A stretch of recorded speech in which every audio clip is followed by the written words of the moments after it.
This proxy thing going live?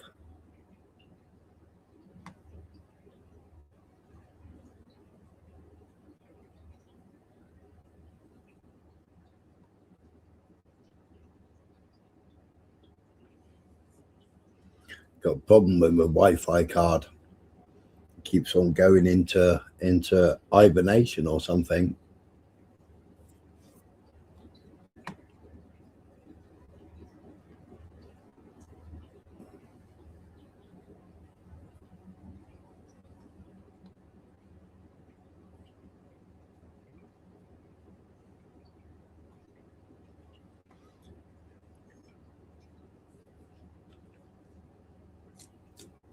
Tried all the settings, tried everything.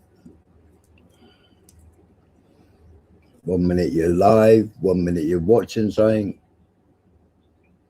Next minute, it just cuts you off the internet and goes into hibernation.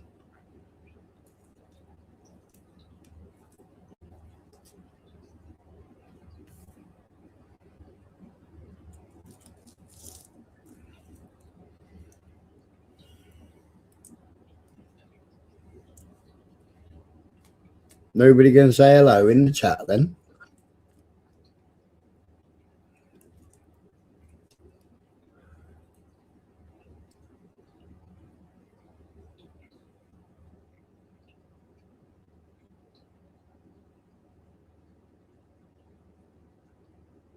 Can you send Emma the link for your channel? Hey up, Spike. Emma's got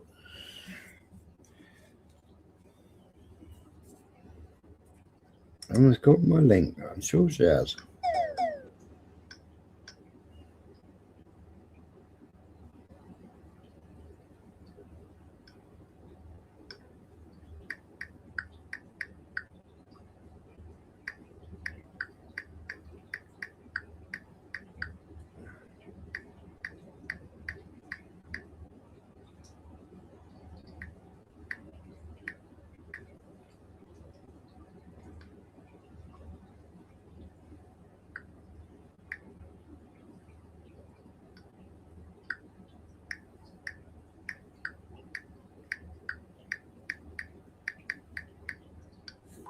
Sent. She can't find it. I can't find channel.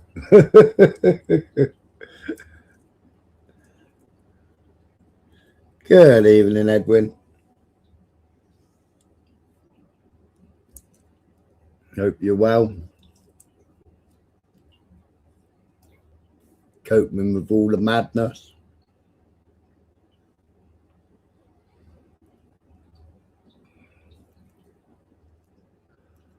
I haven't forgotten your pastor, Spike. I've just been too busy.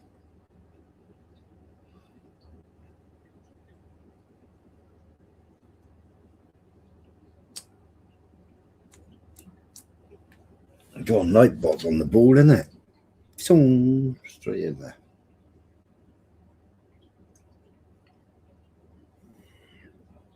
there. You had.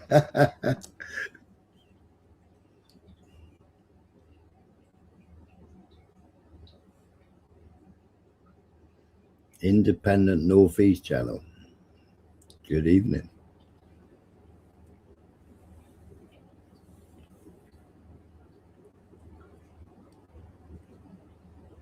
Oh yeah, of course, that's Emma's new channel, isn't it? Keep forgetting.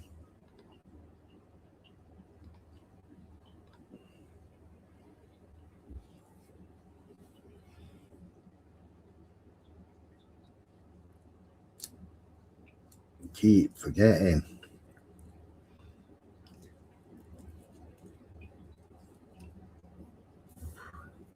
It's only going to do a short live. Famous last words.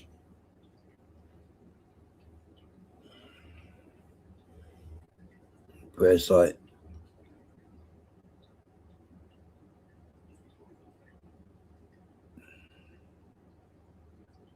what in the far white conspiracy going on here? Hello, Blunt. But it's like Labour and the 15 minutes. 15 minutes it is. Introduced in summer 2026.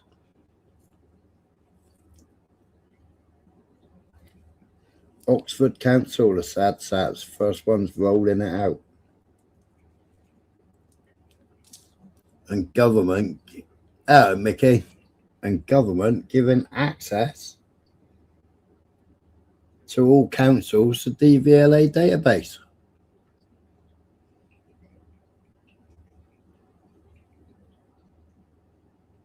I mean, you can't make this shit up, can you?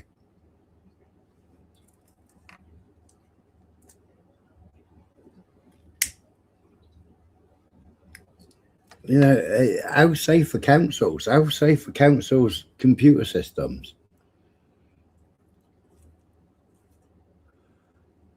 So you can have full access of all the DVL database. So you can look up your car registration. Yeah, just before I went live, somebody sent me a tag for Sydney Jones. I don't know if everybody's subbed up to Sydney.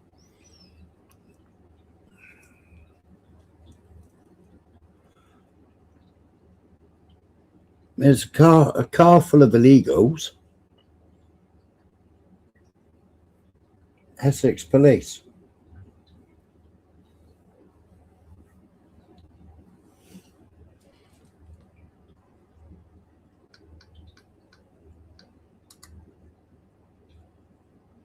And the car tax was due the 3rd of December 2025.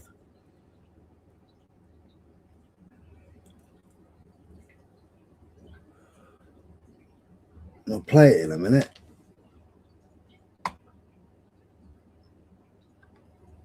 But what are they saying?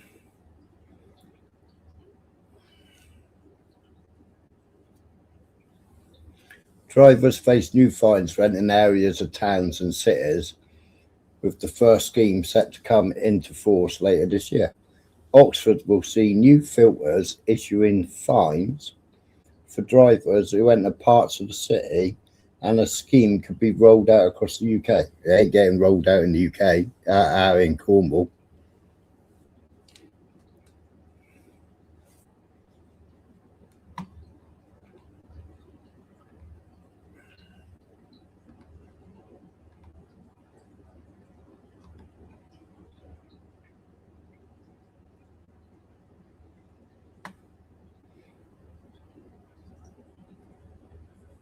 Filters will operate like bus lanes with ANPR cameras detecting number plates and issuing fines to drivers who break the rules. Under the scheme, most drivers will need to apply for a permit that will allow them to go through the filters for up to 100 days a year without being fined. So if you've done your 100 days, then you can buy 25 days at a time.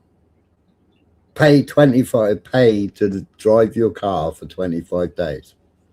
What's all that about?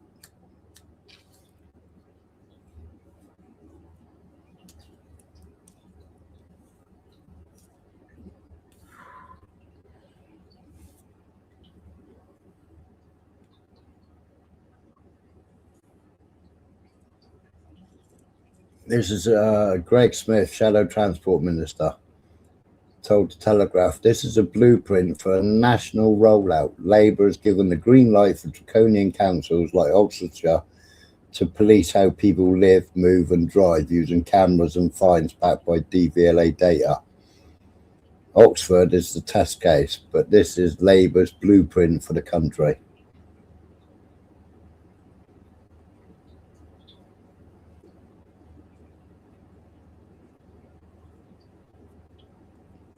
The Oxford scheme was originally called a 15-minute city, as by 2040 councils want everyone to be able to access all community services within a 15-minute walk from their home.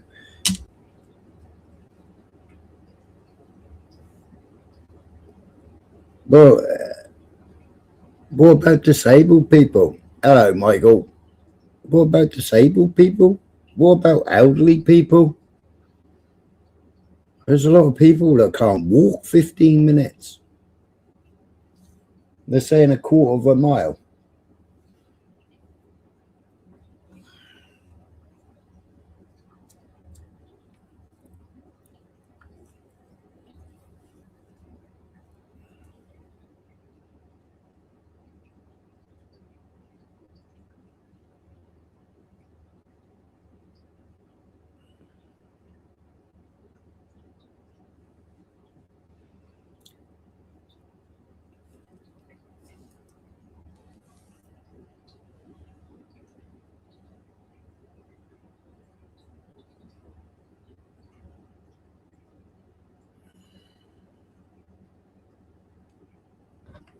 What's actually going on?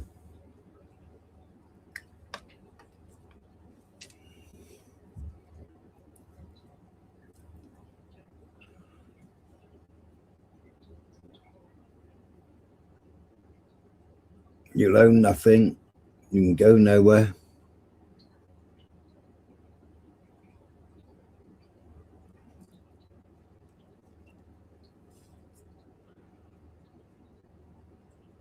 Eyes to see. Is that the real eyes to see? The fiery pits of hell, eye to see. I see you will awake to what is really going on in this satanic earth.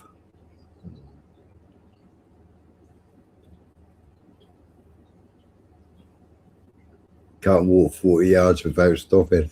I know. How long's it going to take? You know, you go out. You know, they got this new climate lockdown, haven't they? Bleep bleep bleep bleep bleep bleep. The wind is blowing, so please nobody leave your house. Hey up, Gregory. Nobody leave your house because you know we're going to shut schools early. We're going to shut all the pubs. We're going to shut all the shops because there's wind. That's it, blunt, innit? Some say satanic, others say Judaism. You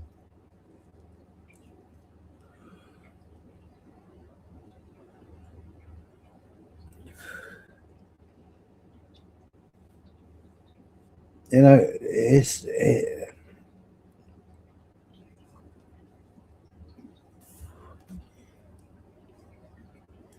meanwhile, you got protesters. Yeah, big up the protesters. But while they're all busy protesting and auditing and, you know, going around with their cameras, doing their bit, you got all these bills all being passed in underneath the radar while they're all distracting you with all these little operations and all these little protests. I mean, there was a protest yesterday. Yeah, I watched some of it. At Dover. Well, Dover's shut. They've shut Dover and they're processing everybody at Ramsgate at the moment. Right? Even all your border force, all your boats and everything else are all at Ramsgate.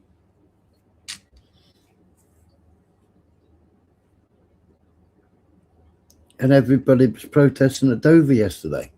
Why weren't they protesting at Ramsgate?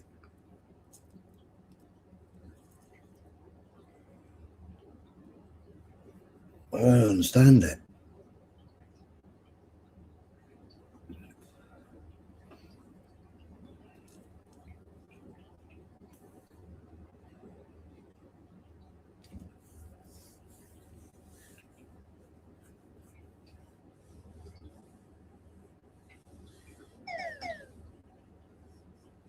I got some good stuff, Blunt, for the Judaism, the satanic stuff. Might do a live tomorrow with it.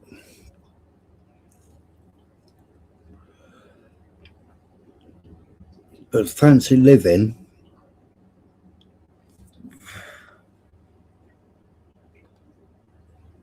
Oxford's like the first place, but fancy living somewhere like Oxford.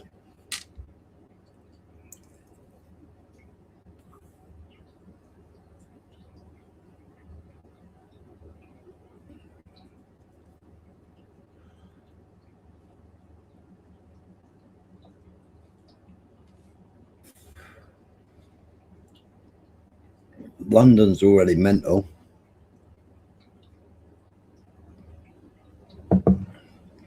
I haven't had no more come through for my fine.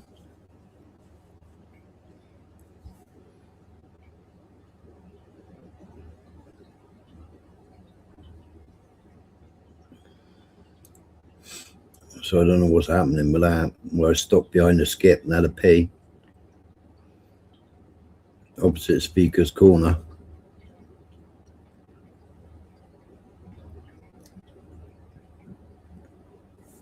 But I think that was a private parking firm.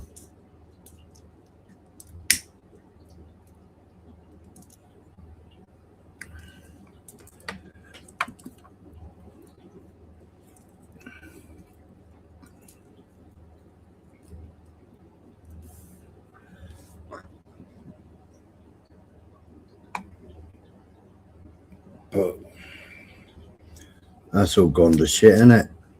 The places you used to be able to drive, you can't drive no more.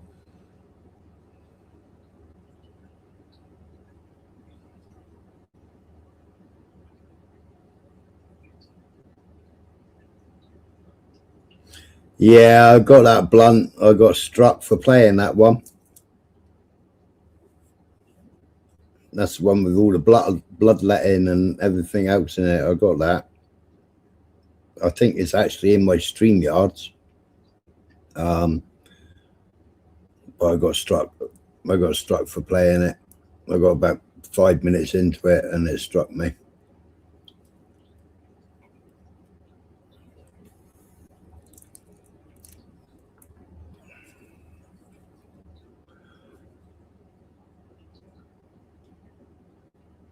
I got a good video on Jason Momoa as well.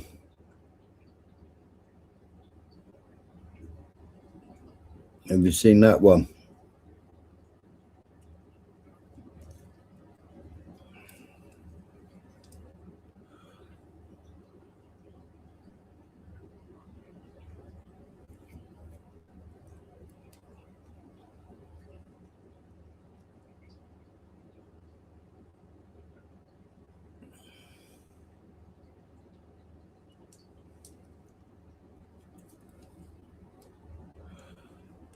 Yeah, I think I played it 2 years ago, Blunt.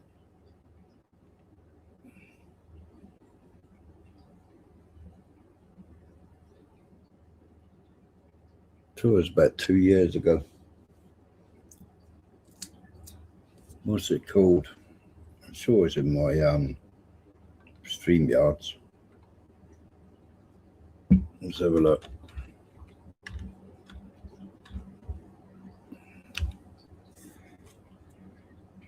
Let's have a look.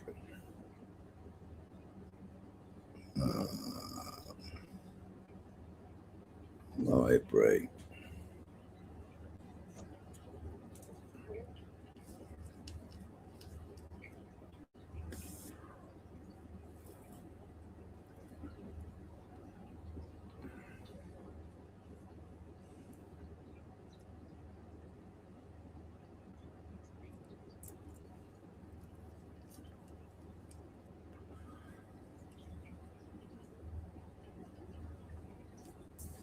Yeah.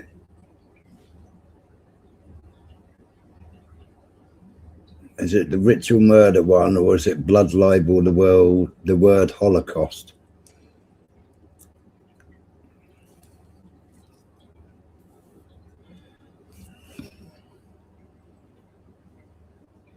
That one's an hour and 14 minutes, and that's 58 minutes. I think it's blood libel, the word Holocaust. I think it's that one. But I've also got another one on ritual murder.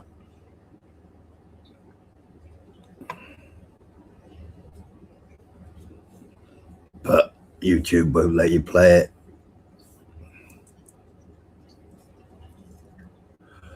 Yeah, the first one's a bit longer. That's all about ritual murder, you know. Your wars, you know, all your wars, they're ritual murders.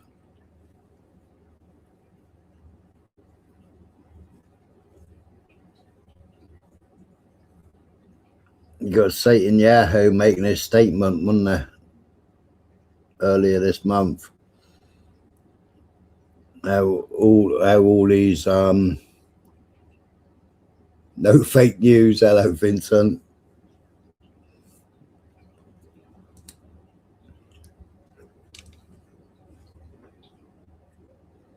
No, you put me off now, Vincent.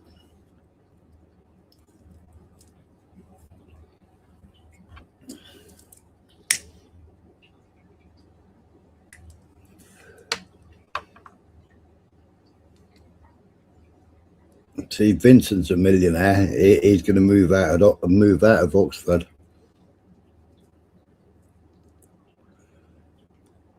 But that 15 minutes and that 100 trips in and out of different. They're splitting Oxford up into how many different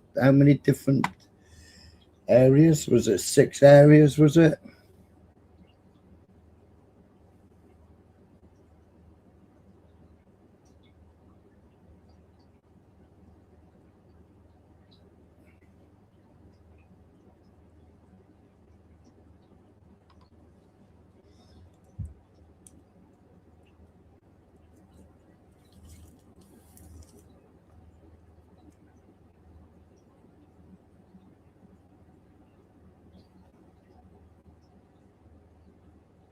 I think they're splitting up into 6 different areas. I think they are. Hello, Paul.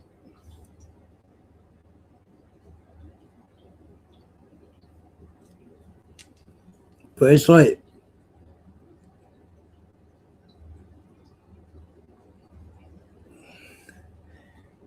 like down here. You know, one hospital's like 45 miles away, and the other hospital's an hour and a half hour drive away.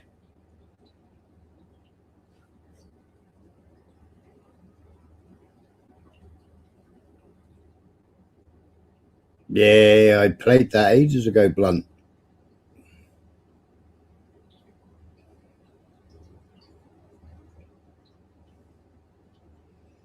But America have been trying to get Greenland since 1887.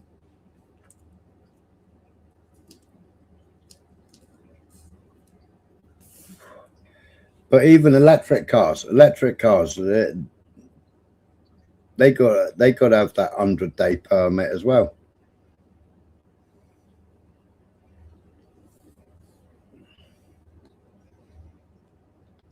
I'll put a link out.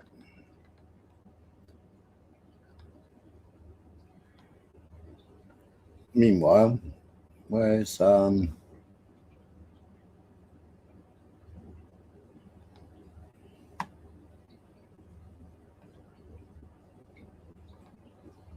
this is Sydney's video.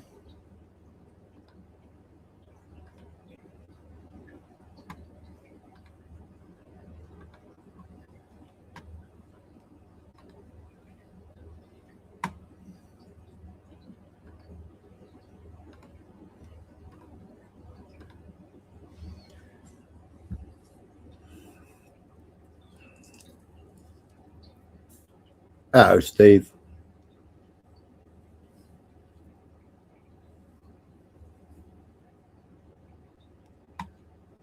This is unbelievable, this is.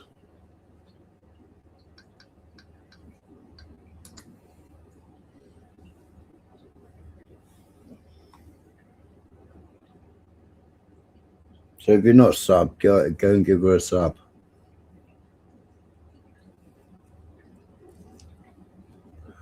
That's it, 15-minute gulags.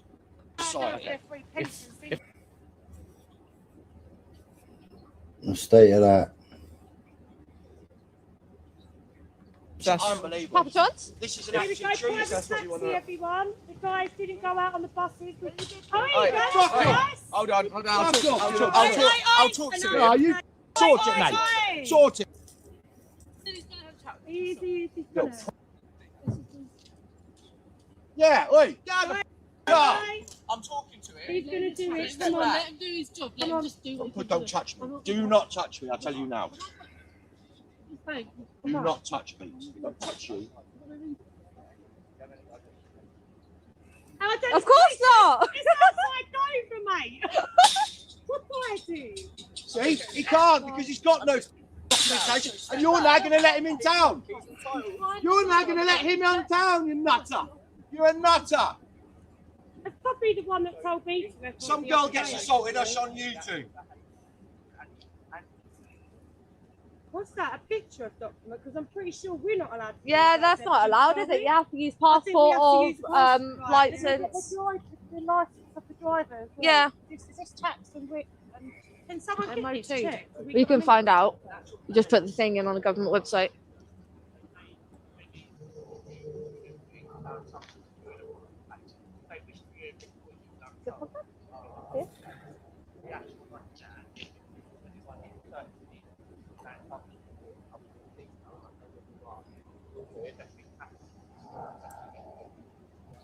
Vehicle hadn't been taxed since 3rd of December. Who's Section 35 just makes it ordinary quite handy in this situation, Can I speak mate. to you? Is that all right? Because I don't know who was saying something to him at that moment. I'm not saying that was the aggravator. Oh, 3rd of December's not tax! Listen. What? That's not tax! I can. I'm literally talking to the big No, tax. we're not going to chase that. It's not tax. Wow. You're standing, the car's, you're in a car. I've just taken Fucking, this this is out. unreal. I can't believe that's just The gone. car's just gone past. I know. It's not taxed. And it's not This car's tax. literally there. Listen You couldn't make that up. You genuinely couldn't. And the police have let them go down. Very alarming. Right, what we were saying. Maybe Do you know that's what I said? Quick before we go, someone get that because I don't know Yeah. how to do it. Yeah, Mum got it. Brilliant. It happens all the time, mate. You wouldn't do nothing about it. It's not I've an literally incident, is taken it? this. It's not an I've just incident. taken this out. But it is MOT. You haven't. Yes, I have. He showed you He's something provided- on At his least he phone. got That is not a office, detail. right? That's Yeah. not a documentation. You don't know what That I've was seen not on his phone. documentation, mate. You don't know what I've If seen I on was his to phone. produce that to you, you'd say that is not You don't know documentation. what Can I have a I've seen. driver's license, passport? You It was a do not digital want- ID. You don't know what I've seen. And I've you've got just his- watched I've an got his unlawful act. details. You just watched an But you're- untaxed car Okay. leave. Lots of shop.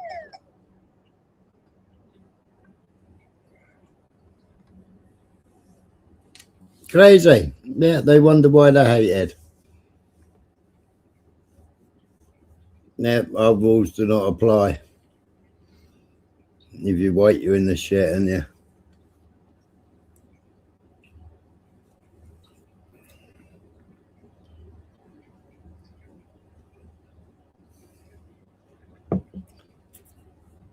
But in it, if you look at world demographics, ain't whites the least, one of the least?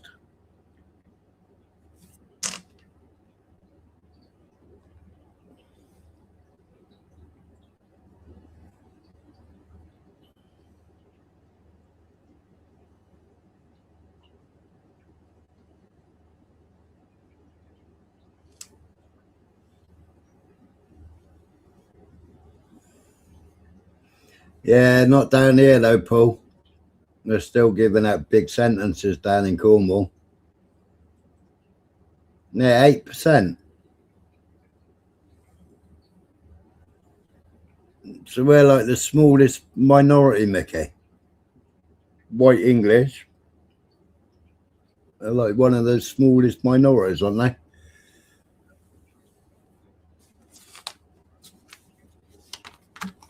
But if you go to court, you know what was they saying before? They were saying before they decided that they were going to try and ban juries. I don't know what's happening with that yet. You know, but if you was any other colour bar white, then you could have a jury. But if you're white, you can't have a jury.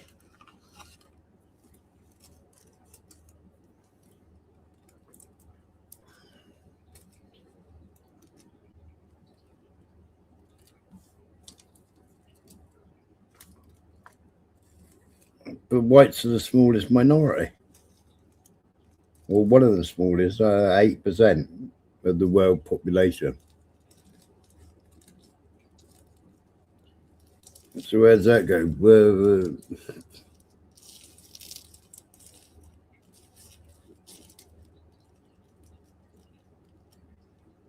Yeah, we got no minority protection. Yeah, but everybody else has got a protection status.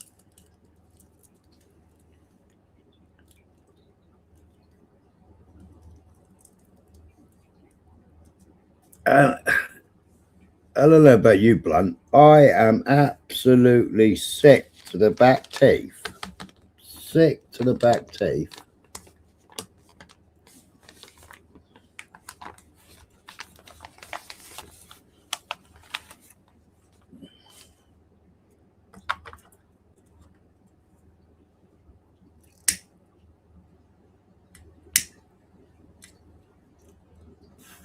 Of everything. But sick to the back teeth of we're being persecuted. We've been persecuted ever since World War II. And then you've got people at protests. Our grandfathers, our, they fought and died for this country. No, they didn't fight and die for this country. They fought and died because they had declared war on Germany. Because Adolf wouldn't sign up to the usury. Adolf kidnapped the Rothschilds and took their banking.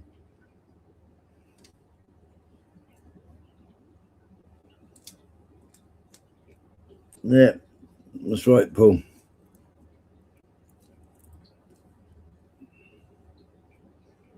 And multiculturalism is just another word for genocide, isn't it?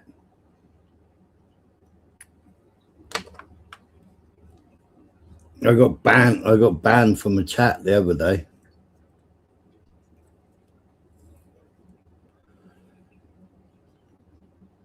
Because you know, after 10 years somebody's trying to wake up. They're trying to wake up, and I put in the chat, you're 10 years behind.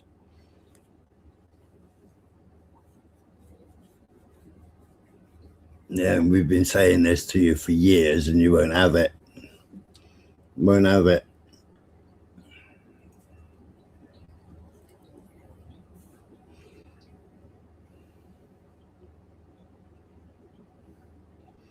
Yeah, Trojan horse diversity, the gift from government to us.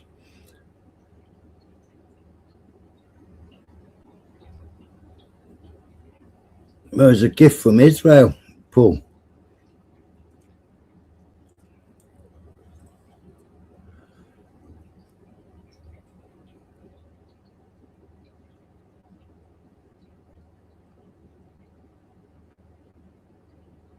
No, I haven't seen it, Blunt. I did see a good one earlier on of the Australian Prime Minister.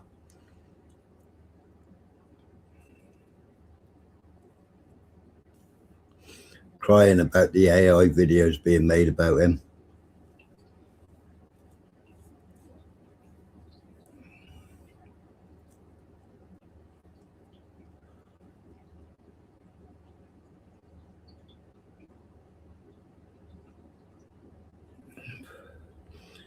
Yeah, the person, they still don't believe that Hollywood is all about Satanism.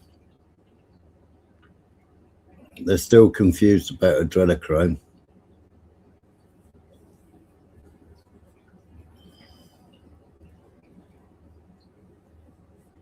I mean,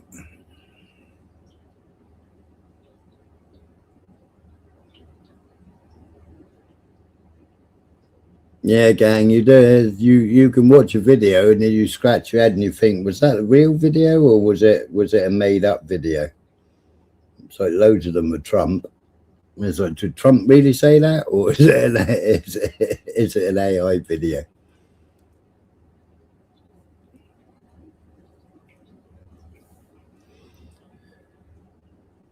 Well, then, you know, you say there about rituals, you know, but you've got all these stars now going through all these rituals, haven't you? You know, embarrassment rituals. Yeah.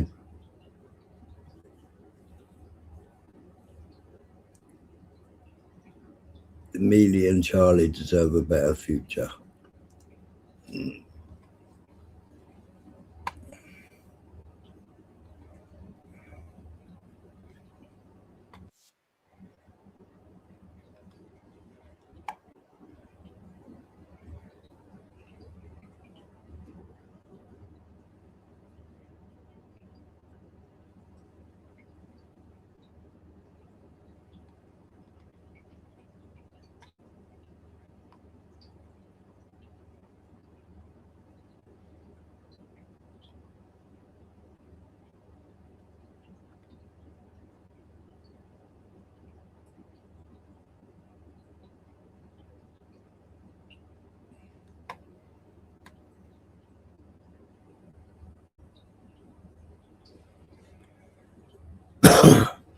Well, what Paul was saying earlier on about Greenland, yeah, about the data centers, because they've got excellent cooling. I mean, what did I see the other day? I saw a video the other day. One of the mainstream made a documentary, I think it was Channel 4, saying that they discovered a base under Greenland. Oh, I think I was showing the video 2 years ago. I was showing the video the other day. If people remember, I was showing the video and all of a sudden it got black screened. The people that uploaded the video while I was playing it actually took it down. So I had to go to YouTube to find the other video to carry on playing the base under Greenland, which was like nuclear powered. Yeah, pay by mile. That's for electric cars, that is, gang. Electric cars are paying car tax and pay by mile.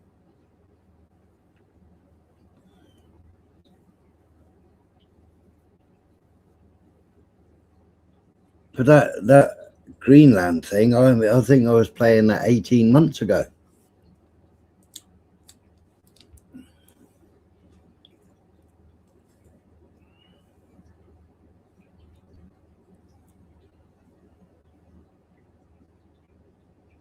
We are living in Twilight Zone.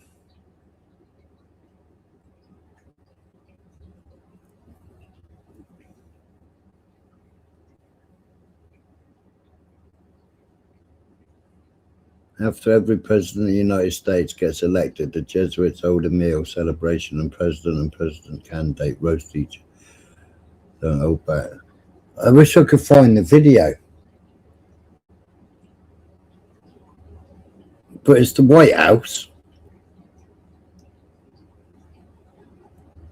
And people, well, not people, they're Jewish. There's absolutely hundreds of them all walking around the White House.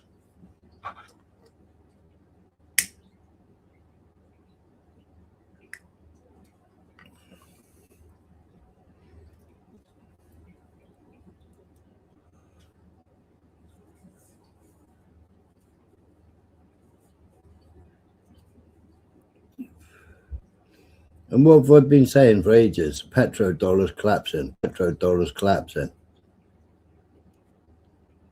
I mean, you've got Germany, you've got European countries, you've got China.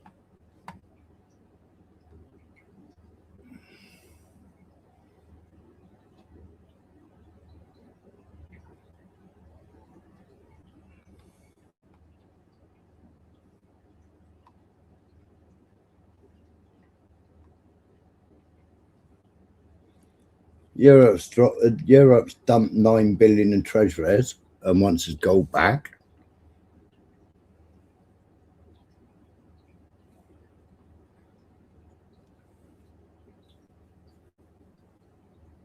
India, Poland, Hungary, Netherlands.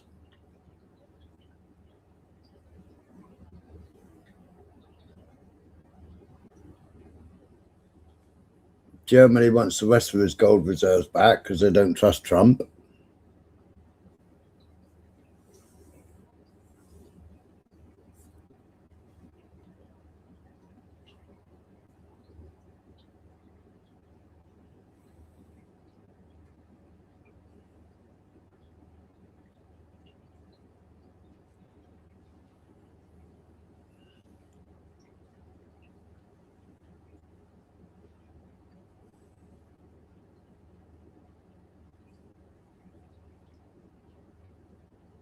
President Trump's 2020 White House Chinooka party. Oh, the Hanukkah, yeah. Yeah, that was mad, wasn't it? When, hello, Fruit, when matey goes up, I can't remember, is it Weiss? Was it Weiss? One of the billionaires, anyway. The first Jewish president in the White House.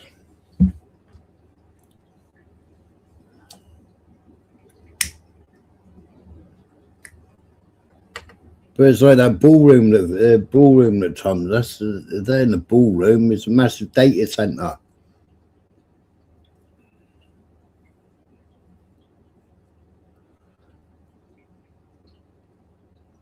Good morning, Mr. Dunter. Massive data center being built under that ballroom.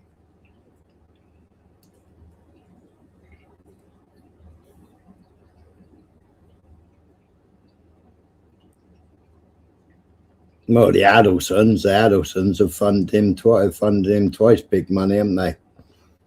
And everything he promised Adelson the first time round, he carried out, didn't he? Moved the embassy to Jerusalem, made Jerusalem the capital.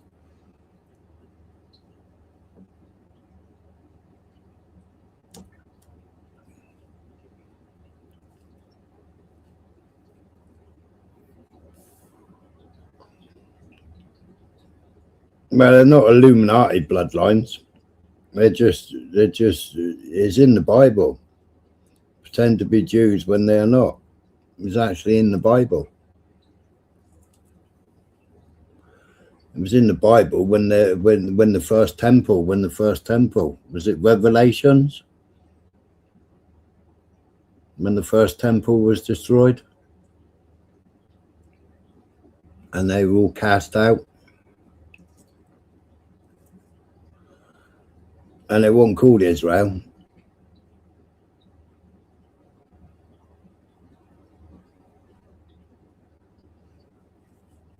No, I've said that for ages, hoax.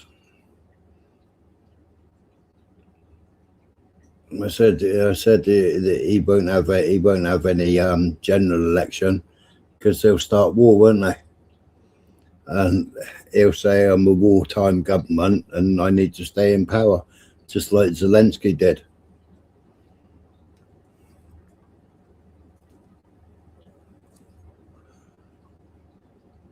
Synagogue of Satan, Revelation 9.2, yeah.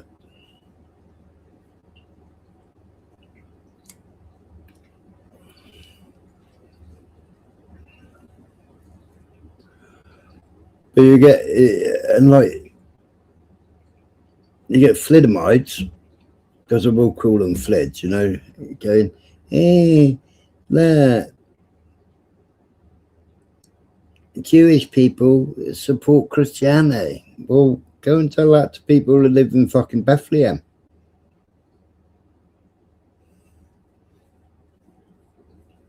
Now, what's Israel doing now? Partitioning Bethlehem, 167,000 doomers.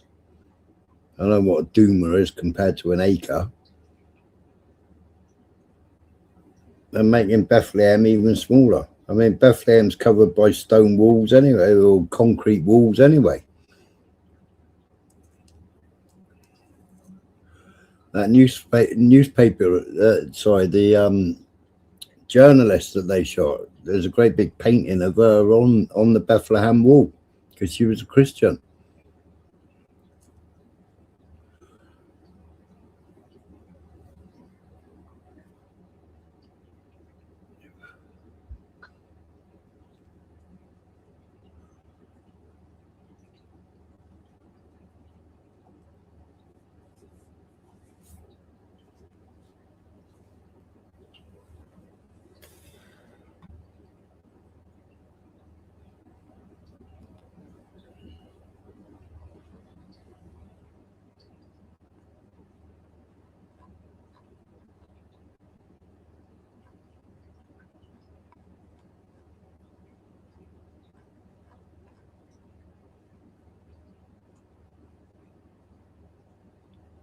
Well, that's right, Blunt. Yeah, exactly.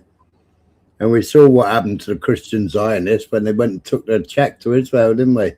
They all got spat on and attacked.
With everything that's going on. With everything that's going on Earth since 2020 and getting worse, we are in the end times. Mankind close their ears too because they cannot handle the truth. Well, the end times are being brought on by one person, aren't they? Or one breed of person.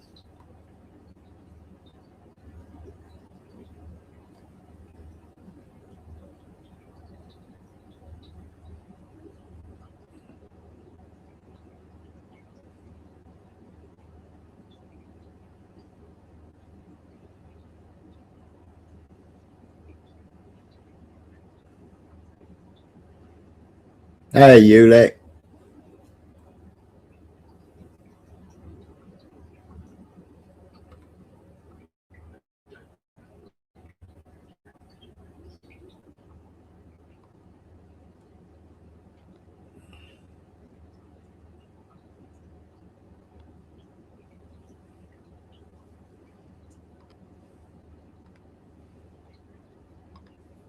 There's a short one.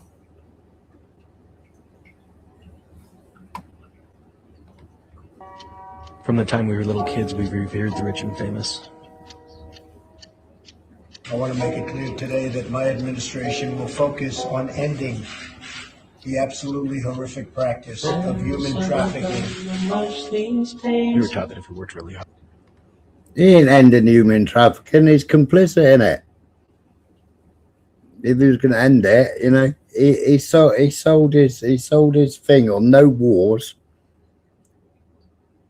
His presidency, no wars, and he was going to release the Epstein files. You know, and why ain't the Epstein files being released? They're withholding them. Epstein's estates have released them. We could.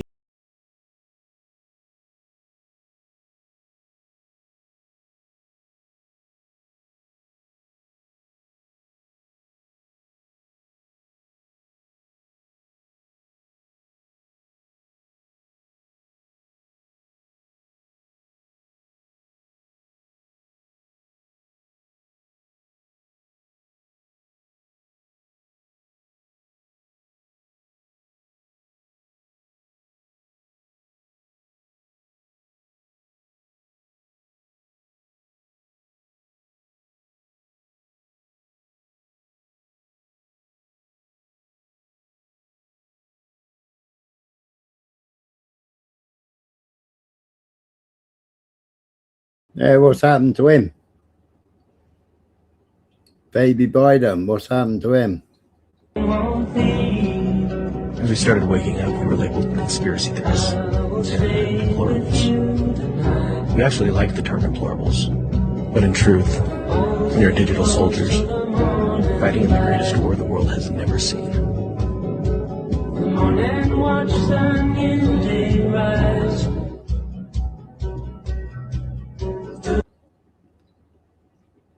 Jason Momoa there, groping his child. Some say they aren't his children, that she never had children.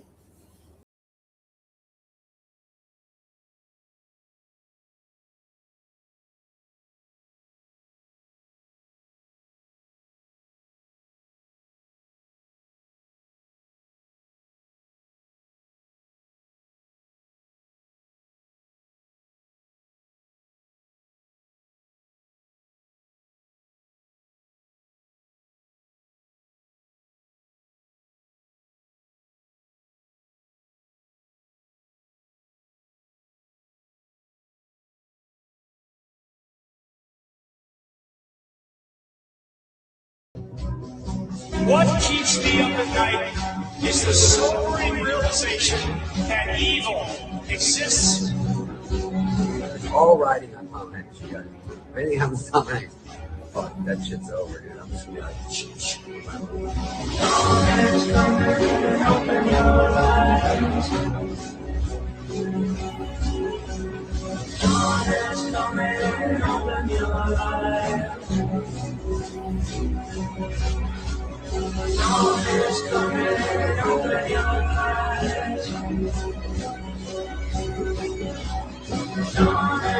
I will fight to you with every breath in my body, and I will never, ever let you down. He's absolutely full of shit, isn't he? There he is with Erica Kirk. You know, what's Erica Kirk up to at the moment? You know, Erica Kirk, CIA, Erica Kirk, Romanian child smuggling. No, he's on stage with her. What's he called? Was supposed to be having JD Vance was supposed to be having an affair with her, isn't he? Have a look at what Erica Kirk's doing with her little minister on a new trip.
Sun as a new day's rise.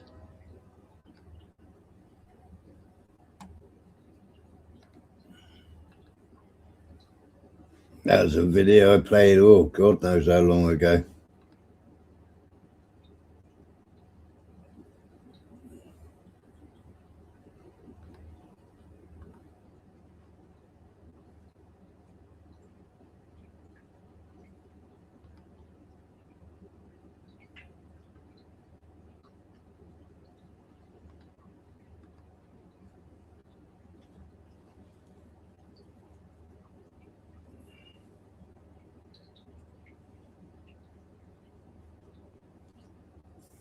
Well, yeah, Miss World, and he also bought into the beauty pageants, didn't he? He had all the kiddies in the beauty pageants. He did Miss World and the kiddies pageants.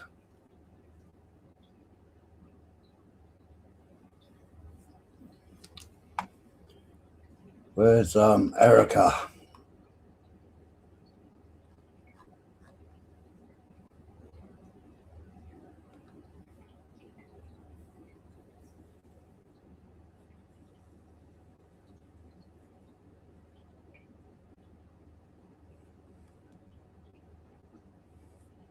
So Erica Kirk, one day ago, Erica Kirk kicked off a Make Heaven Crowded tour, January 21st at Harvest Christian Fellowship, where Pastor Greg Laurie was on the program. Right, so she's touring with Greg. So she's touring with Greg Laurie.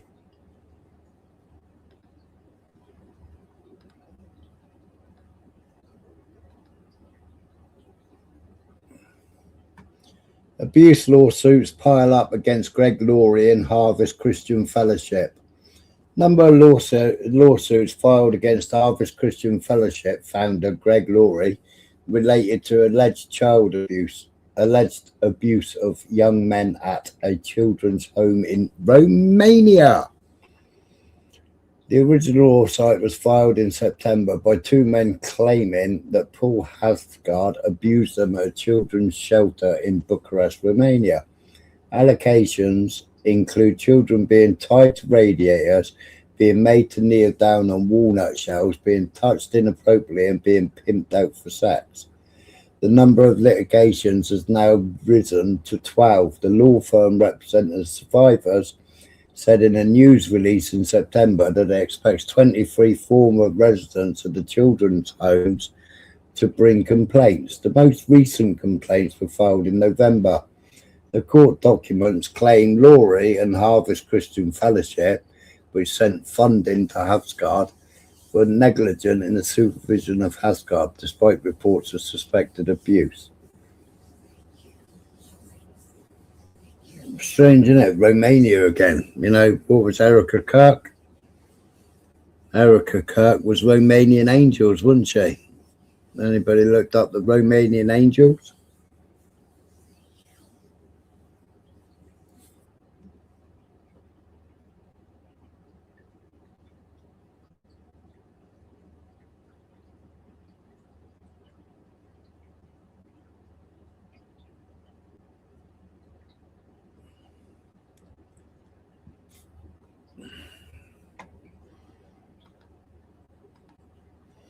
I did show it on here, didn't I?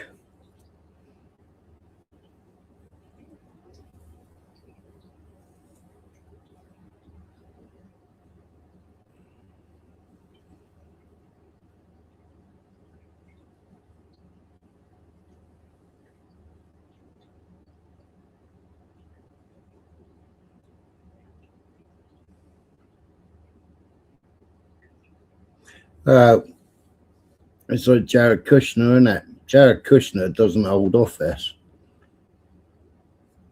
but yet he set up this peace. What do they call it? That bollocks peace thing or whatever they call it. What are the peace council or whatever the fuck they call it?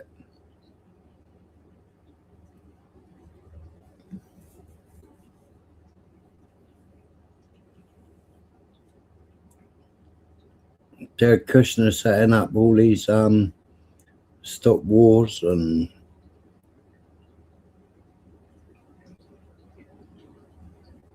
accords, not the Abraham Accords, the other accords. All Jared Kushner, but he doesn't even hold office.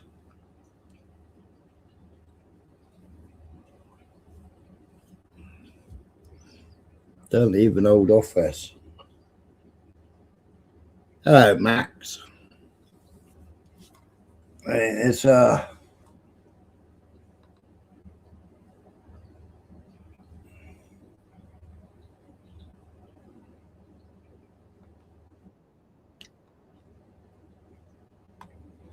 mean, Jared Kushner, the Daniel prophecy.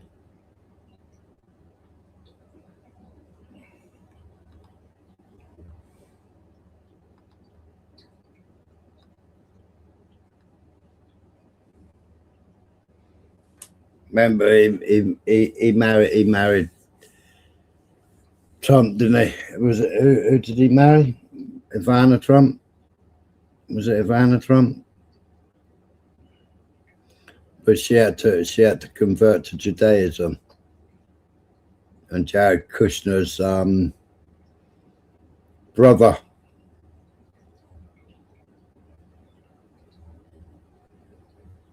his wife had to convert as well.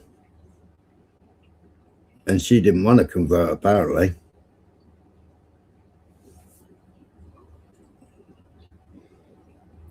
But this is a video by the Revelation Signal.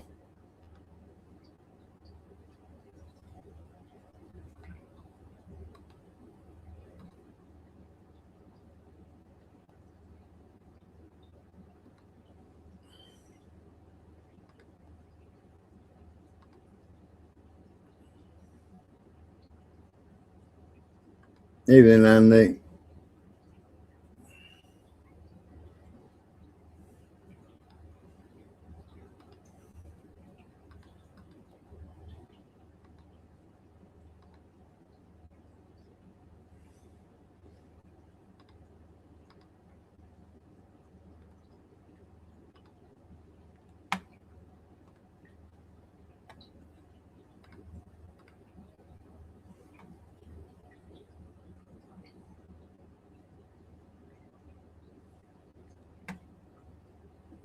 Himself.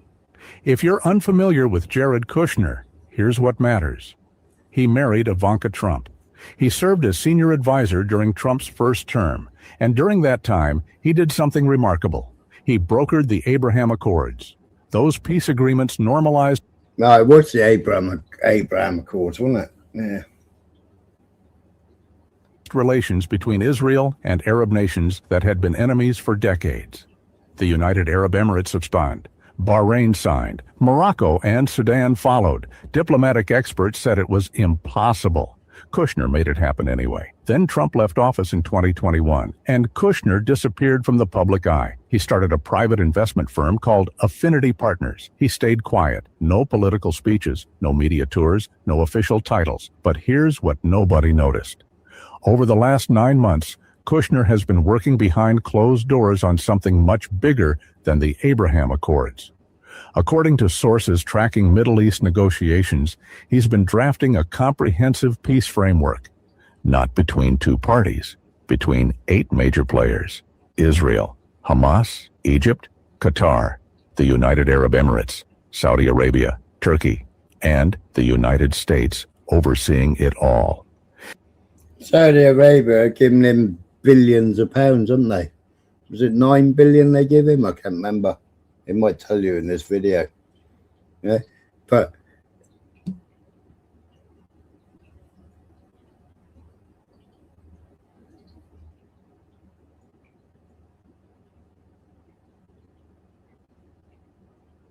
hi, Smiler Chat. Can I drop a link to play, please? Titled "Rabbi Calls to Replace Whites with Muslims and Africans, New Europeans to Fix Anti-Semitism."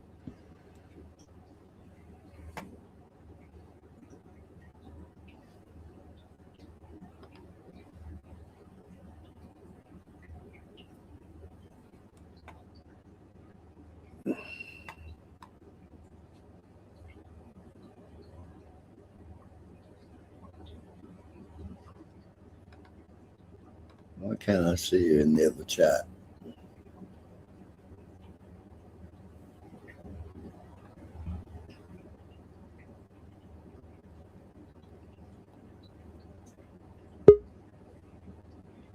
Doink.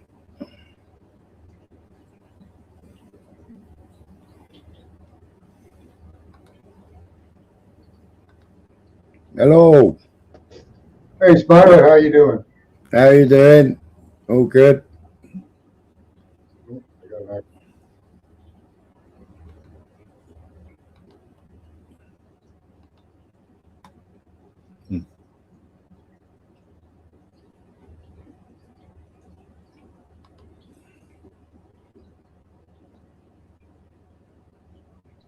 Copy.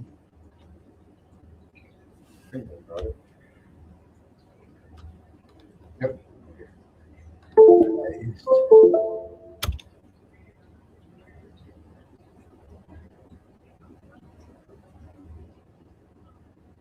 So they say Jared Kushner is the fulfillment of prophecy?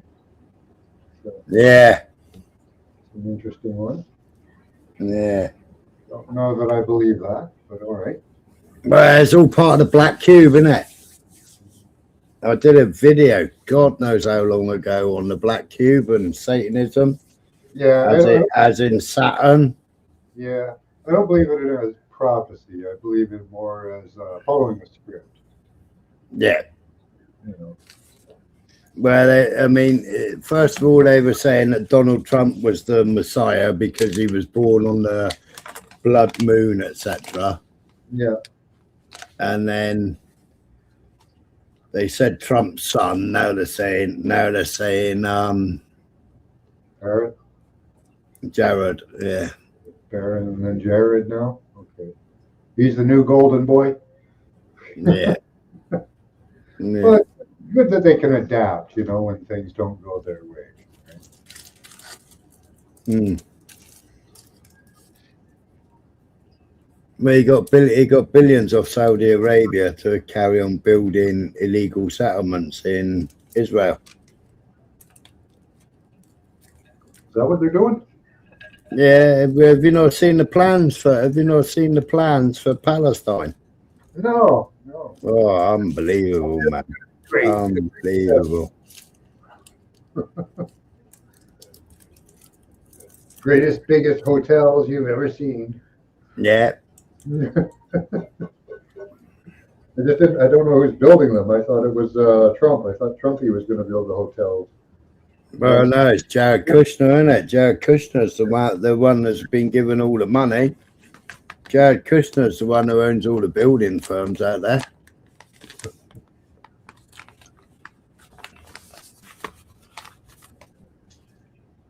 Well, Trump can't really do that type of thing while he's president, so he's got to get somebody in his family to do it. Yeah. But what was I seeing the other day? How much money he's made since he's been in presidency? Oh, geez, yeah. How much? Oh, I can't remember. Crazy amount of money. A few billion, I bet. Mm. Because how much did he make off that coin, the Trump coin? Like $500 million? Yeah, but he's totally against crypto, but, you know, his Trump coin. Yeah. I'm against crypto, but I'm going to pump and dump the American people for $500 million. Mm. Every coin's done that recently, too. They've all done a pump and dump.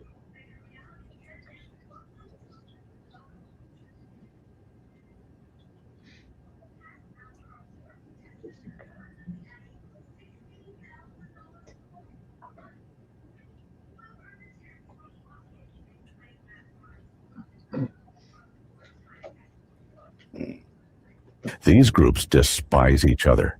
Hamas and Israel have been at war for decades. Turkey and the UAE are regional rivals. Saudi Arabia and Qatar had a diplomatic crisis that lasted years. Yet somehow, they're all discussing the same framework. And the man connecting them has no ambassador title, no cabinet position, no official authority whatsoever. On October 9th, when the agreement was reportedly signed, Donald Trump publicly thanked Jared Kushner by name. He called him essential, irreplaceable, the one who made it happen. Now here's where it gets interesting.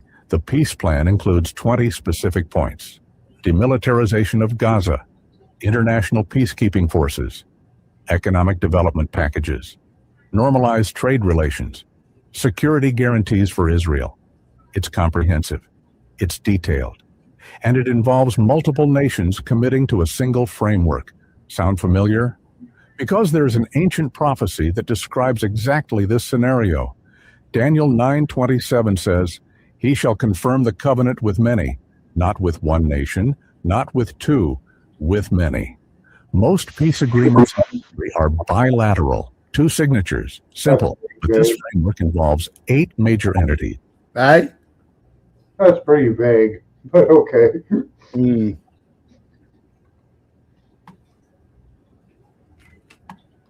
All agreeing to the same terms, all signing onto the same vision. And here's the part that makes prophecy researchers sit up and pay attention.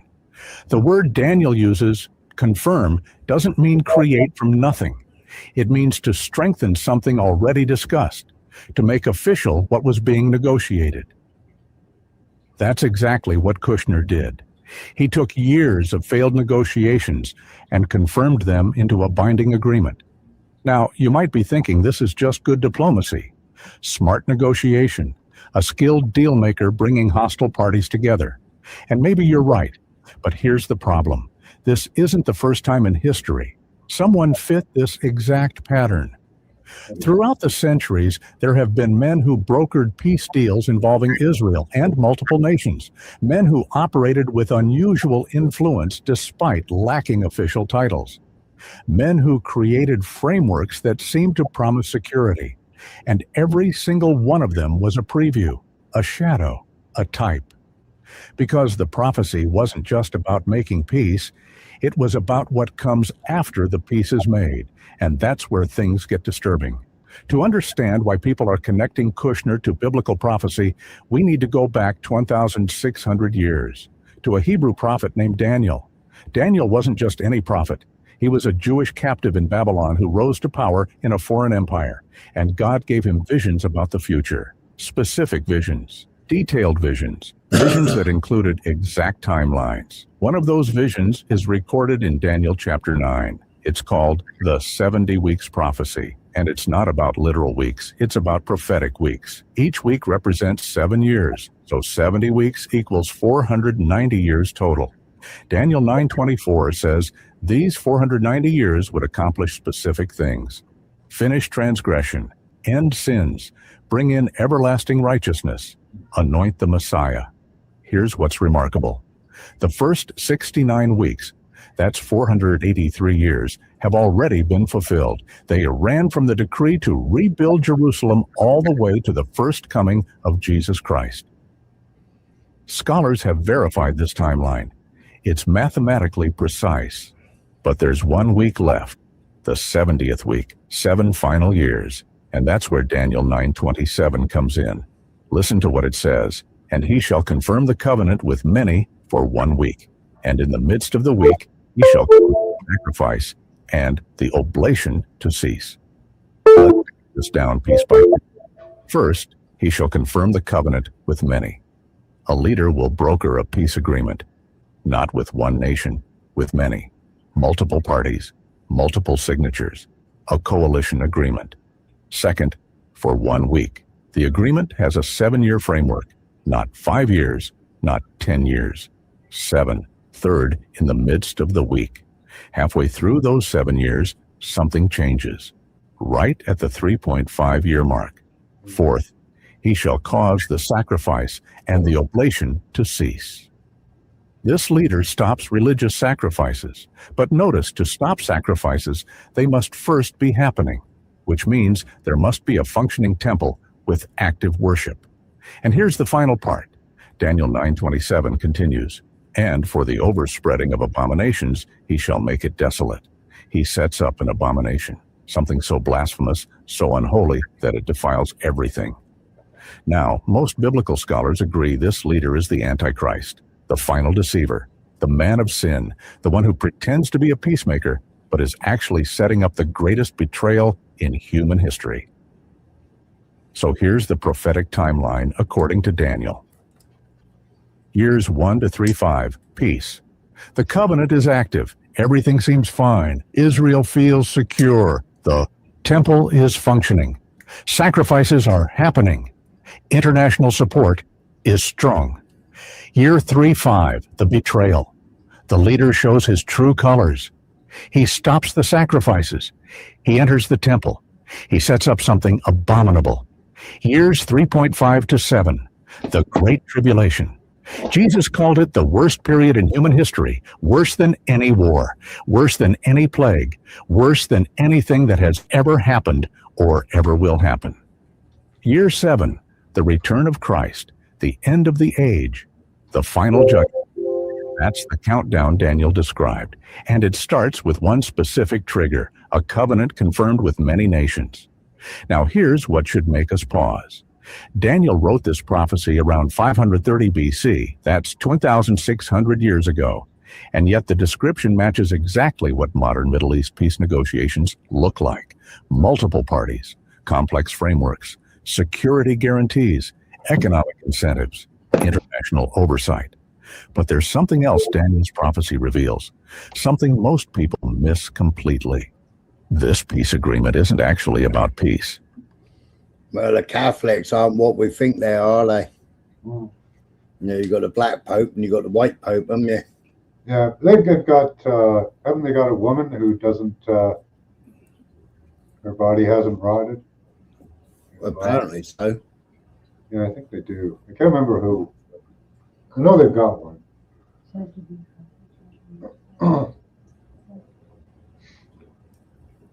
Neat.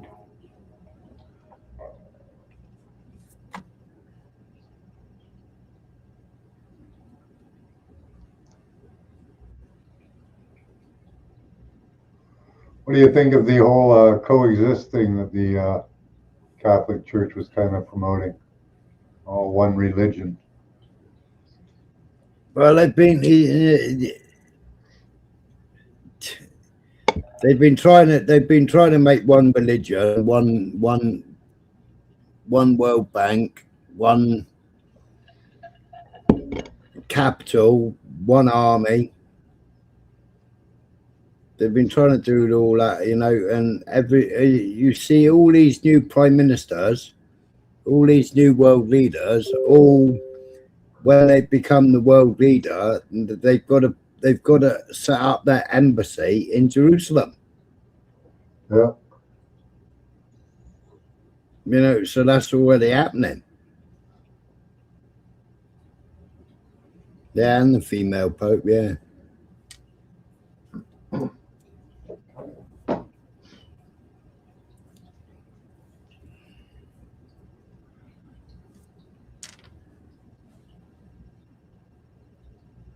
But this is quite a good video. This was, but it's like half an hour long. So if people want to go and have a look at it.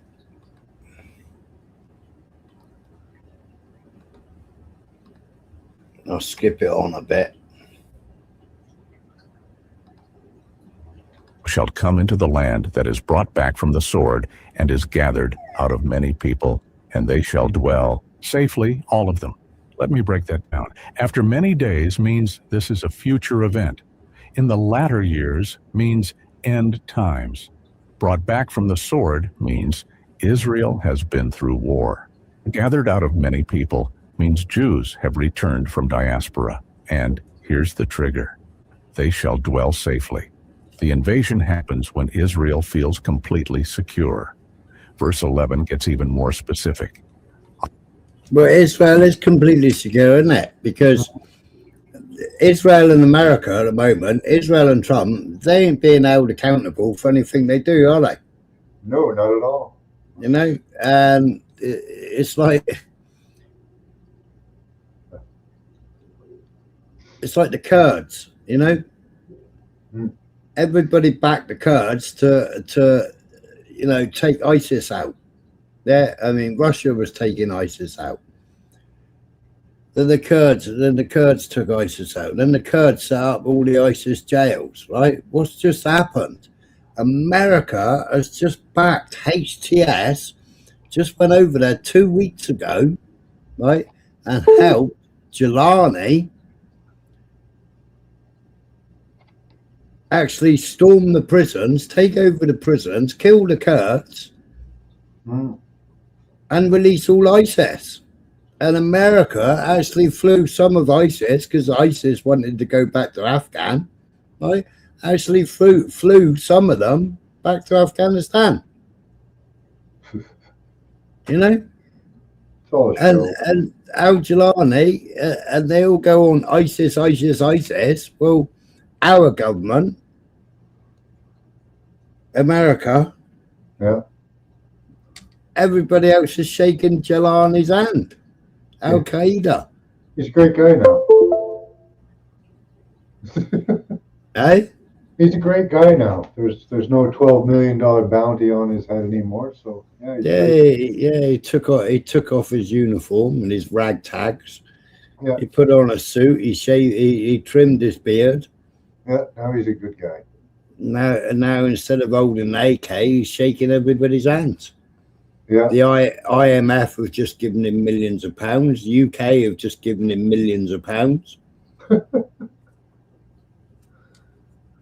Israel supplying him weapons.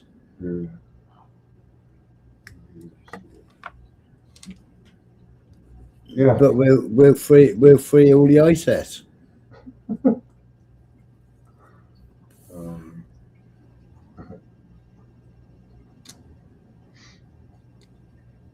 Oh, have you seen the storm happening in Canada right now? You guys got hit a few weeks ago. Now they're hitting the U.S. and southern Canada with huge snowstorm and probably ice storm following. All right, they got one in America as well, haven't they? Yeah, it's the same system. It's huge. Yeah, same system. Yeah, it's huge. They cooked up the West Coast, so it's hot on the West Coast and freezing cold on the East Coast. Yeah, I did say that. I'm sure I did say that. Jimmy Dore did a good one with Dane Wigington. A good show on it. He explains it quite well. Entirely engineered. No, yeah.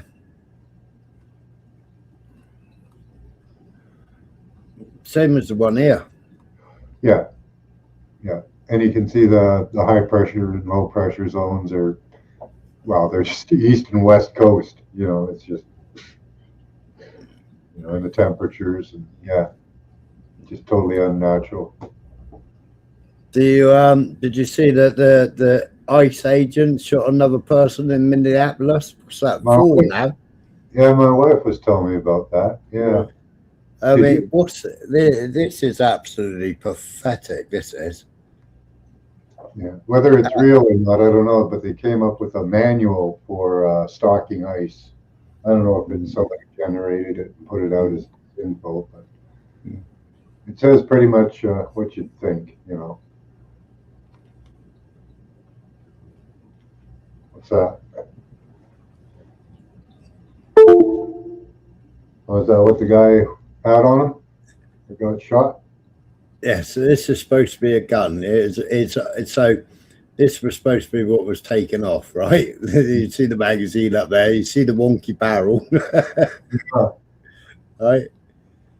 And somebody's USB-C cable. This is on a car seat, right? Yeah. So no evidence bag, no nothing, right? And the Trump, right? This is the gunman's loaded with 2 additional full magazines and ready to go. What is all that about? Where are the local police? Why weren't they allowed to protect ICE officers? The mayor and the governor called them off. It is stated that many of these police. What the fudge is that? And this is supposed to be their official release, eh? Yeah. This is Trump's official release. Wow. Yeah, it's nearly as bad as the fucking rifle. What a clown show. That the FBI put up, wasn't it? Yeah. For Charlie Kirk. They really should try harder. Mm. You know?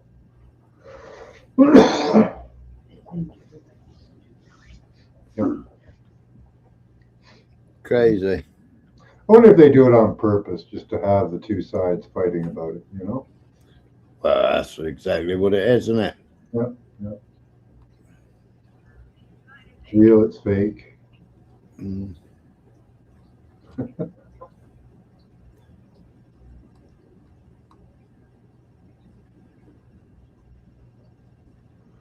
Yeah, they could really cripple the U.S. with this storm because they don't have a lot of replacement parts for their power generation distribution.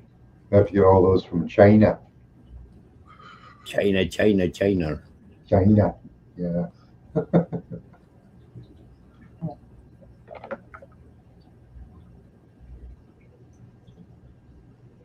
We got two provinces that are thinking of leaving, and then there will be a third. And it looks like they'll get their referendum too. They seem to have enough signatures for it, and they're already cozying up to the states with a new pipeline. Yeah, this is just storm.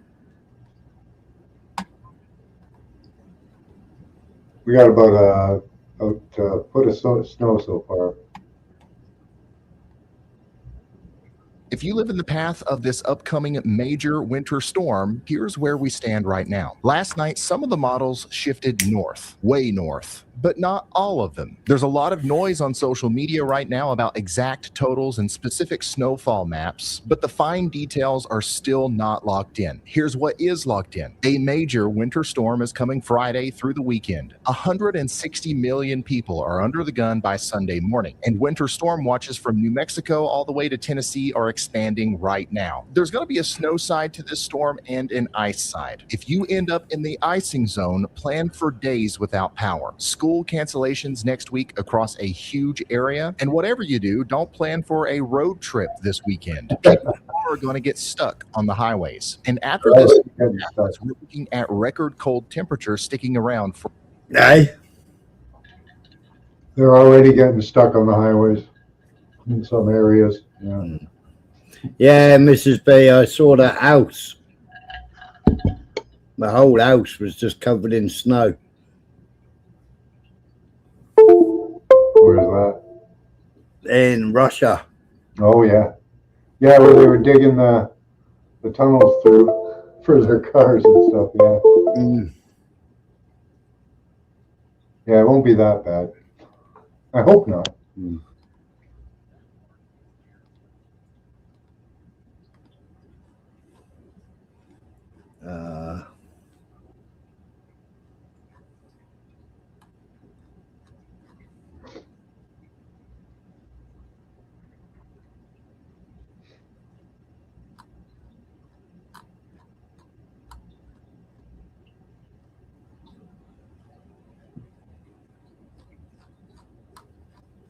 Where's my saved?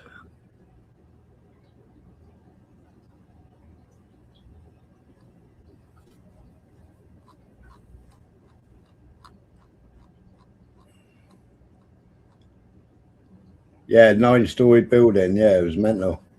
I'm sure I got images of it. Oh, I've got to pay for my VPN again. I'm like, because there's loads of videos coming out on BitChute, and we can't get BitChute here. Yeah, they want to ban X here. You still get X? Yeah, at the moment. But they're talking about opening up, the British government are talking about opening up something similar to X, aren't they? Oh, God. Yeah. Yeah, so do you think people are going to use some fucking government fucking platform? Are you fucking mad or what? Right. It's bad enough that the other places we know they sell and use our data. But speeding it right to the government? No thanks.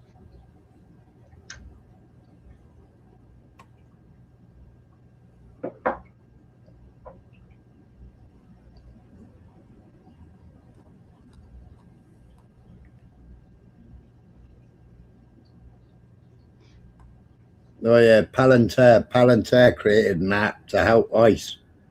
Yeah. Oh, they did, eh? Yeah. Right. Nice. Because they're running in the police cars, and that app, that should be illegal, by the way. Mm-hmm. But nothing's being done about that at all. Kind of curious that, eh? Yeah, ICE is blocked. I can't get BitChute. I got a video here, a good video here. I tried to play earlier, but I couldn't play it because it says we want to still be friends, but because you live in England, you're not allowed to have BitChute no more.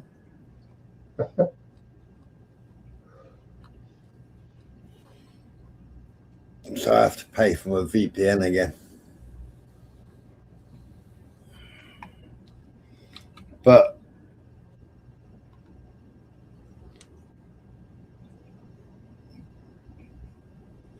there's a YouTuber, right?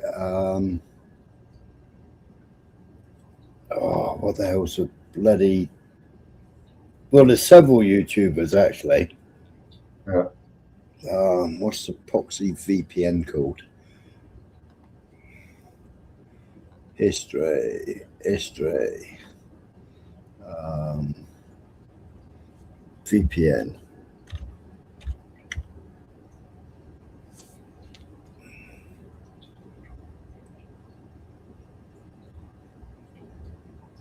Well, yeah, right, Paul. Trump's a technocrat, so get ready for that.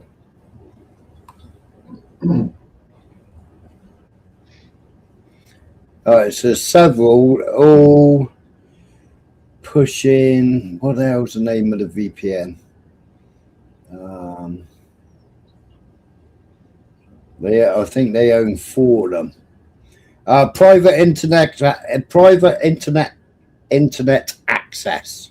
Yeah. So one of them is PIA. I think one is called Ghost.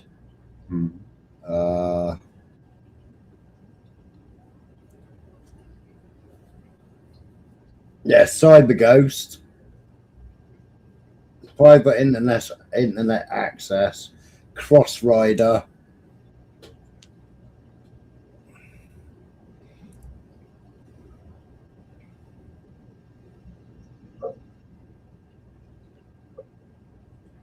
ZenMate. ExpressVPN.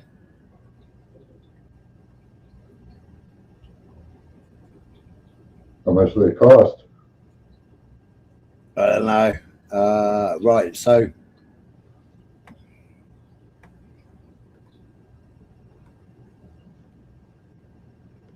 I mean, I've sent messages to this guy.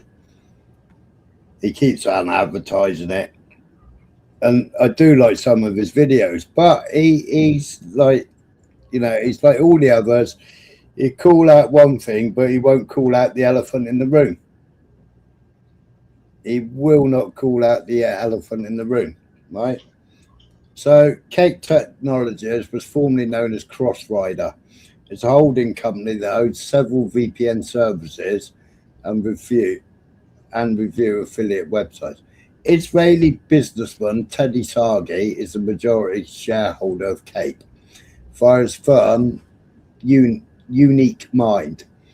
Its current portfolio includes ExpressVPN, CyberGhost, private internet access, and ZenMate, and VPN review website VPN Mentor. So if you want to review VPNs, to choose a VPN, Cape Technologies, Teddy Sagi owns that website. Cape shot into the limelight with its 936 million acquisition of ExpressVPN in 2021. Before then, it was a relatively unknown player despite owning a few other small VPN brands. While on the subject of ExpressVPN, the TLDR is that it's a questionable past from hiring private spies to DNS leaks and connections to China. They haven't had the smoothest transition from fledgling VPN to household name. But let's get back to Cape and how this company has its eyes squarely set on the digital privacy and security space. Take a brief moment to look at the origins of Cape. It wasn't always known by this name. The original company was called Crossrider. Crossrider dealt in malware. They called it ad injection. And their speciality was building a platform that allowed mobile app developers to easily inject ads into their software or web application. They were so good at it, they caught the attention of Google's security research team, who were incredibly alarmed by what they had found. An entire ecosystem of thousands of companies broken down into various segments: software, distribution, injection, and ads. Crossrider's main purpose was to function as a distributor, and they were incredibly effective at this. They used their network to drive as many installs as possible, all while collecting a commission for each install of the ad injection software. For those curious about the ecosystem, an archived version of Google's security blog can be found here. So then they rebranded, and then they bought CyberGhost for 9.1 million 2017, followed by Private Internet Access for 127 million, ZenMate for 4.8 million. Then came ExpressVPN, well, in 2021 for 936 million, giving Cape a massive foothold in the VPN marketplace. So why would an Israeli billionaire want everybody to, set up their VPNs? Well, he was the one selected to do that, I think. Yeah.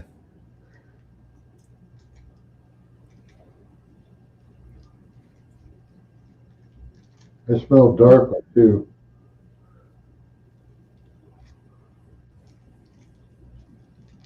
Smells like a DARPA operation. Yeah.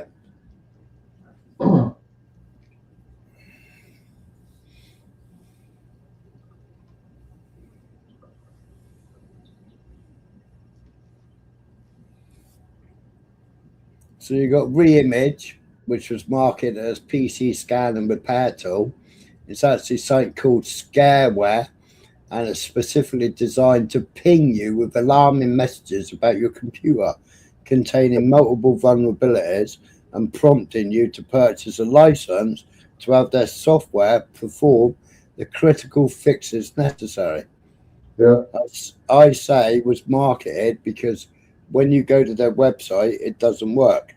I was only able to look at their website through the web archive tool. Their Crunchbase page gives the appearance that they're still in operation, and you can still download their software off third-party websites.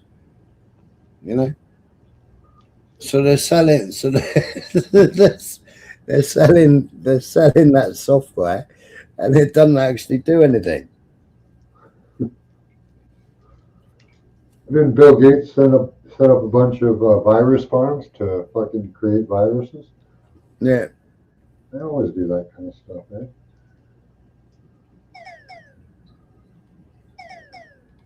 And you got absolute pillocks. Sponsored by Cape Technologies. Yeah. By Private Internet Access, and every live they do, as soon as they start their live, their first words are, get a VPN, sign up to PIA. Use this barcode on screen to get 4 months free. Yeah. It's like crazy. Yeah, VPNs are kind of like a bit of a scam, I think, in a lot of ways. They can allow you access to stuff, but you're just allowing more tracking. Well, that's it. But your internet service provider knows exactly what VPN you're using. Yep, they're all trackable. There really isn't anything that's not trackable or traceable. Because you're logged onto your own ISP. Your own ISP knows where you are, and then you click your VPN. Mm-hmm.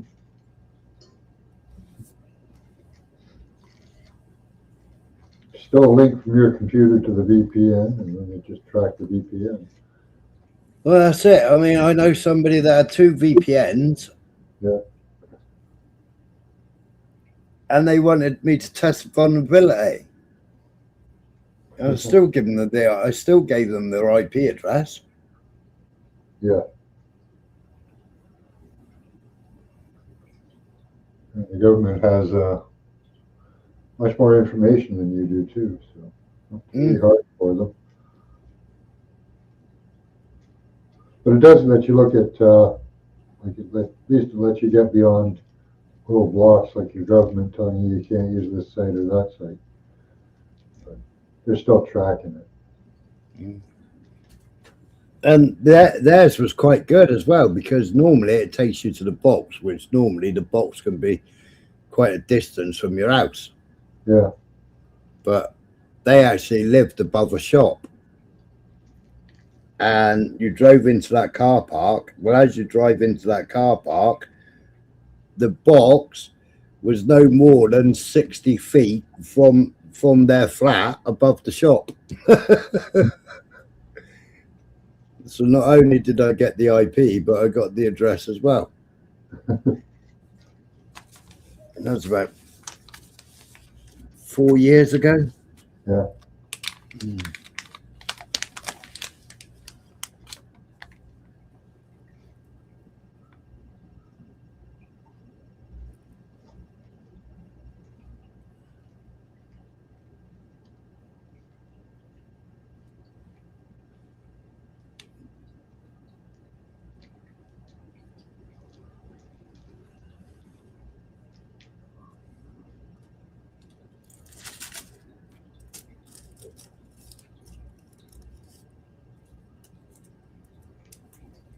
It's all about climate lockdowns, Edwin.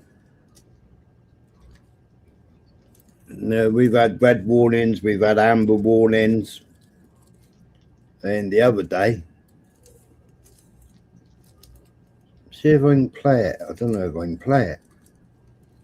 Yeah, Trudeau said COVID was great practice for climate lockdowns. Well, it was only a practice, wasn't it? That was to see how many people they could get to bow down and succumb to orders. Yeah. And it worked. Good as ever, too. Take this experimental drug, put a thing on your face, and stay 6 feet apart from each other. Yeah, you know, your boxer shorts, your jeans, yeah, won't block a fart, but a COVID-19 mask is gonna block COVID. Yeah. Oh yeah, even on the boxes you buy of the mask, it says "will not stop COVID." Yeah. I did that at hospital. They were actually giving out masks, right? Yeah. And the security guard kept going to me, "You got to wear a mask." I said, "No, mate, I can't wear one." He said, "You got to wear a mask." And I said, and he had a box of masks there. All right, and I turned the box around. I said, "What does that say on that?" I said, it don't stop COVID-19. So why are you telling me I got to put that mask on, breathe my own carbon monoxide, and you're telling me I got to put one of them on that don't stop COVID-19? It's clearly stated on the box. It don't stop it. Yeah. So what are you telling me? I said, no. He said, and he called on the radio. He called 3 more security guards, right? Yeah. And they were like, "Oh, if you haven't got a mask on, then you can't be in casualty." And I think I had a bit of metal in my eye. Yeah. You know, so I'd already gone up to the counter. No, my missus had already gone up to the counter. Yeah. Like started signing me in, saying I got metal in my eye, and they couldn't refuse the treatment, even though I refused to wear a mask. They couldn't refuse the treatment. Yeah. Practice it. And it was like an argument with them. It's like it literally states on your box. Yeah. It's no good, you know. Yeah. I may as well come down here with my spray mask on, because that would do something. Yeah. Yeah. If I believed in your stupid disease. Yeah. Or your stupid virus.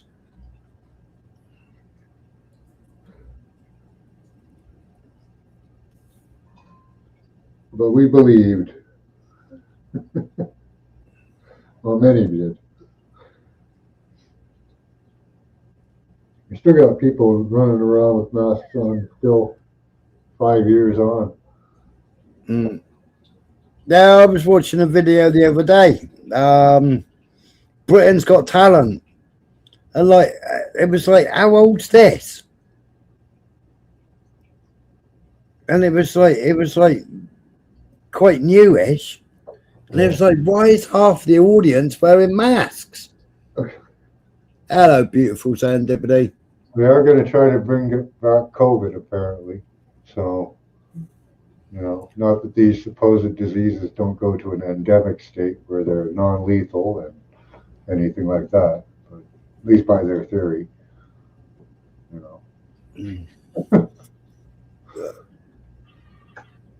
This is a very democratic city. This is. I think this is I think this was Channel 12 in Israel.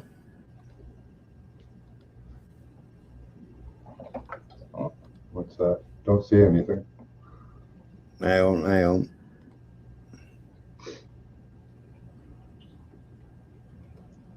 Oh, okay.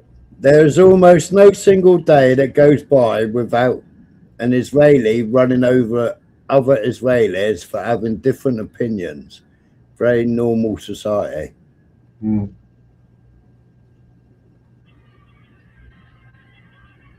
Oh, wow. Just running them over. Jesus. That is crazy.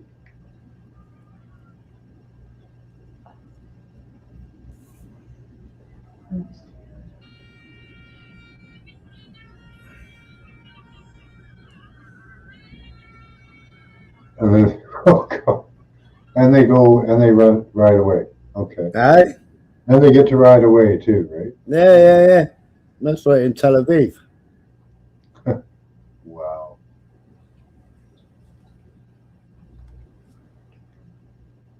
See, the leftists borrowed that from Muslims. Now I guess the Israelis are taking that from the leftists. Everybody's running everybody over with their cars now.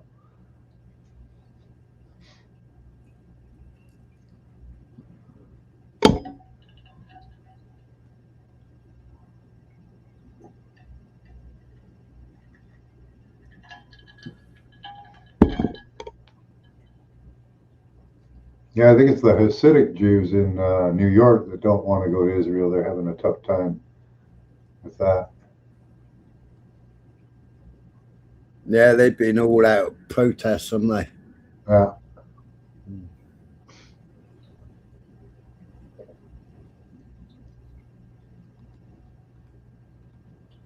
Yeah, they're the ones that I think they don't believe that Israel should exist. I think in their ideology. Yeah, they don't. They say Israel doesn't represent them, and that star don't represent them neither. Yeah. Because there's never been any Star of David in the Bible. Nope. The Star of Ramphan. Yeah. Solomon's seal. The star that led the wise men to Jesus. Yeah.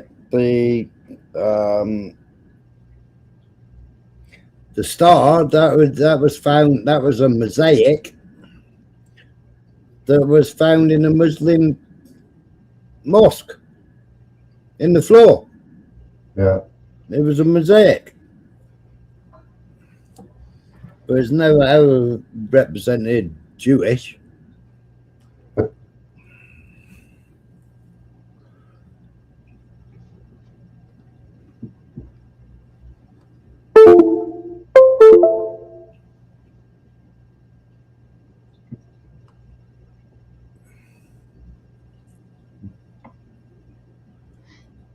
Hey, play a little more of that Kushner video. Yeah.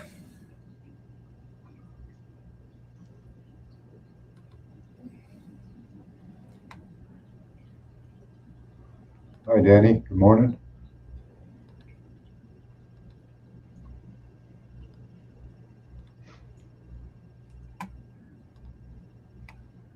Serendipity.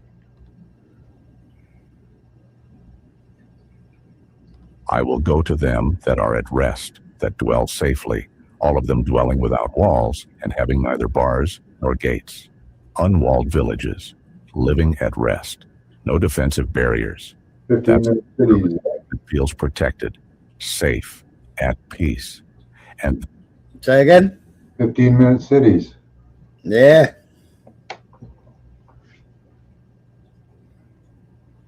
That's when the coalition strikes. Now here's where it gets chilling. Because Ezekiel doesn't just describe the attack, he names the attackers. Ezekiel 38:2-6 lists them. Gog and Magog, identified by most scholars as Russia, the leader from the far north. Persia, that's modern-day Iran, explicitly named. Meshech and Tubal, ancient regions now part of Turkey, Ethiopia and Libya, North African nations. Gomer and Togarmah, also connected to modern Turkey. Let me list the coalition. Russia leads it. Iran is explicitly named. Turkey appears multiple times. North African allies join them. Now, look at current geopolitical reality. Russia, Iran, and Turkey have formed an unprecedented military alliance over the last decade. They coordinate operations in Syria. They share intelligence. They conduct joint exercises. This alliance didn't exist 50 years ago. It didn't exist 20 years ago. But it exists right now. And it's exactly the coalition Ezekiel predicted 2,600 years ago. So why would this coalition invade Israel? Ezekiel tells us plainly. Verses 12 and 13. To take a spoil and to take a prey, to carry away silver and gold, to take away cattle and goods. The motivation is economic. Resources, wealth, strategic position. And Israel has plenty to take. Natural gas fields in the Mediterranean worth billions. The Leviathan field, the Tamar field. Enough energy to make Israel a major exporter. Technology leadership. Israel dominates cybersecurity, military tech, agricultural innovation, medical technology. Strategic location. Control of Israel means control of Middle East trade routes. Access to the Mediterranean. Influence over the entire region. If Israel is dwelling securely, if they've let their guard down because of a peace agreement, this coalition sees an opportunity. Now here's where we connect this to Kushner's framework. First, demilitarization of Gaza neutralizes Israel's most immediate threat. For the first time in decades, southern Israel doesn't fear rocket attacks. No sirens, no bomb shelters needed. Second, international peacekeeping forces create a buffer. Israel believes they have security guarantees, global backing. They feel protected by consensus, not just military strength. Third, economic prosperity makes people complacent. When investment flows, when trade increases, when prosperity rises. That's why they want the Shah in Iran. They want the Zionist Shah in Iran. But the Shah was worse than what they got now. Morning, Robert. Yeah, they're kind of stuck. They don't want an Islamic State, but yeah, I wouldn't want the Shah either. I don't think they can beat Iran, though. No, I don't think they'll be able to dig them out. Nobody else has been able to. Nations stop preparing for war. They start planning for the future. They dwell safely. Fourth, normalized relations with Arab neighbors.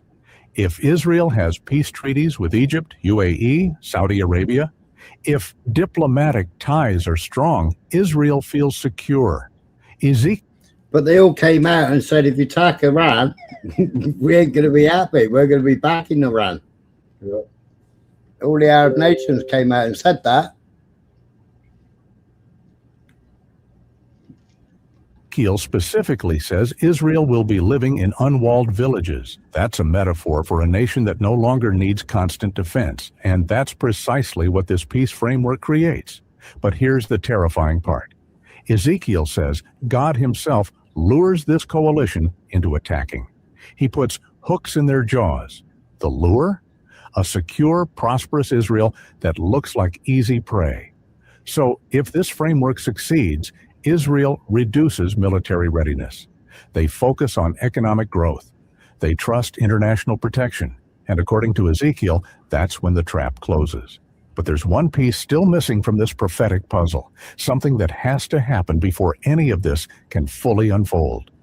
And it's the piece that changes everything. We need to talk about the temple, because without it, none of these prophecies can be completely fulfilled. Here's why. Remember Daniel 9:27.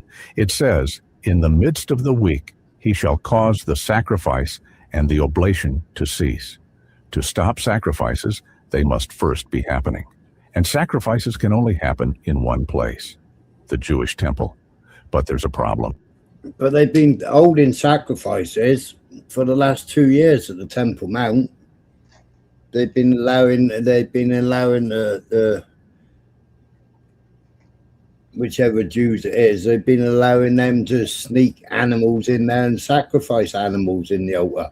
They've been banning Muslims from going to Temple Mount. Got the IDF stopping them. There is no temple, not anymore. The Romans destroyed the second temple in 70 AD.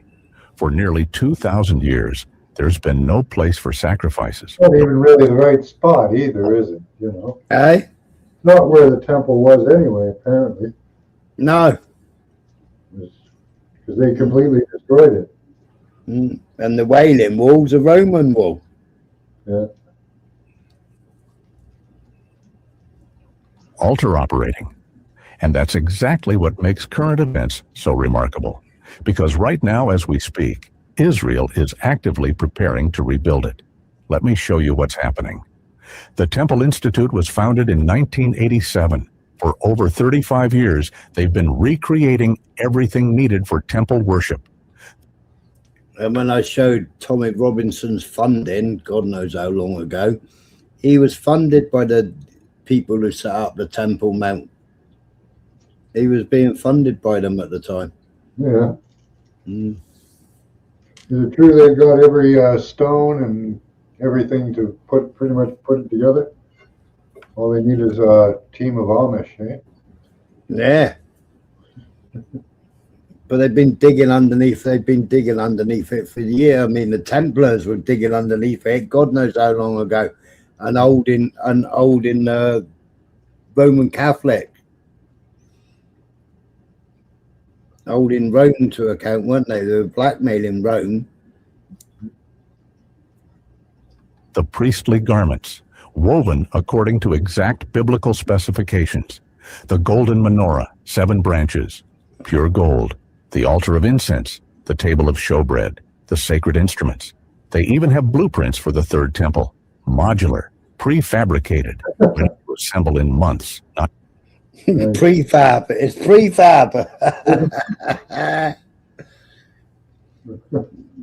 couldn't be proper architecture, could it? It got to be prefab concrete.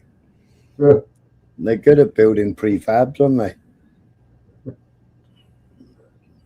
years. This isn't fringe conspiracy theory. They have a museum in Jerusalem. You can visit it, see the artifacts, watch their progress. Then there's the red heifer requirement.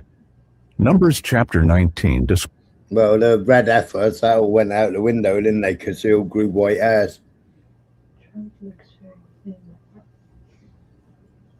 describes a purification ritual required before temple service begins. It involves the ashes of a completely unblemished red-haired cow. For centuries, these were virtually impossible to find, extremely rare. But in 2022, 5 red heifers were brought to Israel from Texas.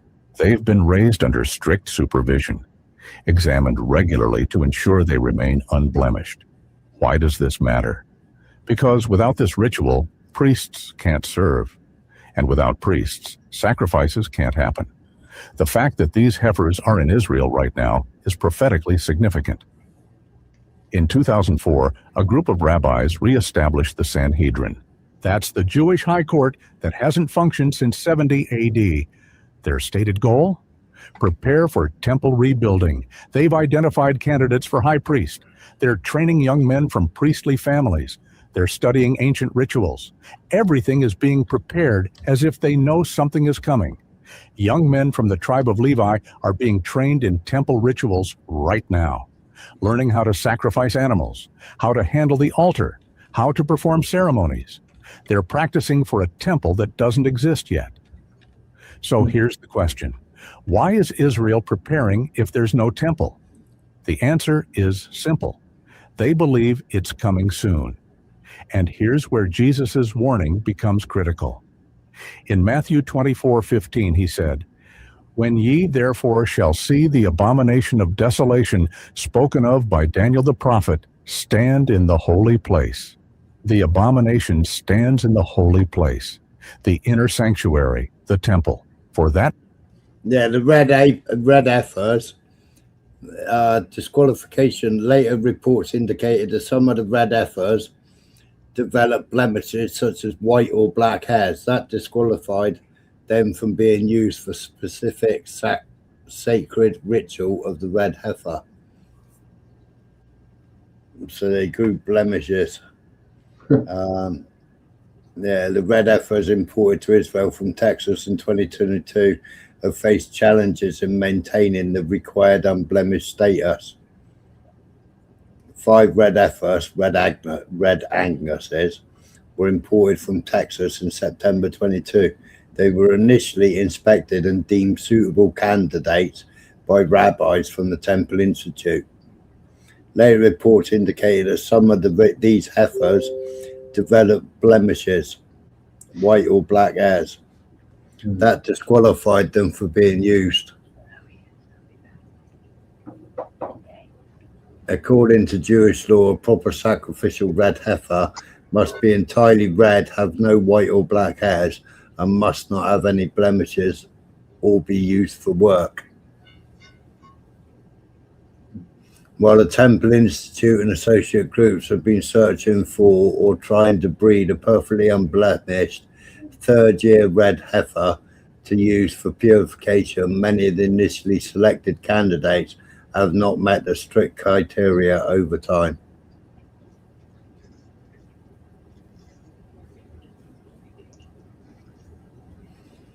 Yeah, that's culture to the extreme, right?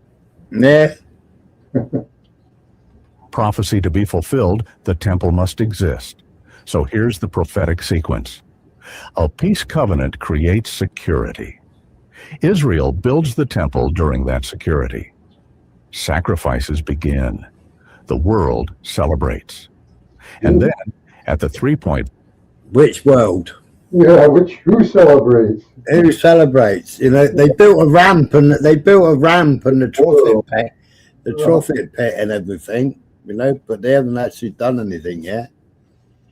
Because the rabbi turned around and said, "No, well, they got white hairs, or now they got black hairs." Because they destroyed a whole olive farm to build the ramp, which directly lined with the Temple Mount. 5-year mark. The leader who made peace breaks it.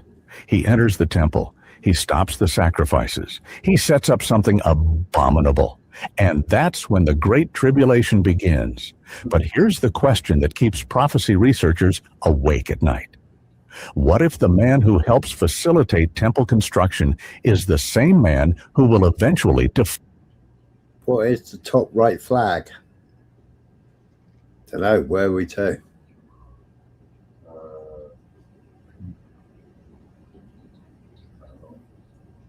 They're pretty small. I can't see a flag. The one's on the table. So I don't know which one you'd mean. No, I don't know. Yeah. file it? What if the peacemaker and the betrayer are the same person? Which brings us to the question everyone's asking. Let's address it directly. Is Jared Kushner the Antichrist? Before we answer, understand something. This isn't a question to take lightly. If we're wrong, we damage credibility. We become the boy who cried wolf. But if we're right and say nothing, we fail to warn people of the greatest deception in human history. So we need to be careful. We need to be biblical. Oh, it was the Saudi flag. Was it the Saudi flag or was it the Shah flag? I don't know which one. The Shah one's got a lion on it, innit? And we need to be honest about what we find. First, let's establish what the Bible actually says the Antichrist will do. Daniel 7:8 describes him as a little horn who rises among 10 kings. He starts small, but speaks great words against God.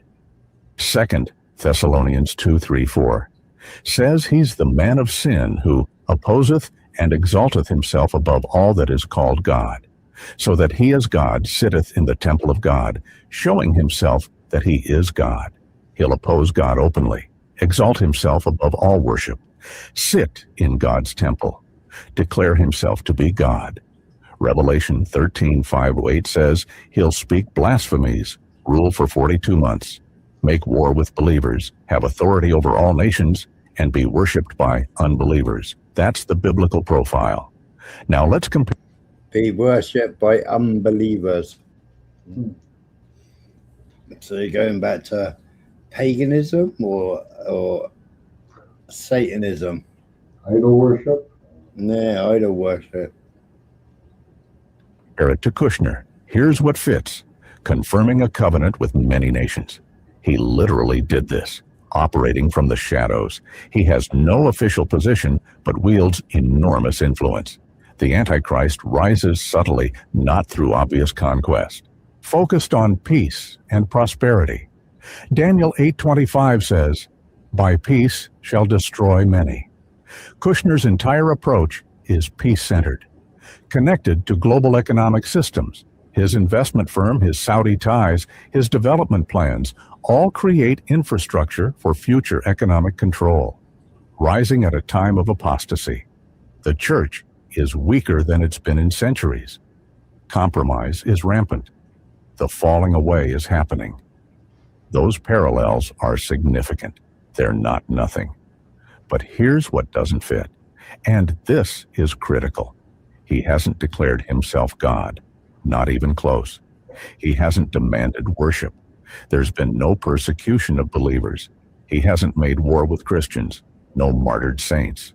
There's no control of a rebuilt temple because there is no temple yet, no abomination of desolation.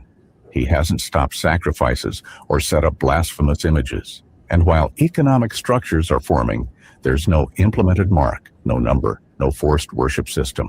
So here's my assessment. Jared Kushner fits approximately 40% of the biblical criteria for the Antichrist. That's significant. But it's not everything. Now, here's where we need to understand biblical patterns. Throughout Scripture, God shows us types before he reveals the antitype. A type is a foreshadowing, a preview, a pattern pointing to something greater. The Passover lamb was a type. Jesus was the antitype. Melchizedek was a type of priest. Jesus was the eternal high priest. The same principle applies to the Antichrist. Throughout history, there have been types, men who embodied aspects of his character, his methods, his spirit. Antiochus Epiphanes desecrated the temple in 167 BC. He stopped sacrifices, demanded worship. He was a type.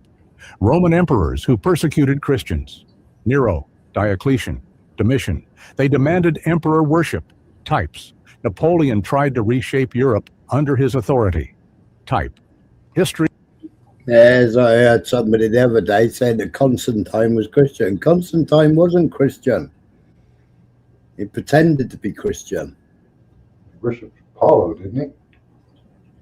Yeah, he worshipped some Zoroastrianism or whatever the hell it's called. Or the one that came before Zoroastrianism.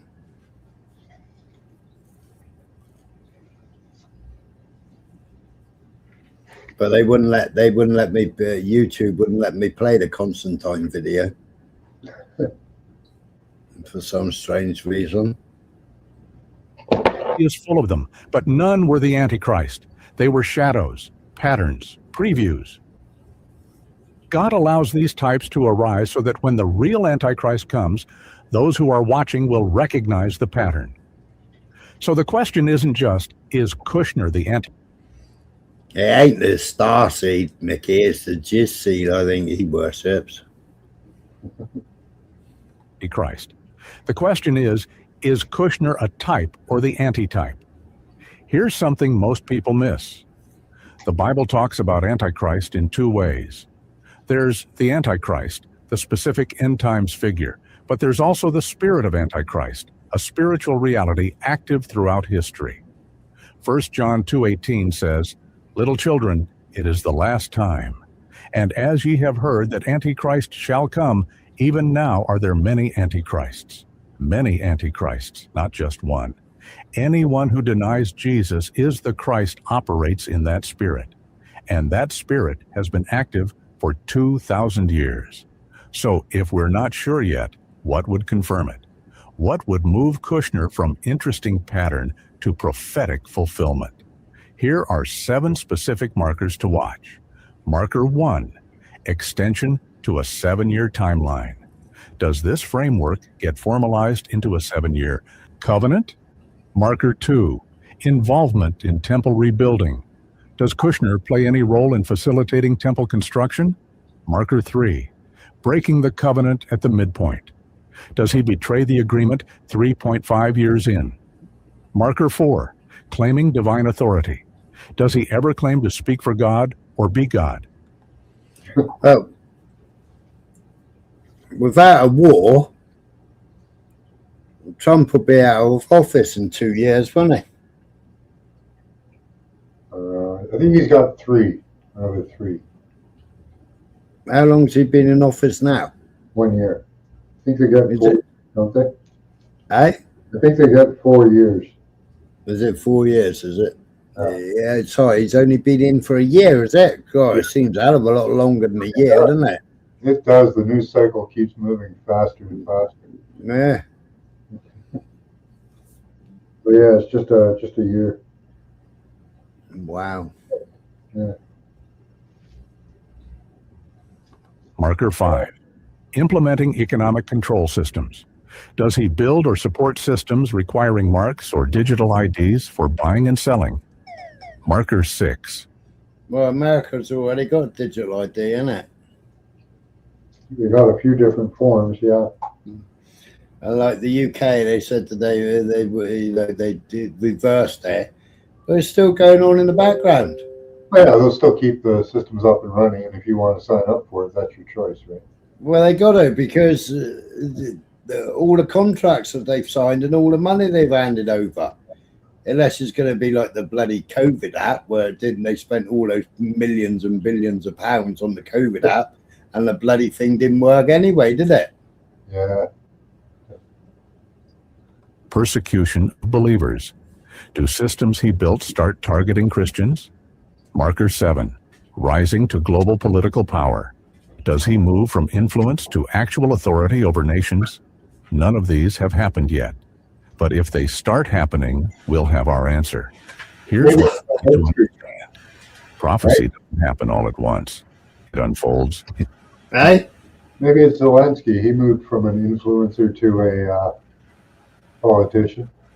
Yeah. And he's Jewish. Yeah. Kushner's Jewish. All fits. He broke contracts. Jason Momoa's wife's Jewish. And her ex-husband was Jewish. And they all sold their soul to the devil. And they're all into this weird shit with kids. In stages. The first coming of Jesus took 33 years. Prophesied birth, hidden childhood, public ministry, crucifixion, resurrection. 33, number 33. All the threes, 33. I love 33. Nobody recognized all of it at once. The shepherds knew about the birth, but not the crucifixion. Simeon recognized the baby, but didn't see the resurrection. The disciples followed Jesus for 3 years, but didn't understand the cross until after it happened. Prophecy reveals itself over time, and the same will be true of the Antichrist. We might be in the early stages right now, watching pieces move into place, seeing structures form, but we won't see the full picture until it's too late to stop it. So the question isn't, do we know for certain? The question is, are we watching closely enough to recognize the pattern when it completes? Because by the time it's obvious to everyone, it will be too late. But there's something else we need to understand about this moment in history. Here's what people miss when they focus only on identifying the Antichrist. The Bible warns us about something more immediate. more present, more dangerous right now. The spirit of Antichrist is already operating. 1 John 4:3 says, "Every spirit that confesseth not that Jesus Christ is come in the flesh is not of God. And this is that spirit of Antichrist, whereof ye have heard that it should come, and even now already is it in the world." Notice the phrase, even now already is it in the world. Not future, present, active, working. This spirit doesn't wait for a single man to appear. It's been here since the 1st century, and it's more prevalent today than ever. Any belief system that denies Jesus is who he claimed to be. Say again? I said, is that when the evil showed up in the 1st century? Okay. Yeah. Everything was roses before then. Yeah. Any religion that says Jesus was just a prophet, not God in flesh. Any philosophy that reduces Jesus to a moral teacher but denies his death for sins. That's the spirit of Antichrist. And it's everywhere. In liberal Christianity that claims Christ's name but denies his miracles, his resurrection, his exclusive claims. In secular humanism that dismisses Jesus entirely. In New Age spirituality that talks about consciousness but rejects the historical Jesus. All of these operate under the same spirit. Why? Because they deny that Jesus Christ came in the flesh as God, died for our sins, rose from the dead, and is the only way to the Father. 1 John 2:22. Right? He's getting a bit cultish, eh? Yeah. And yeah, Robert says, I'm not religious. My family are. I can't believe in a false God that allows all this misery in this hellhole of a world. But, you know, most of the misery comes from your BlackRock, your Vanguard. Yeah. All your Rothschilds, your Rockefellers. You know, Rockefellers, you know, they cures for cancer. You know, they did you got the Cancer Act, which the Cancer Act actually says you can't cure cancer. It's illegal to cure it. You know, you can keep dishing out treatments. Yeah. You know, but if you see an oncologist and you say to an oncologist, are you gonna put 2% acid through your body?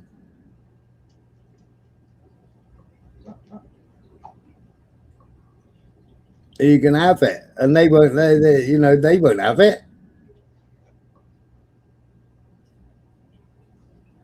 All you're messing around with all your food. All you're messing around on how you cook.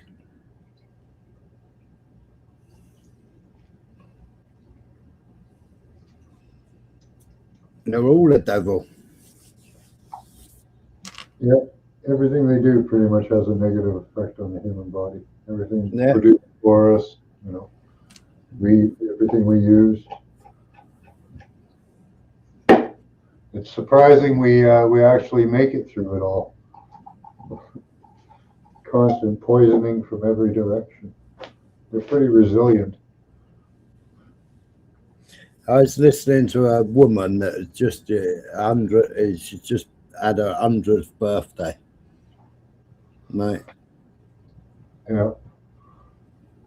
She has a tot of gin or a tot of whiskey.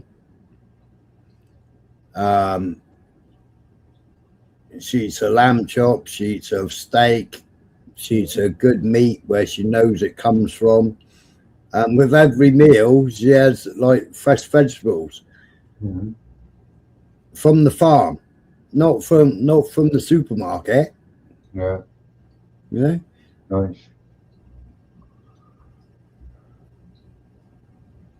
Yeah, microplastics, but not only the microplastics, Paul, it's the heavy metals. You get a bottled water, you've got the heavy metals in there as well as the microplastics. and you got things like arsenic and all kinds of stuff. They've done tests on it on loads of different waters, and the stuff that's in it is unbelievable. Yeah. And it's like, why is water got a sell by date?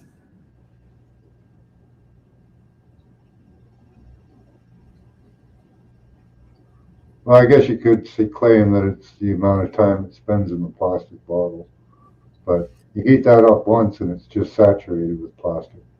Yeah.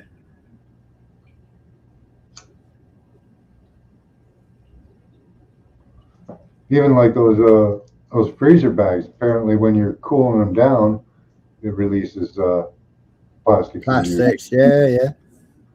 So you're screwed either way. Yeah. And cooking it and cooking on aluminium tin foil. Yeah. Aluminum tin foil. Oh, you seen those plastic bags? You just boil them. You put meat in them and you boil them. Yeah.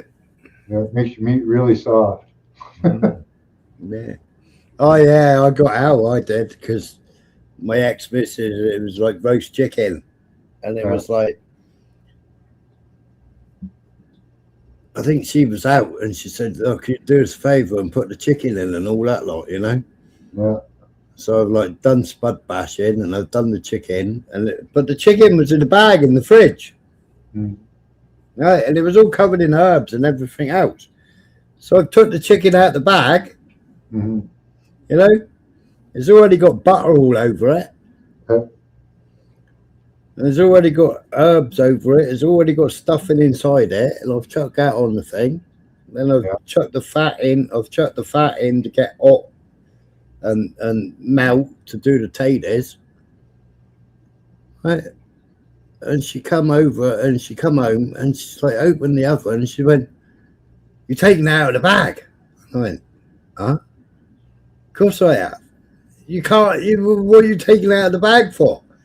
You can't put plastic in an oven." Yeah. You're supposed to cook it in the bag. I said, "What do you mean cook it in plastic bag in the oven? You're having a bubble, aren't you?" Is that how she been cooking for you?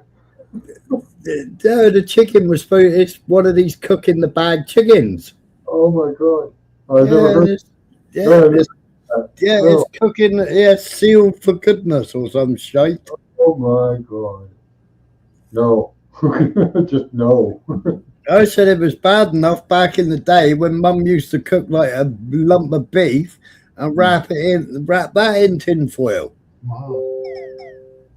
You know, it is supposed to keep the moisture in. You know, that was the big advert. Yeah. You know, and everybody used tin foil on your baking trays. Oh yeah. So it saves on washing up. What? Yeah, I use tin foil. Tin, get some parchment paper. Yeah, get parchment paper.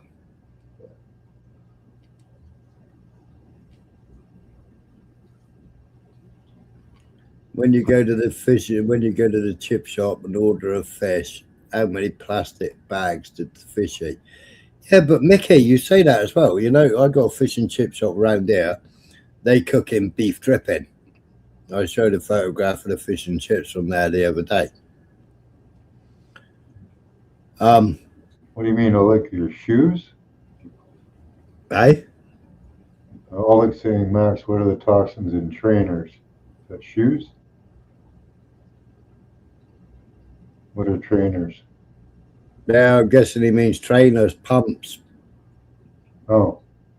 Yeah. Yeah, most of them are made of plastic. They have plastic fibers inside. You have foams that are plastic, bleeding off all kinds of stuff. Robert, I wouldn't go and I wouldn't have it delivered because by the time it gets to it goes soggy.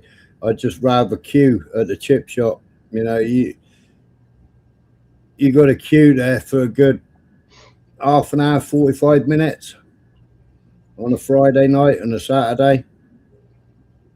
It's always a bloody big queue there. And you've got to do a good search to get clothes without plastic in them. But I mean, most of them cook in oil, which is nearly plastic anyway. Yeah. And the way that they process oil is absolutely disgusting. Yeah. I use butter, olive oil, and about it. Oh yeah, I mean, look at the Spanish, olive oil. Yeah. Look at the Palestinians, olives. You know, but you know, mostly Israelis are allergic to olives. How Yeah. would you? For beef tallow now. Eh? A lot of places in the U.S. are using beef tallow now. Beef tallow? Yeah. No. Kind of like gardening. Yeah, like beef dripping. I mean, Yeah. I use beef dripping or lard. Yeah. Yeah. Well, No. I won't use oil. I use olive oil. I'll use olive oil like on salads and stuff like that. Yeah.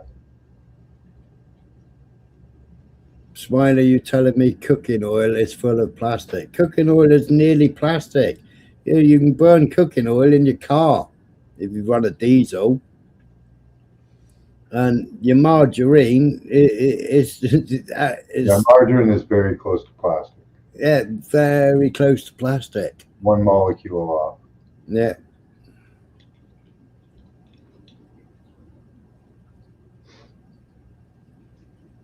Everyone talking about plastic, and I bought a 3D multicolour printer. Which one did you buy, Robert?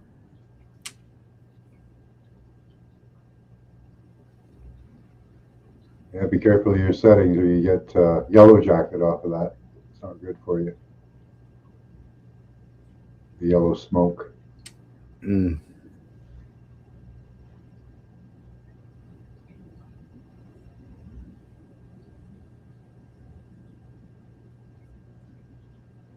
Oh, are you going to send it to me? Oh, cheers, Robert. I could do with a 3D printer.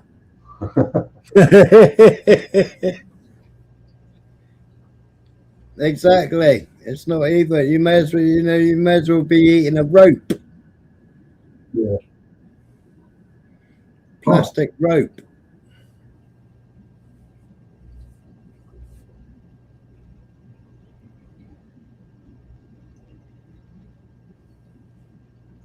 Yeah, that's right. Serendipity. Yeah, you can still buy potatoes wrapped in aluminum at the store today. You know. Yeah. Mm. But it's like baby formula. Baby formula has got so many metals in it. It's unbelievable. Yeah. And so many, and so many things that have been put RFK.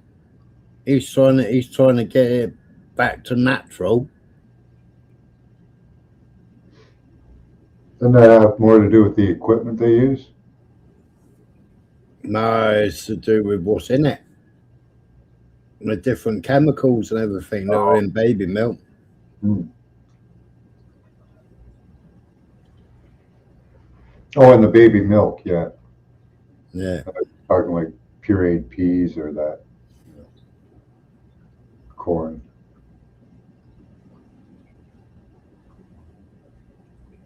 Dark satanic covenant. Yeah. Dark satanic forces of evil and what they had planned for us all, but I forgot to screenshot it years ago. Oh, okay. Yeah, I got a really good video, Serendipity, on the vaccines. It was done by America and it was a big black bus, but YouTube won't let me play it. It's a documentary that they made about kids being fully functional, fully verbal, full speaking, blah, blah, blah, making noises, sounds, everything. And then going for their different jabs in America to literally being totally mute. Yeah. Completely mute. The video's heartbreaking. Heartbreaking. You've got loads of parents with their kids and then showing videos of their kids prior to all the jabs that they got to have in America. And like they've gone for certain jabs at certain different stages of their life because they've got to have so many. They got to have something stupid like 18 jabs when they're born. Oh, I don't know. I know there's a couple in the first week or hepatitis and something else. Yeah, they call aluminum or mercury thimerosal in the jabs. They rename it so you don't know what it is. Babies, Robert. Smiler, they must tell us what they're going to do, and everything is compromised from cleaning products to bed linen to clothing, etc. Well, yeah, I mean, we shouldn't be wearing any of these man-made fibers. Yeah. Shouldn't be wearing any of these man-made fibers. Yeah. You have to check your clothes very carefully to find anything that's all natural. Most of it's got plastic in it. Your stretchy pants, your, you know, all that stuff. It's all fake plastic.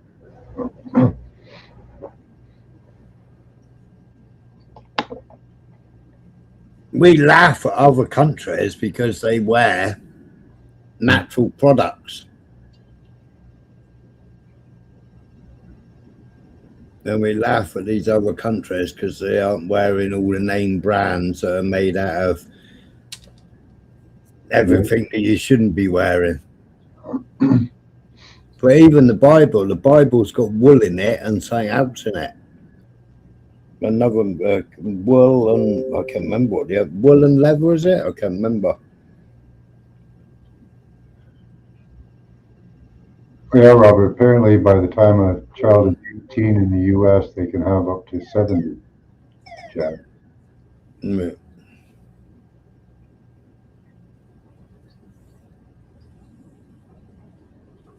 Stem cells are pretty amazing. They help with healing. Your body produces them naturally anyway. So yeah, they just it depends where they're getting the stem cells from, though, doesn't it? Yeah. I mean, if they're getting them from baby fetuses.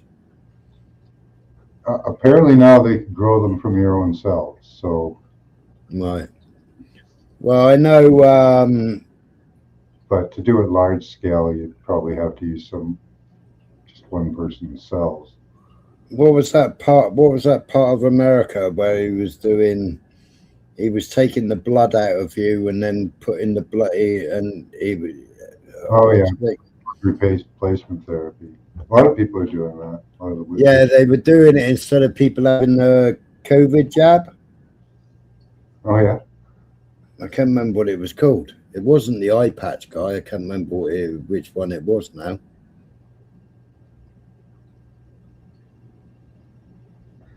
Crocs.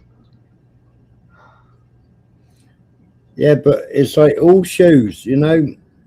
Yeah. They got rid of leather soles. They made plastic soles. You know, we used to wear leather soles with Blakeys in them, and you were grounded. You were actually grounding. And then they made all these synthetic soles, and it stops you from grounding. Yeah. You know, people laugh at people that ground and people that tree hug. You know, people laugh at me if I walk to the bloody shop without any shoes on. Mm-hmm. Yeah, I have a jewelry I made that grounds me. Yeah, copper. Yeah. I actually put a battery on it to give it that extra oomph. Yeah, yeah. Negative pole of the battery is a ground. So. Mm. Yeah, but I mean, they've been using copper for years. Mm-hmm. Took your pennies away too. Yeah, it took pennies away in America, haven't they? But they've been using copper for years to grow big plants, to grow big for the competitions. These people that do that grow these massive pumpkins have been using copper. Yeah, was it electro farming they call it or something like that? Yeah. You know, and what did we used to drink out of copper? We used to cook out of copper. Mm-hmm. Now everything's covered in acrylamide. Yeah, your tin cans coated in plastic. Yeah, all your food in the tin is covered in plastic. Your Coca-Cola is aluminium, and you can actually melt away the aluminium and get left with a plastic bag. Yeah, same thing on the milk cartons too. They're all coated in plastic. Yeah. Spray that shit everywhere. Well, we used to have glass bottled milk. Yeah. And it was recycled every day by the milkman. The minute you put your empties out, and he put full ones there. It would then go to like the dairy. They would clean them, dry them, and then refill them and put a lid on them, depending whether it was gold top, red top, or skimmed. Yeah, they use the same glass, so if you broke one, they could recycle it. No problem. Yeah. Yeah. Glass. You can always use it for something. But same as your Corona bottles, all your Corona bottles, and like, well, quite a lot of shops around me now are doing all the shopping in paper bags again. Yeah, that's good. Mm. They banned paper bags for the longest time in Canada. I think they're allowing them now. Well, my auntie and uncle used to own a big fruit and veg market, big, huge, great shop, fruit and veg shop. Yeah. I drove past it when I was doing my tour around Cornwall in the storm. Yeah. And it was like right behind the Humphrey Davy statue. My uncle and auntie used to own all that. And then you got Lloyd's Bank at the other end. Now, everything in there used to come in brown paper bags. Mm-hmm. And you get people, come in for full baked potatoes. You put them in a brown paper bag. You grab hold of the corners of the paper bag. You give it a swizzle, and that ties up the corners of the bag. And we then had the wick, the twine handle. Those were good. Yeah. Paper was good. Yeah. You carry a backpack full of stuff in one of those really big paper bags. You just hold it with your hands on the bottom, and no problem. I was actually watching a series the other day, and they actually had somebody on that series that would only make tea from amethyst water. Oh, okay. Because amethyst has healing properties. And they soak amethyst crystals in the water.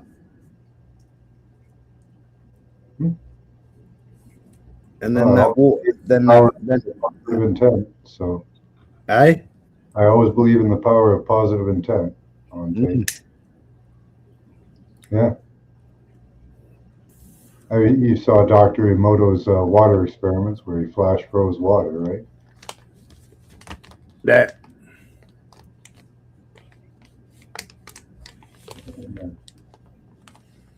Yeah, well, Corona bottles, Mickey, used to have 10p on the lid.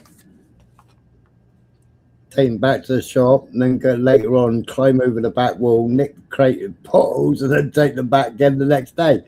Yeah. You Copper. All you pick up the bottles. Get $100, $200 in bottles on a weekend.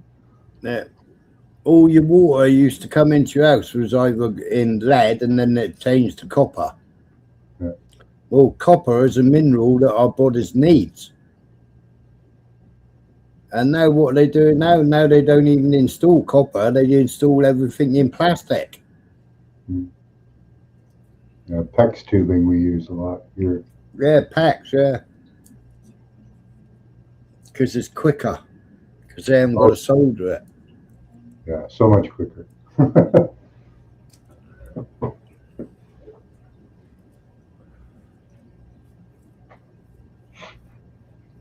Oh yeah, and if you want to know what their plan is, just look up biodigital convergence. Every government's got a plan for it. Yeah.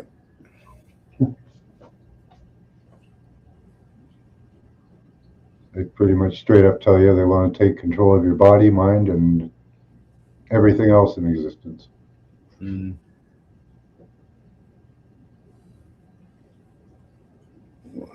So we get to the end of the end time, shall we?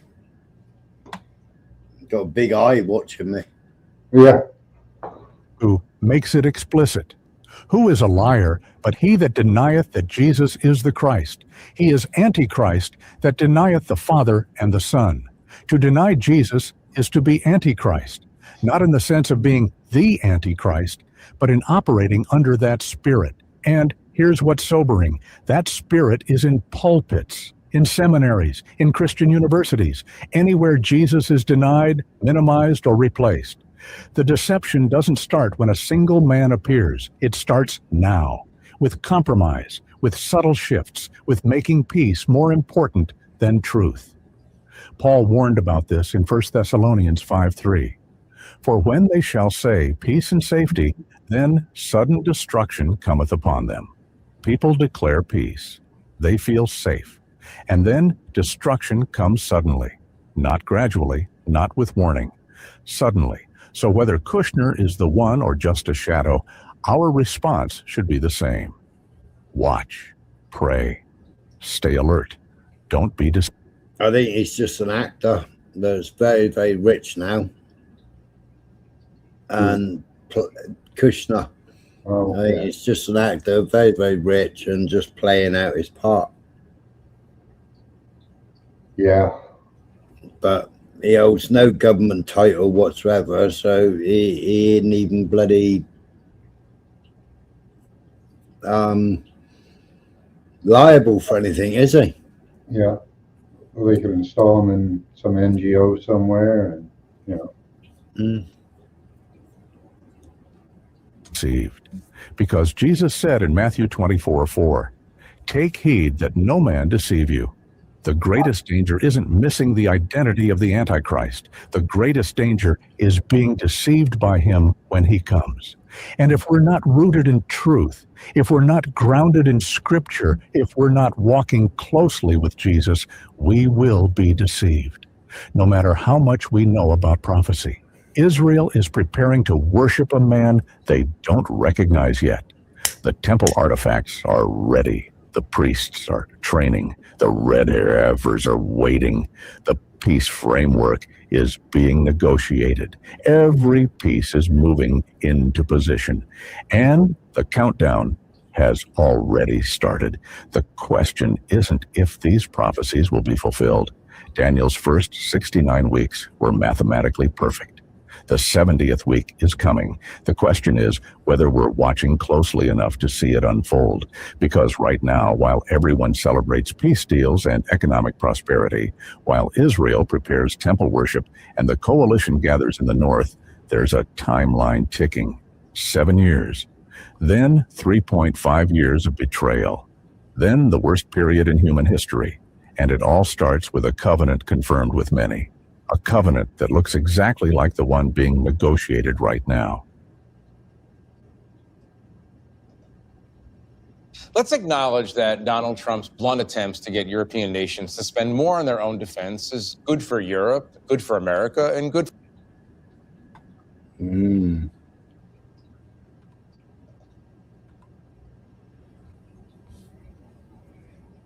Bar bottles. What was bar bottles? Well, no, my gran used to get money back on her Guinness bottles. Yeah, pop bottles, milk bottles.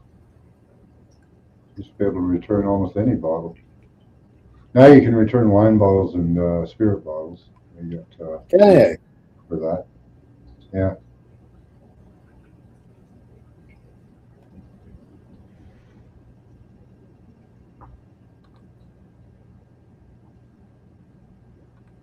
Yeah, that's plastic and glass too. So, yeah.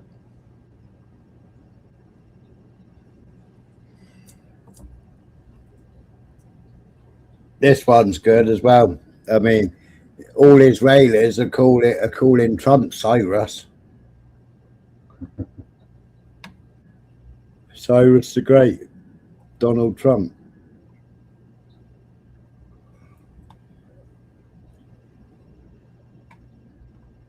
Well, then they get their prophecy of all the good stuff in the Talmud there. Mm. Yeah, the Sanhedrin.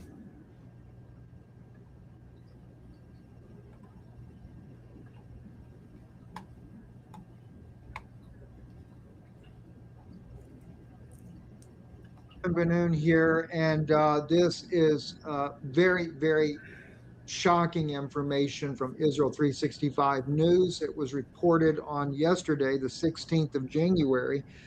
Today being the 17th of January. My wife showed me this last night. Sanhedrin addresses Iran and Syria invoking Cyrus and biblical covenants. I'm going to be breaking this down with you because I have shared this with you guys going back, over a year ago, about a year and a half ago, when I first did this message right here. And this was dated back, I think it's in May of 2024, thinking to change times and the law. It's not who thought, or it's not what you thought, I think is what I meant to put in the title right there.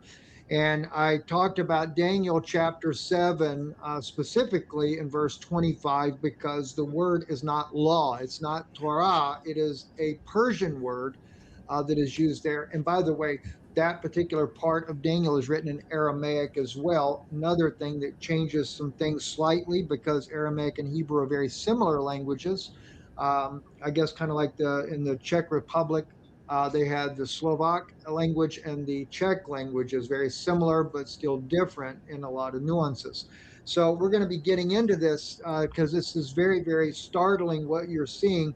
I really recognize we're seeing biblical prophecy unfold right before our eyes.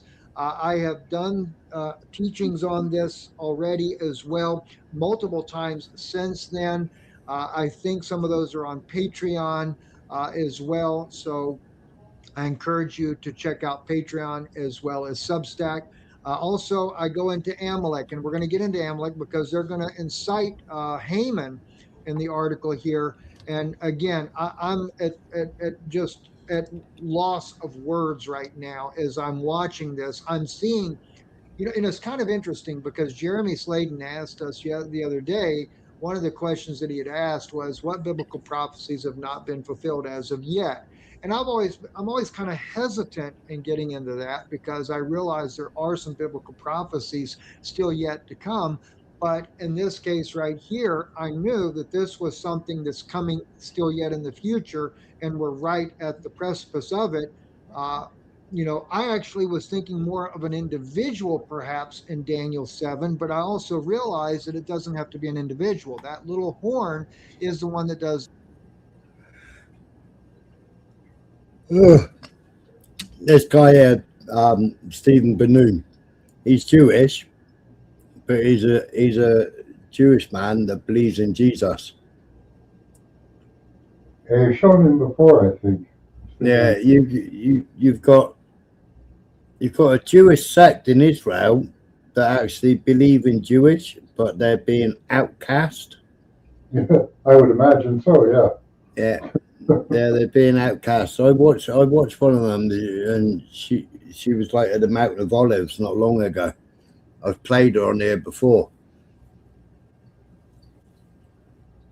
and they go to a different wall than the Wailing Wall. But they're being persecuted because obviously they believe in Jesus. Yeah. Speaking, and that can be a collective body. But we really got to look at this. We're going to be looking at Revelation also in chapter 13. That's going to go hand in hand with this, and know that that deadly wound has nothing to do with Rome. Jesus never wounded Rome. It was the woman's seed that wounds the head of the serpent. And so we've got to really unravel these false theologies here, and let's get this down in the right place, because biblical prophecy is unfolding right in front of your eyes. As I'm sitting here today, you're about to see the prophecy unfold before you. So let's look at what they put in this article here. They show an old seating of the Sanhedrin Council from years gone by. I actually created up a little. Oh, I had to laugh the other day at the photograph of Trump and the peace pact thing. They was all lined up at a table, and it would just look like the Last Supper. You know,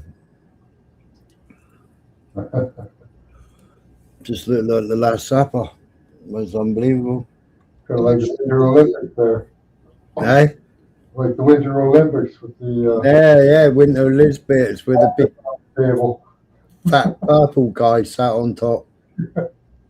Or guy thing, whatever it was. Supposed to be Bacchus.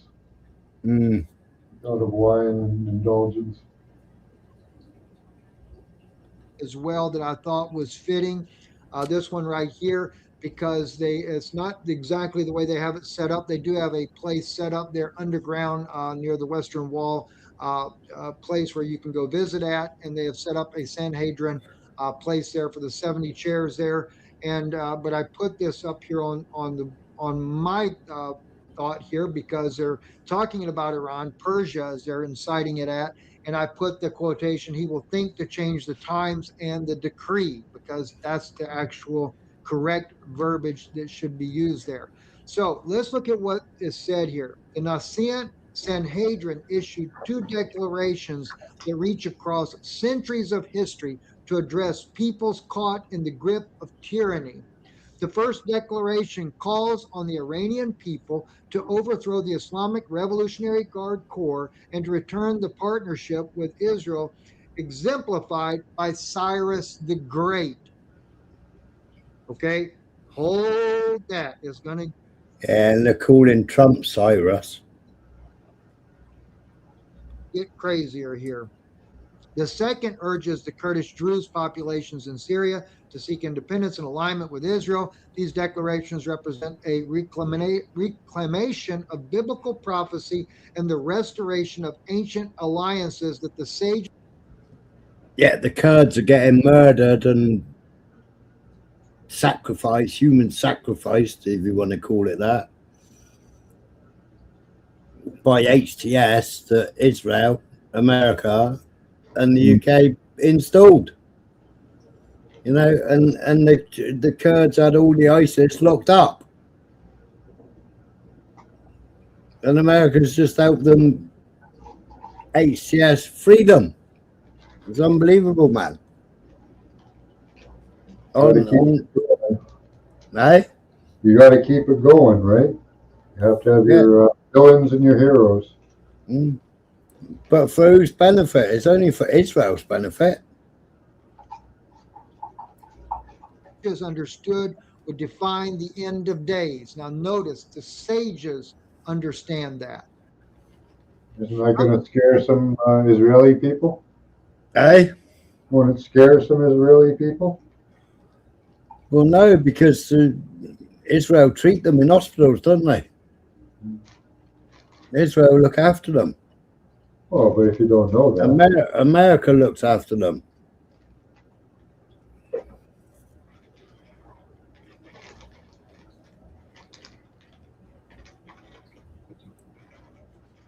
And I think we need to quickly bring this out as well. It's very important.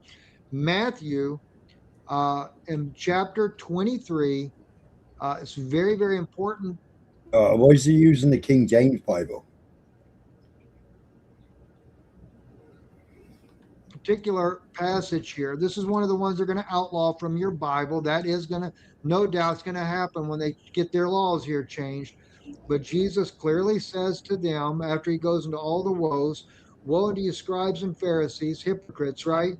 And then he says, you build the tombs of the prophets, garnish the sepulchres of the righteous, and say, if we had been in the days of our fathers, we would have not been partakers with them in the blood of the prophets. Whereof you be witnesses unto yourself, Jesus says, that you are the children of them which killed the prophets. Fill you up in the measure of your fathers. You serpents, you generation of vipers, how can you escape the damnation of hell? All right. He identified them as vipers, generation of vipers. Jesus is the woman's seed of Genesis, okay? And that's what they got in the Knesset, isn't it? A big snake's head. big viper. The Vatican. Yeah. Well, I put the link to that one in there, didn't I?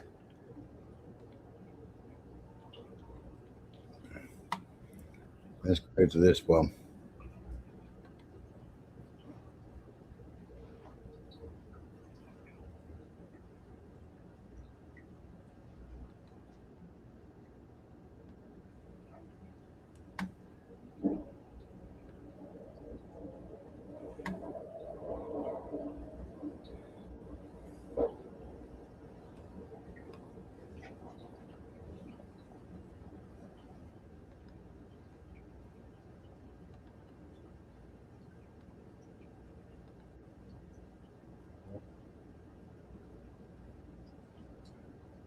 Plowing the snow, there's a great tall 8-foot pile of snow already. And it hasn't stopped snowing yet.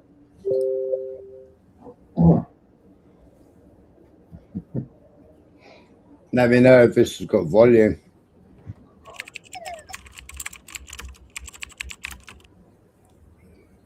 This one might beat the blizzard of 77. Yeah, I heard that. They say the greatest secrets are the ones hidden in plain sight. Look around. In the busiest cities on Earth, amid towering buildings, beneath financial centers, in the heart of technology hubs, there is a shape that keeps reappearing. It doesn't speak, it doesn't shine, it doesn't demand attention.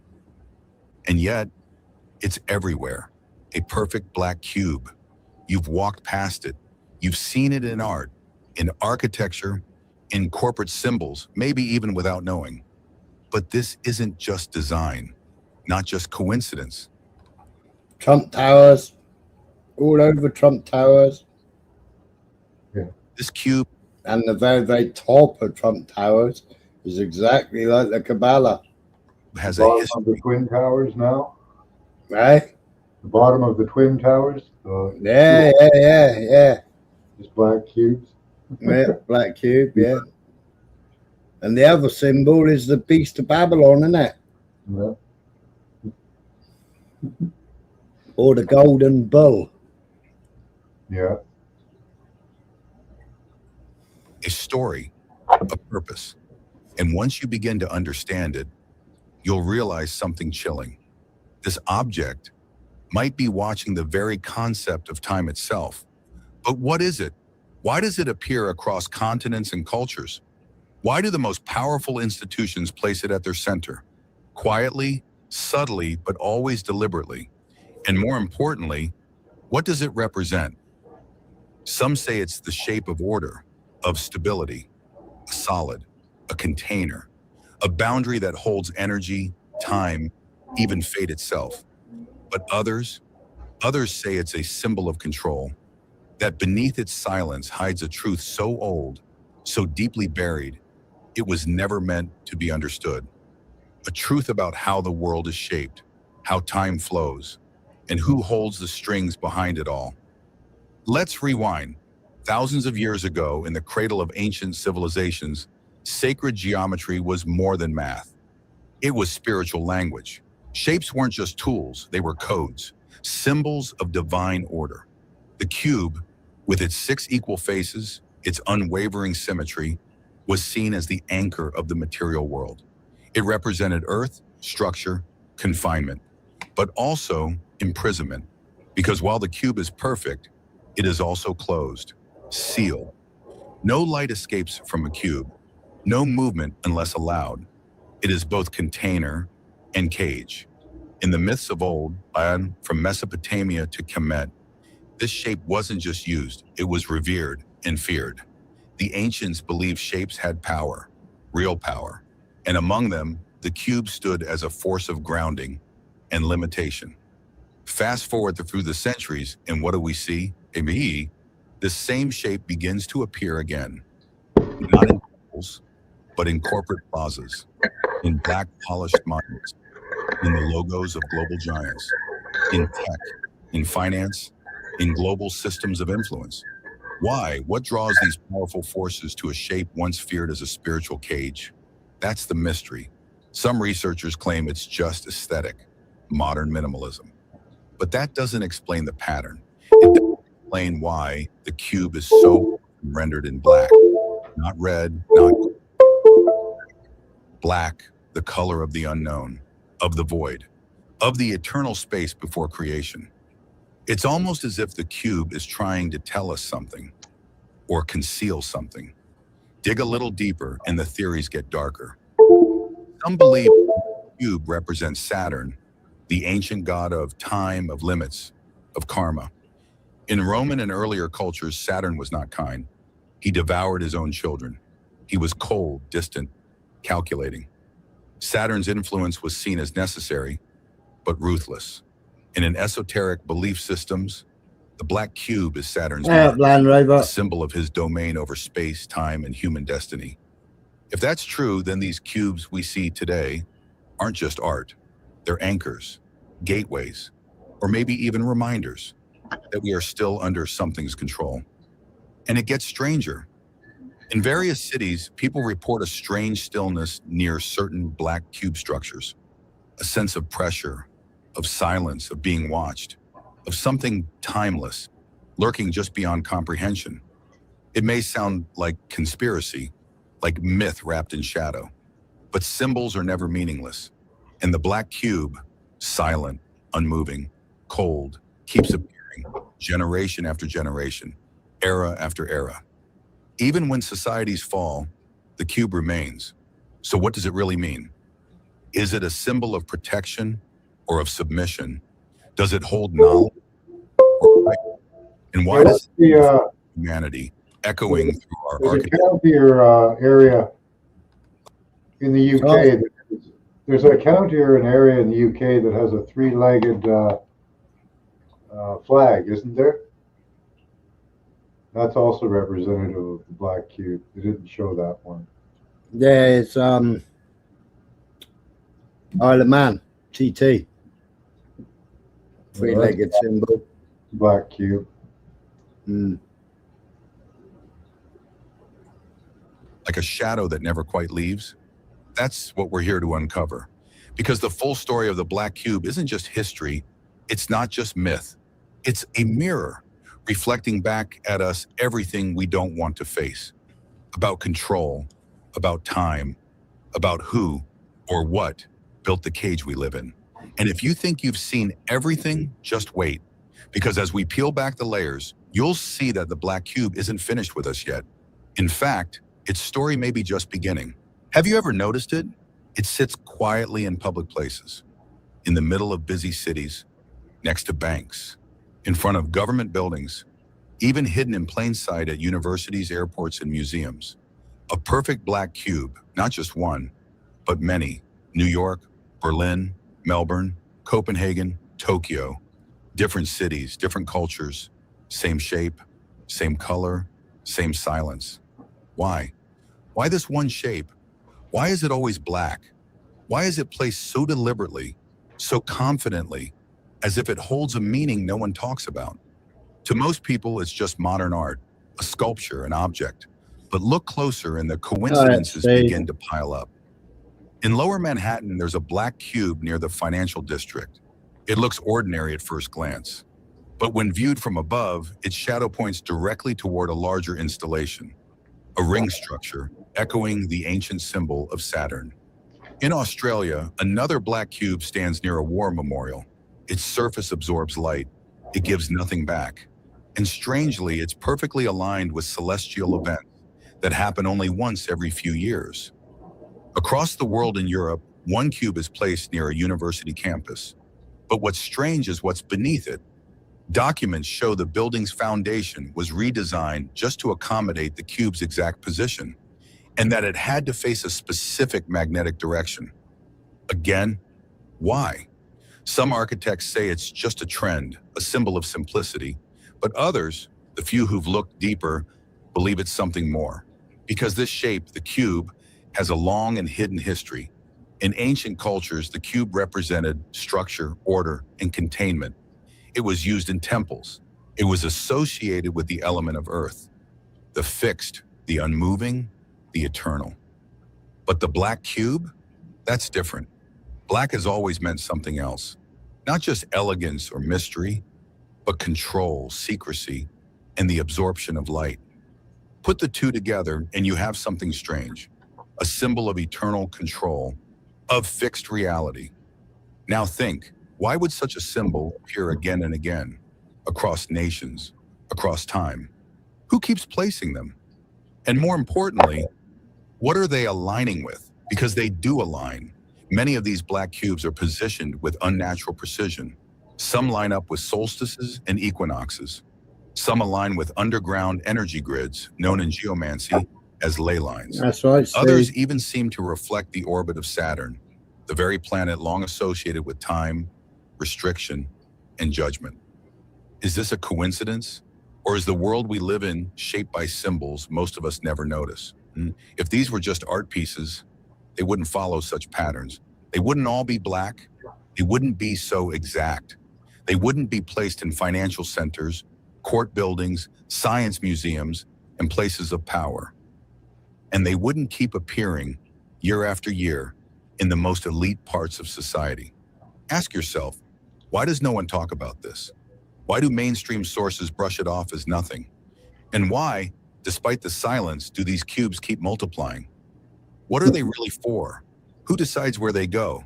And is there a hidden meaning behind their shape, their color, and their presence?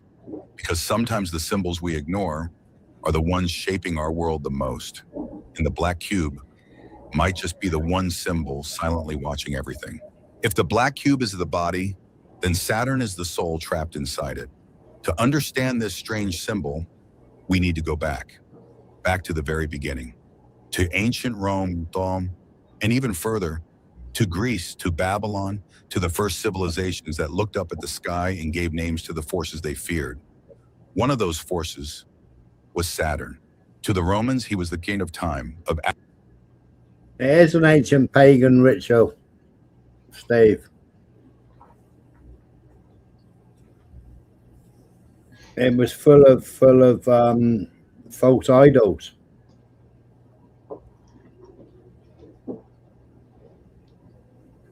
There's a story in there about Muhammad.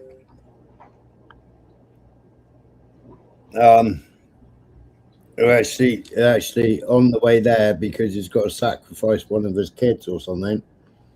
On the way there, he speaks to a soothsayer, a witch.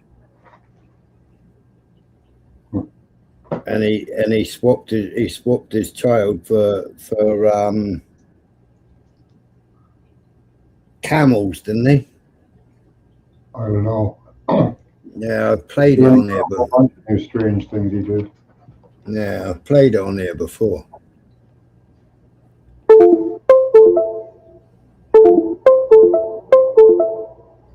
You got something disconnected and reconnected on your computer every 5 minutes. Who, me? Yeah, you got like a USB. Oh yeah. And we're having connection problems at the moment because of the storm too. Ah, right, yeah. I've had trouble with my Wi-Fi card, where my Wi-Fi card or just my internet, it just keeps on hibernating. 1 minute I'm connected and next minute I'm not connected. But then I do a speed test and I'm fully connected, and it's like, what's going on? Agriculture, decay, and inevitable endings. To the Greeks, he was Kronos, the father of the gods, the one who devoured his own children to stop them from replacing him. He wasn't a bringer of light. He was a keeper of limits. He didn't reward. He ruled. Saturn represented time, not as a gentle river, but as a ticking cage. He marked the end of youth, the fading of memory, the weight of age, the chains of death. Every second you lose belongs to him. Now look around your life. Clocks, calendars, schedules, deadlines, alarms, aging skin, slipping days. Saturn isn't just myth, he's presence. He governs every structure that holds you down, from the passage of time to the weight of authority. Even at his festival, Saturnalia, became the blueprint for holidays we still celebrate. But it wasn't cheerful, it was chaos before control. A ritual of reversal where slaves could act as masters just for a moment before everything returned to order. Because Saturn always restores control. Now here's where it gets darker. In ancient symbolism, Saturn wasn't just a planet, he was a power, a force of limitation. His color? Black. His shape? The cube. Think of it, a cube is the perfect prison. No windows, no softness, just 6 walls that never move. It contains everything, nothing escapes. And in some occult traditions, the black cube is believed to be Saturn's ultimate symbol, not just representing time and death, but controlling it. You may wonder how that control works. It's not about stopping clocks. It's about setting the rhythm. Humans once lived by the sky, by sunlight, by stars, by natural flow. But over time, we were boxed in, first by sundials, then mechanical clocks, then time zones, school bells, shift work, corporate hours, and digital calendars. Now you live by digits. You sleep when told, work when told, buy, sell, move, all based on a system you didn't choose. And above it all, the symbol remains. Saturn, the black cube, the god of restriction. In some esoteric teachings, the cube isn't just symbolic, it's energetic. Some believe Saturn emits a frequency, and that frequency shapes our reality, like a cosmic metronome keeping everything in line. You feel it when you're trapped in routine, when time slips through your hands and you don't know where it went, when every day feels boxed in, limited, scheduled, no room to breathe. That's the cube at work. It doesn't shout, it hums, but the link goes even deeper. In astronomy, Saturn is surrounded by a strange 6-sided storm at its north pole, a hexagon, perfect, persistent, and baffling to scientists. A naturally occurring 6-sided shape, the building block of the cube. Coincidence? Maybe, but in the ancient world, nothing was coincidence. They saw the patterns. They built their myths around them.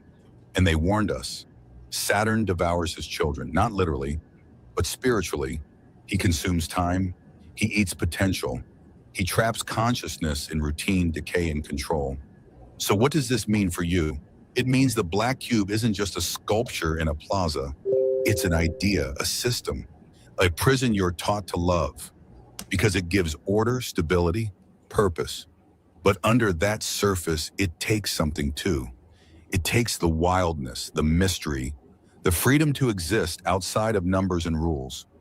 Saturn is not evil, but he's not merciful. He offers structure, but demands sacrifice. And the cube is his throne.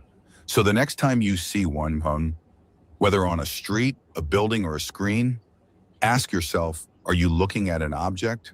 Or are you looking at the symbol of something bigger? Something old, something cold, something that's been here long before you and plans to outlive you. But it's not just ancient myth. It's built into your daily life. And in the next chapter, we'll look at how deeply the black cube has woven itself into your mind, your habits, and even your language, without you ever realizing it. Because control doesn't need to be loud. It just needs to be everywhere. And it is. You see it every day. You walk past it. You scroll past it. You buy from it. You even live inside it. And yet you don't recognize it. The black cube isn't buried underground. It's not locked away in a vault. It's right in front of you, hidden in plain sight. Start with the buildings. The sleek black towers of banks and tech companies. Corporate headquarters shaped like cubes, cold, rigid, emotionless. Skyscrapers without curves, just perfect right angles. Black boxes reaching toward the sky. Now look closer. Many of the world's most powerful companies, tech giants, financial institutions, luxury brands, use cubic or hexagonal shapes in their logos. Why? Is it just design? Or is there something deeper happening? Something symbolic? Because in ancient traditions, symbols weren't decoration. They were tools. They spoke directly to the subconscious mind. The cube, especially the black cube, speaks a silent language. It whispers control. It speaks of containment, rules, boundaries. It tells you where to walk, where to work, what to want. You may not notice it, but your brain does. Psychologists have long studied how shapes affect emotion. Curves feel soft, open, human, but sharp edges, cubes, triangles send a message of dominance, power, precision. So when a company surrounds you with black cubes, when its logo is a cube, its products are cube-shaped, its headquarters is a box, it's not just branding, it's control disguised as modernity. But it doesn't stop there.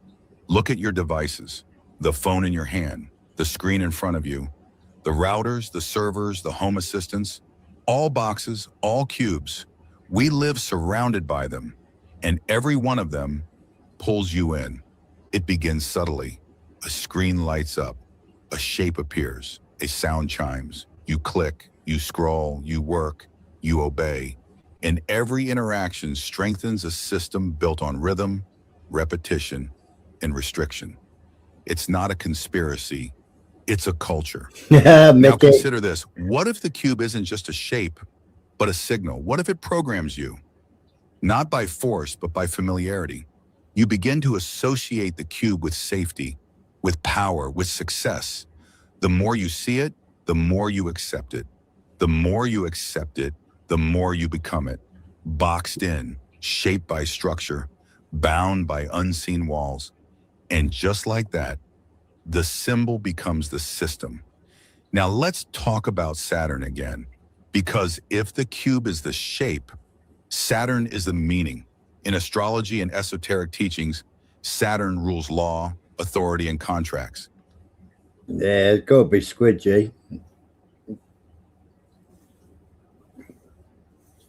Bit of red seal or gold seal. He is the keeper of rules, of boundaries, of the things that can and cannot be done. So where do you find him today?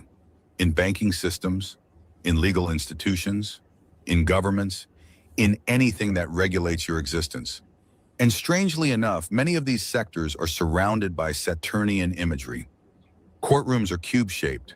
Judges wear black. Banks are filled with granite squares and rigid lines. Documents are signed, sealed, and stored inside boxes. Even the way we describe work reflects this. Think outside the box. Boxed in, a cog in the machine. Clock in, clock out. It's as if language itself is warning us that we've become part of a larger construct, a ritual of repetition, all controlled by systems that use time, money, and law as tools, not to empower, but to contain. Now think about entertainment. Movies, shows, music videos, they've all played with the black cube. Look closely and you'll see it appear again and again. In sci-fi films, the cube is often a super intelligent being or a portal to another dimension.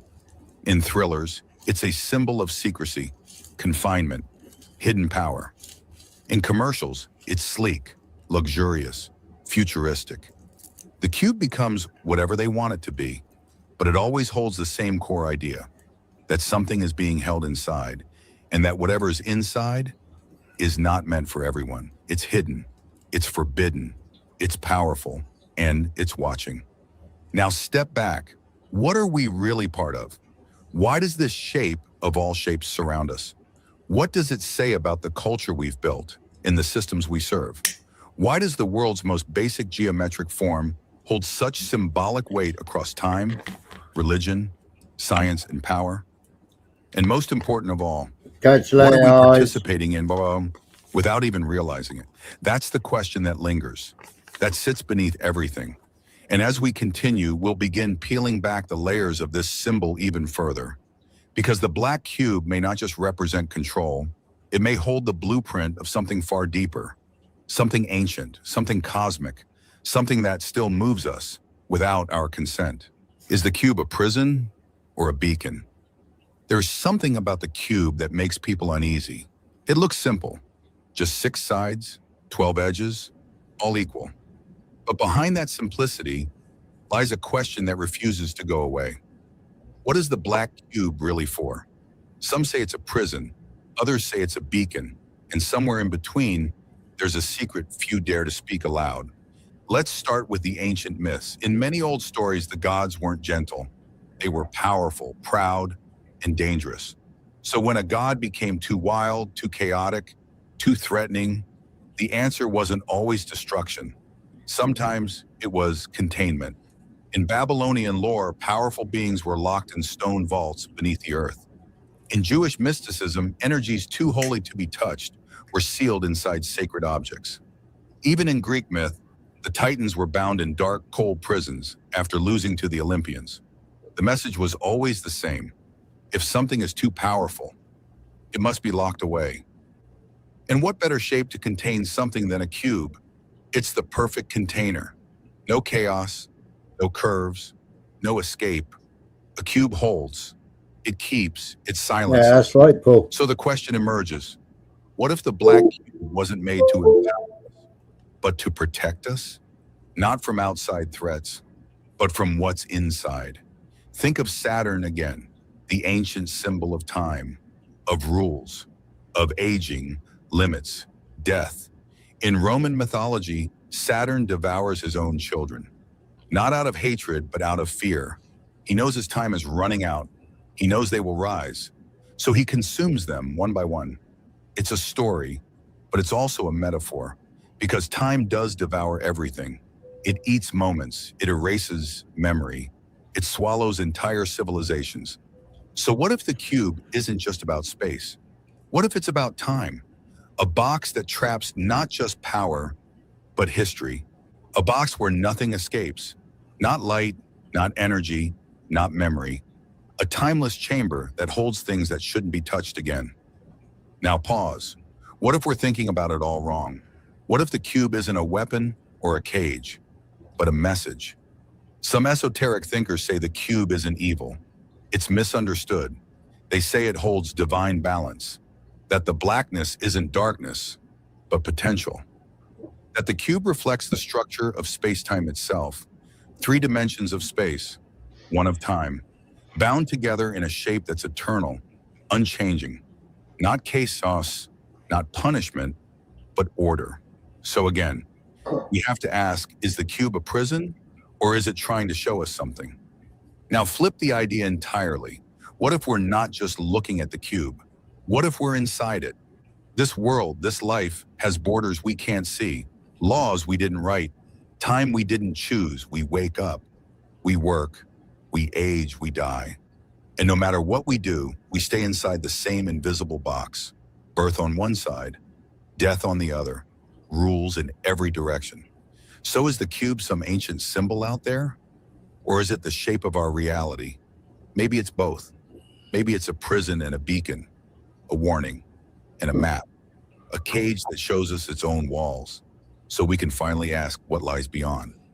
This is where the mystery deepens, because some believe the cube is not meant to trap us, but to wake us up, to show us the limits so we might transcend them, to remind us that everything solid is also temporary, that time is not a straight line, but a loop, that the shape of control can also be the shape of escape, if you understand it, if you see it for what it really is. And if you're brave enough to ask, what happens if the cube breaks open? What happens if you step outside? That question doesn't have an answer, not yet. But as we go deeper, the signs begin to gather. The cube shows up in places we never expect, on altars, in science, in temples, art, even the stars themselves. And the final question begins to form. What power is so old, so hidden, so powerful, that it had to be sealed in a black cube? And what happens when it starts to wake up?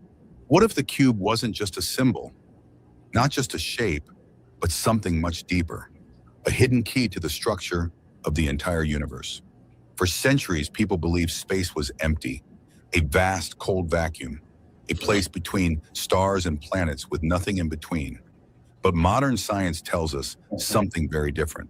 Space isn't empty. It's woven like a fabric. And they do it Visible lines. Aye. He says when you vote, you get to tick a black box, and then you do it in the cubicle. Yeah, in the cubicle, yeah. and then you stick your vote in the cube. Yep. curves and tensions. And at the deepest level, the patterns begin to appear. Cubes, grids, geometry, not random, not chaotic, but organized, structured, almost like someone or something designed it that way. Let's go deeper. In quantum physics, space and time are not separate things. They are fused together, a single structure called space-time. Now imagine space-time not as a flowing river, but as a lattice, a grid. And here's where it gets strange. Some theories suggest that this grid has cubic symmetry, that the very particles that make up our world move and vibrate on invisible scaffolding. Shaped like cubes. The cube isn't just a visual, it might be the frame. And then we look to the stars. Think about Saturn, the strange, distant planet known for its rings. But above Saturn's north pole is something no one can fully explain.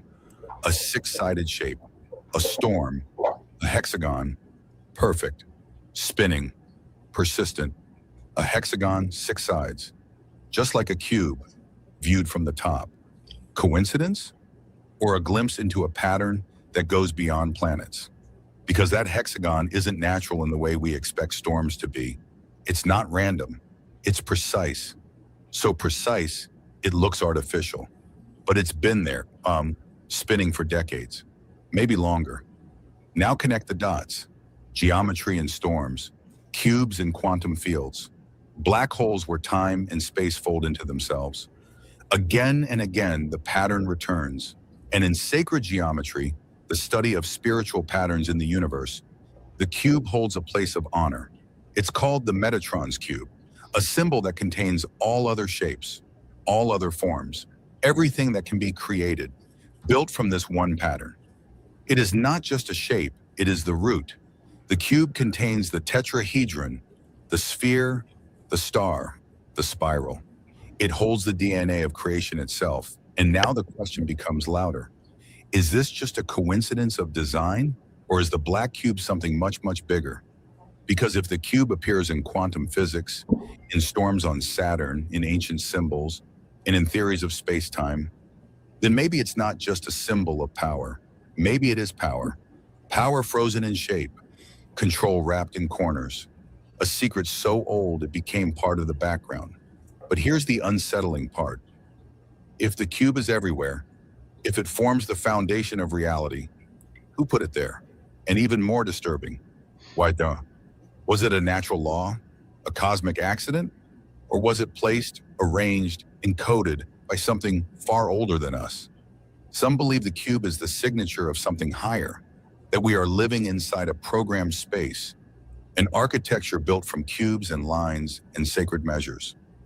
Others believe it is a message left behind or still watching, because when you start to notice the cube, you see it in places you never looked before, in the layout of cities, in the design of temples, in logos, in rituals, in time itself, even our clocks, 12 hours, boxed into quarters, our calendars, days, weeks, months, gridded like floors in an invisible machine. Are we using the cube, or is the cube using us? And maybe that's the most haunting thought of all, that everything we know, everything we believe is free and open and random, is actually shaped, guided, boxed in by a cube we never even noticed. So ask yourself, what is reality really built on? And if the cube is at the core of time, space, and matter, who built it? And more importantly, can it be broken? Why this matters, and what we still don't know. Dodecahedron. Felt it before. That's I'm a Platonist. Dodecahedron. Hey? I'm a Platonist, I think. Dodecahedron. strange sense that the world isn't just what it seems, that something is watching or guiding or shaping everything quietly, invisibly from behind the curtain. We build our lives in boxes. We wake up in rooms, we stare into screens, we follow calendars and schedules, hours and minutes, structured like invisible cages made of time. But who built the cage? That's the question that haunts everything we've explored so far. Because the black cube isn't just a shape, it's a pattern, a signature. And once you see it, you start noticing it everywhere. It hides in the corners of architecture, in the emblems of secret organizations, in the symbols used by the powerful, across countries, across centuries. It shows up in temples, in digital systems, in the very structure of thought itself, but no one tells you why. They never explain what it means. They just repeat it, like a ritual. So, who started it? Was it a group, a religion, an ancient empire long lost to history, or was it something even older? Some believe the cube is a warning, a sign left behind by ancient civilizations, reminding us that time is not linear, that power corrupts, and that the same cycle always returns. Others think it's a tool, a source of power, a symbol used to trap human minds in patterns of control. And then there are those who whisper it's a spell, not just visual, but psychological, meant to imprint itself on us, to condition the way we think, build, believe. Think about it. Why does the cube keep returning? Why does it sit beneath holy sites, appear in space phenomena, and dominate modern symbolism? Why do the most powerful institutions in the world keep it close, on buildings, in rituals? Maybe it's because they know. Maybe the cube is more than an idea. Maybe it's the language of control. It represents containment, limitation, structure. But structure can be a prison or a blueprint, and that's the paradox. Some see the cube as a cage. Others see it as a map, a tool to unlock the deeper patterns of the universe. So, which is it? We still don't know. But this much is clear. The black cube isn't going away because it was never gone. It was just hidden, right in front of us.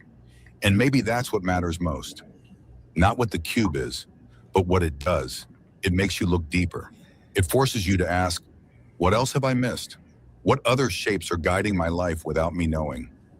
What other truths have been erased only to be repeated? Because this isn't just about a symbol, it's about awakening. It's about realizing that the world you were handed might be only a fraction of the whole story.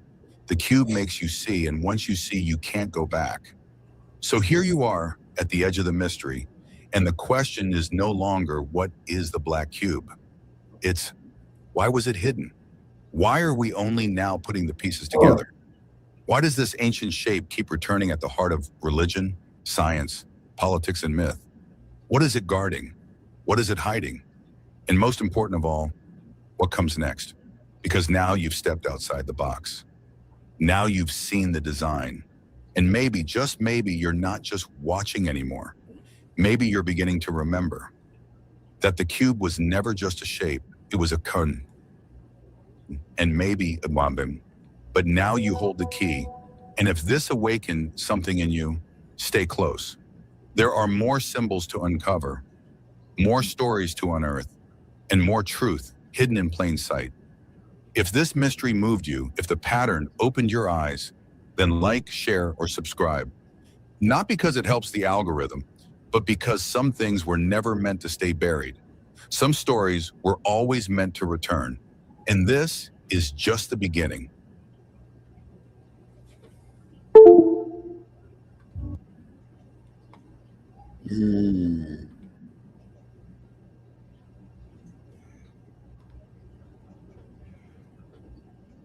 Just got a message from my friend in Indiana that they're declared a state of emergency over the storm. They? Yeah. There's a video in the back I put up, Jimmy Dore. If you start at around 9 minutes or so, 9 or 10 minutes, gives you the brief of what's going on. Try say that again. If you start at around 9 or 10 minutes, it'll give you the brief of what's going on with the storm. All right.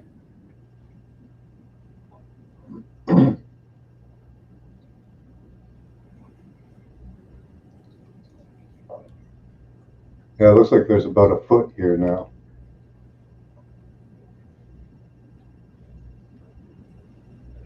And then there's going to be ice storms after. Yay.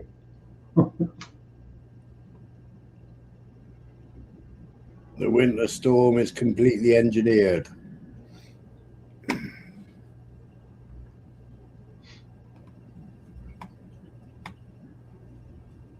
Same as our little climate lockdown down here. Oh yeah, I was going to try and find that video, wasn't I? Oh my God, we had a bloody... Yeah, Indiana's at a climate lockdown pretty much. State of emergency. I had a weather warning come up on the computer. I'll try and find the video. I thought, oh, it's getting a bit windy. So I jump in the car and go and film. Yeah. And then before I decided, oh my God, it was like a tsunami. The way the rain was bouncing off a little shed roof outside. Yeah. It was like smoke coming off the roof. You know, you couldn't even see through the rain. It was that heavy. It was mad. It was like a waterfall. Yeah. This has been like a constant snowstorm, like whiteout conditions for a couple hours there.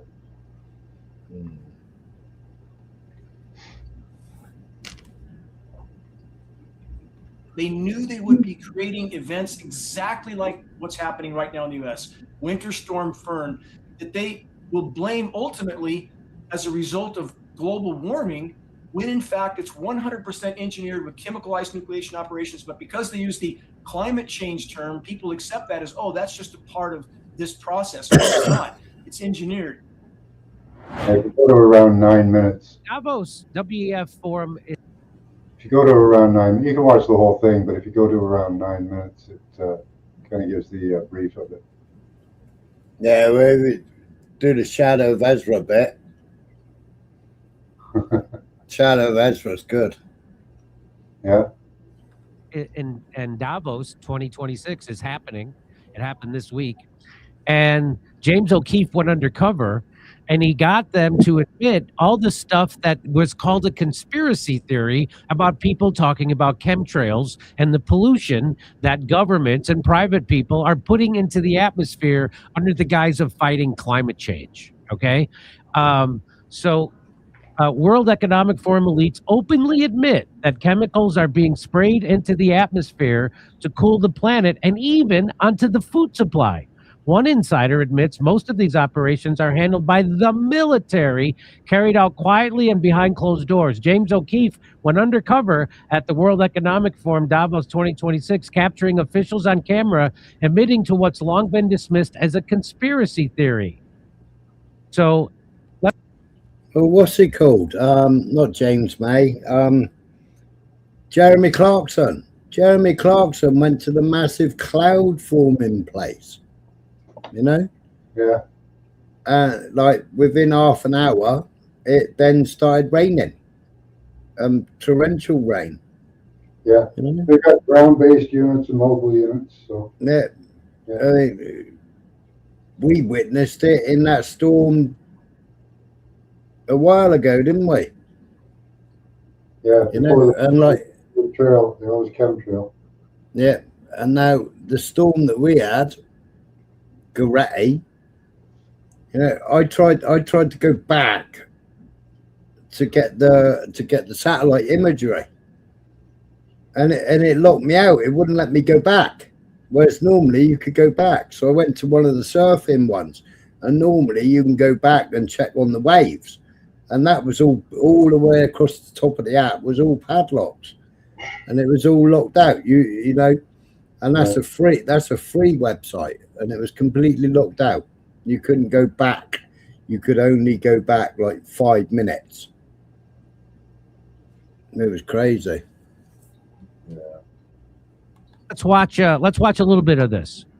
So we invest in these technologies to assist with the warming climate, and the effect of sulfur dioxide in the atmosphere will help block some of the warming. So James O'Keefe is posing as a guy who runs a company who's going to be doing these chemtrail stuffs and cloud seeding and things of that nature. So he's presenting himself as one of them undercover, and watch what he gets them to admit. And another crazy thing. All of a sudden, Cornwall's getting to see the Borealis. I mean, what kind of rubbish is that? You know, people pay thousands of pounds to travel to Iceland, don't they? To go and see the Northern Lights. Yeah. Yeah, they spray a bit of chemical in the air. Yeah, they were south of Florida here. You could see them.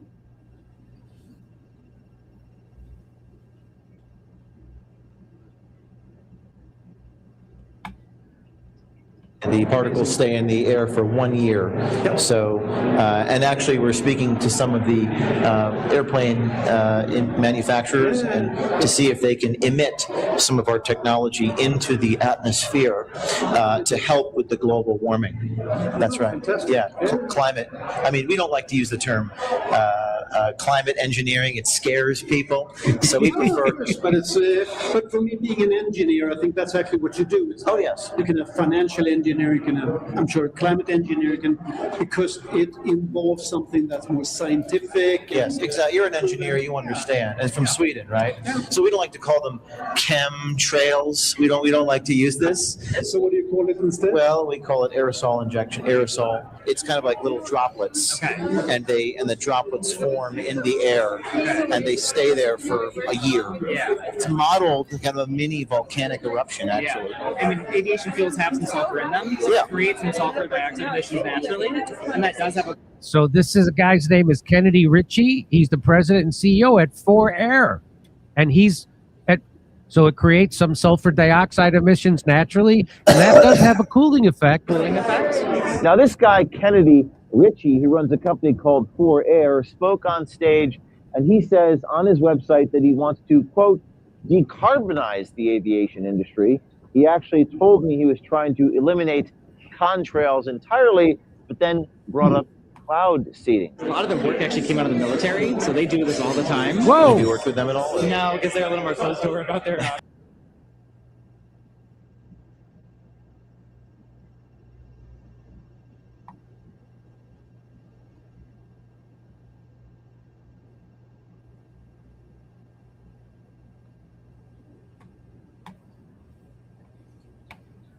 You know what went on then? Cut you off?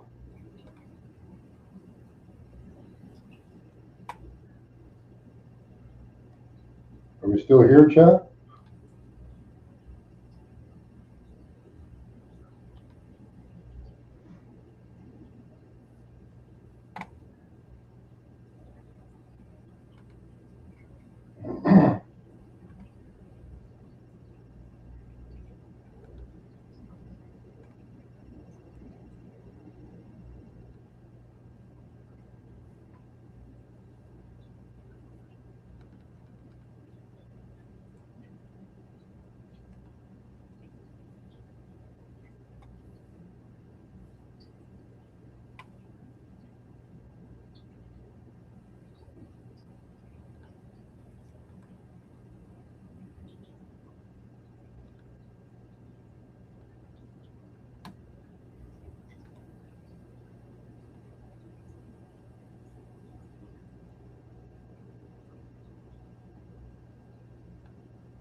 This was outside my place the other day.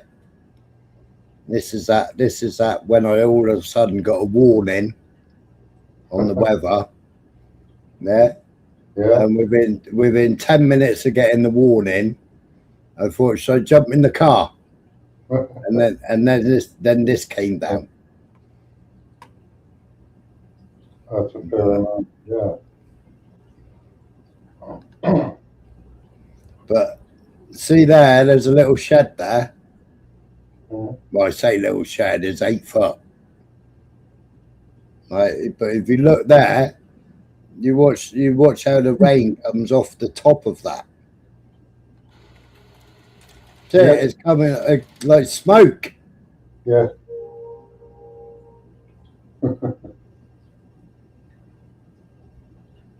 Yeah, it's not that big of a surface to get water going like that. That's pretty.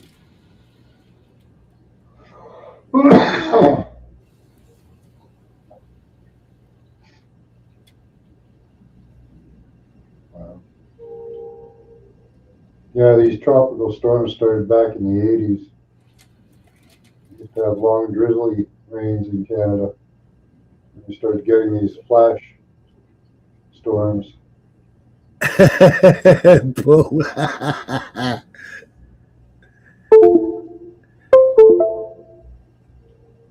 No, some people can't. Some people can't watch it, Paul, because it's like moving cubes, and apparently it triggers them.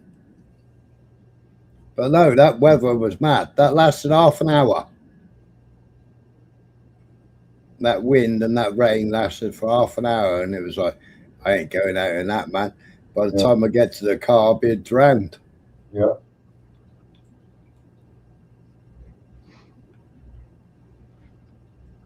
That's ridiculous.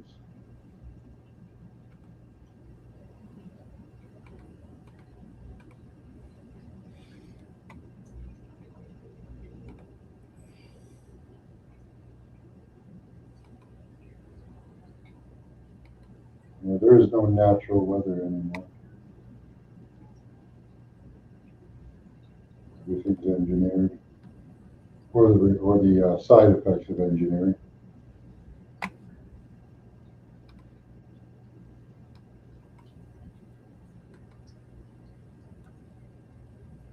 was about to say 10:33 here. Yeah. 3:33. Well, this was the build up to it. This was the warning.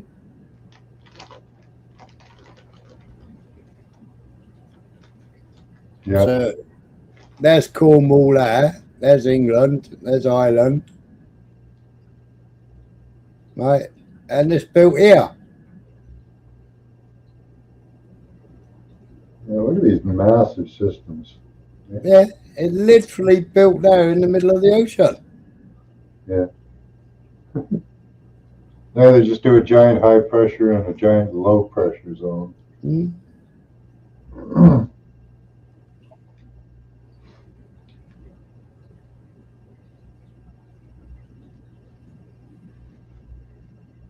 Crazy.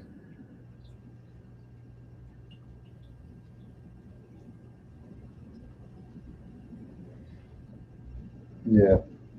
But there's no rhyme nor reason to the patterns.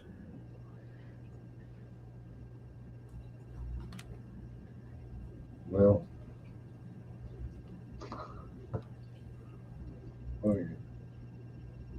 So you even got some fishbone patterning in there. Mm.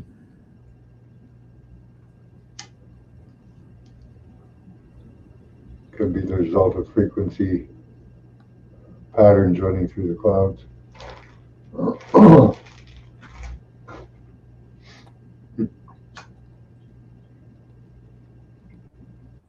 Yeah, it was mad.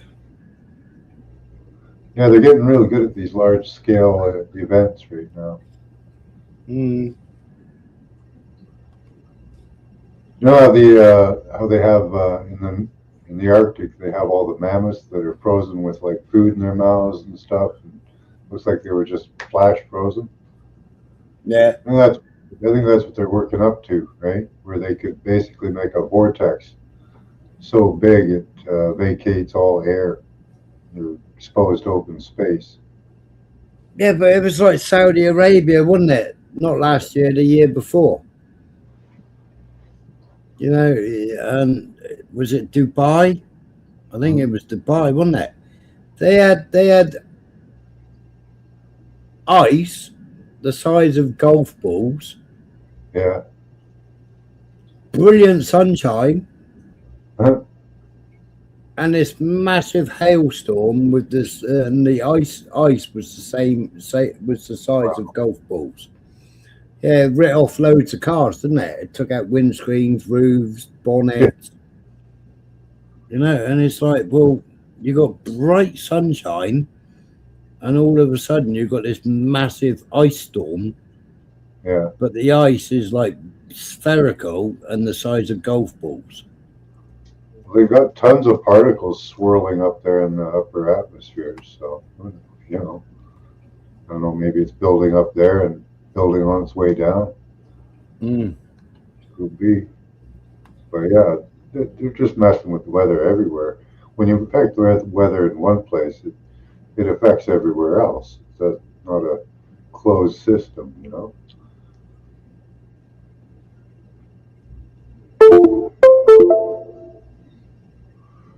Or somebody could have done that on purpose as a, you know, an attack, a weather war. We have treaties with the U.S., but not to do weather wars with each other.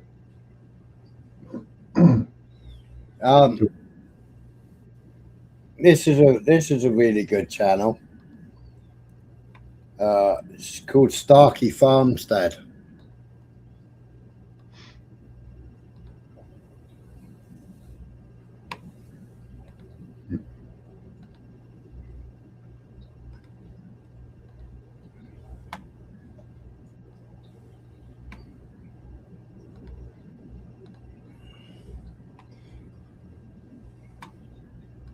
Special anything. All right. So let me say that first. If you are, let's say, I don't know, let's say that you're European, you're British, and you have a dual citizenship with the United States. If you go back to Britain and fight in their military, you will not get anything special. However, the United States government did this. It's called HR 8445. It's a proposed bill introduced to the House of Representatives on May 17th, 2024 by Representative Guy, and I'm not even going to try to say his last name. Yeah, I am. Reschelentler. He's a Republican, Pennsylvania, and Representative Max Miller, Republican, Ohio. It has been referred to the House Committee on Veterans Affairs, but has not yet become law. The bill would amend U.S. law, okay?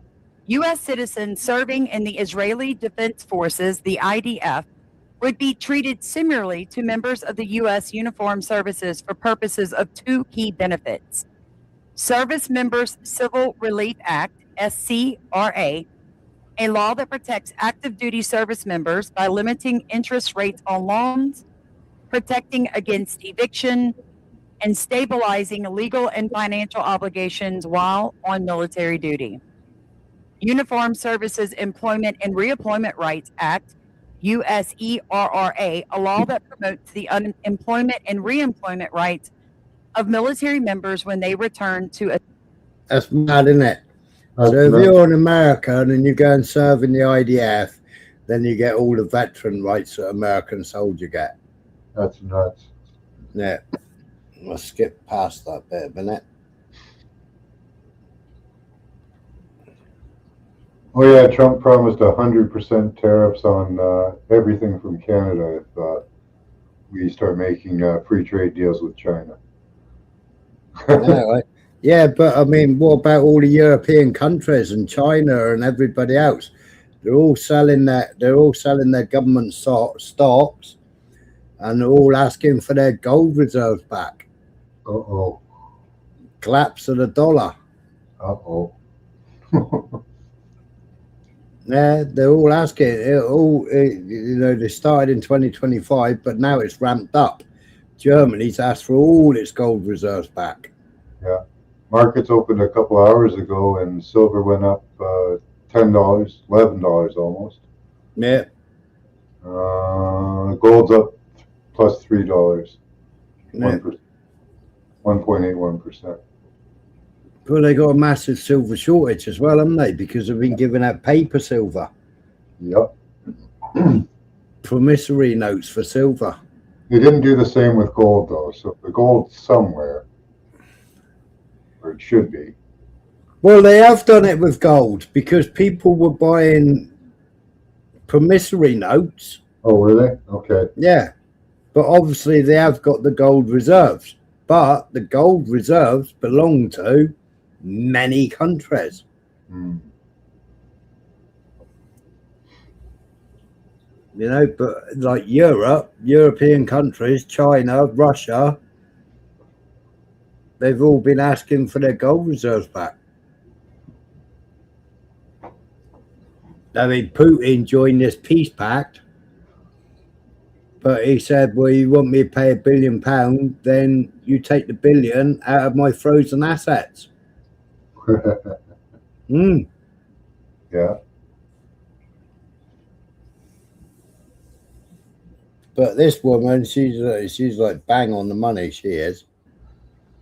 To support Israel's entire military that are dual citizens, but I don't do that for any other allied country. So again, why the special favoritism? And I think this video is going to answer a lot of those questions for many of us. We know as Christians that the Jewish people do not, and I am talking about the Jewish people that practice Judaism, nuanced people. We have to be adults about this, and everything is very nuanced. Jewish people that practice Judaism, not Christianity, Judaism, do not believe that Jesus Christ was the Messiah.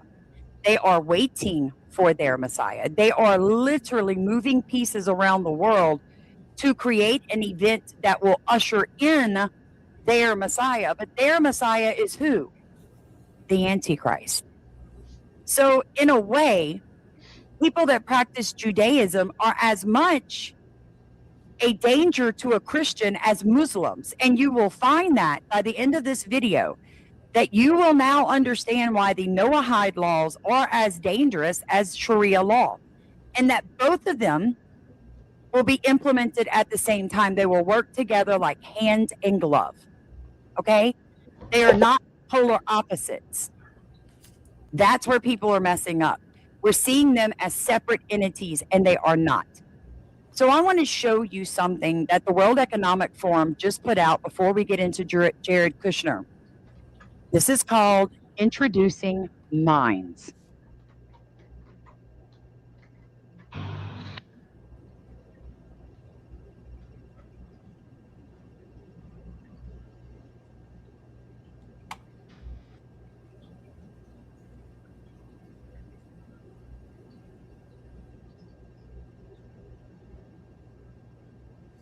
I think she didn't realize that there was no volume to it.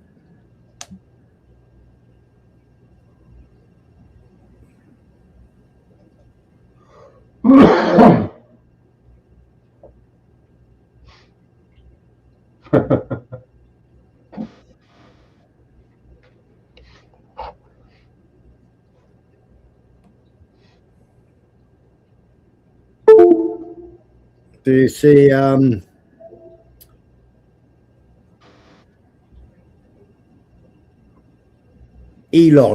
talking about his robots? No. Now we're all going to have a robot in the house. Oh, no, I don't want that.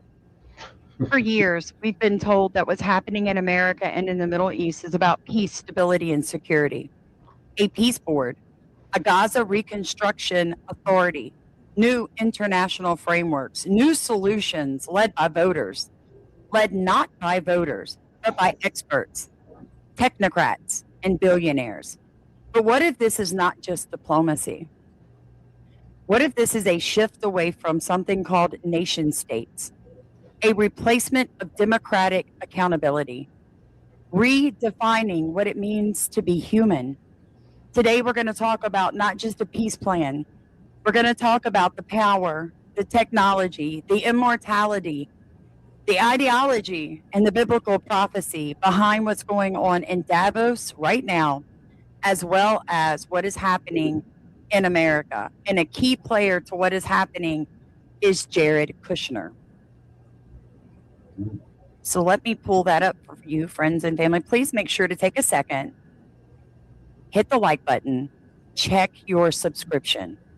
I have people reach out to me every day saying they unsubscribed me again. So I need you guys to fight to help me get this information out there. There is something called the Black Cube Messiah. I had remembered that word. Yeah, the hidden Amurakra on Twitter. It's a really, really good site on Twitter. It is. Amuraka. Yeah, he's on YouTube too. Yeah. Let him back Yeah. on. I don't know if he's taken off. But, he seems No, to be. he's still there, but he puts a lot of stuff on his Patreon, doesn't he? And like every few months, they're producing books, aren't they, or booklets? But I couldn't put my finger on it. That is what people are calling Jared Kushner. Jared Kushner, the techno priest, son-in-law of Donald Trump, recently declared in an interview that his generation would be the first to live forever. And that the Moashik, or however the Jewish people say it, Moish, however you say it, the long-awaited Jewish Messiah will govern through artificial intelligence. This is not a metaphor. But they're all worshipping AI, aren't they? Every single one of them is worshipping AI like a god. This is a revelation. In the Kabbalist tradition, the Jewish Messiah is not just a spiritual redeemer, but a king, a world ruler who will usher in a new eon.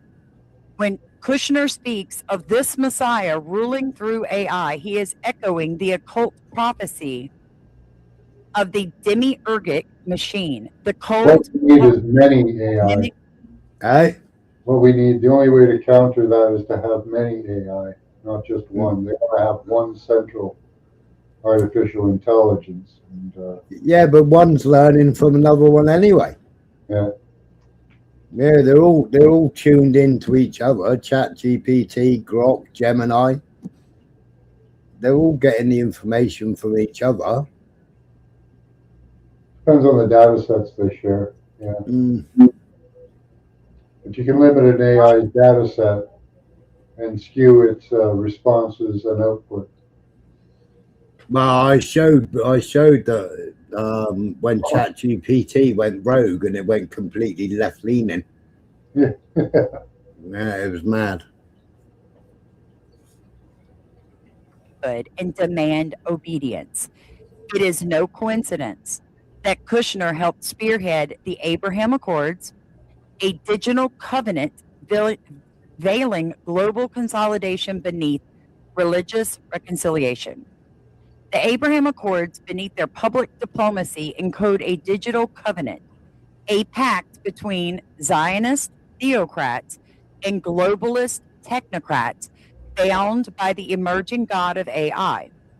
A lot of people are calling this technocratic sorcery because they are using old gods. And I've done a lot of research for you guys on that.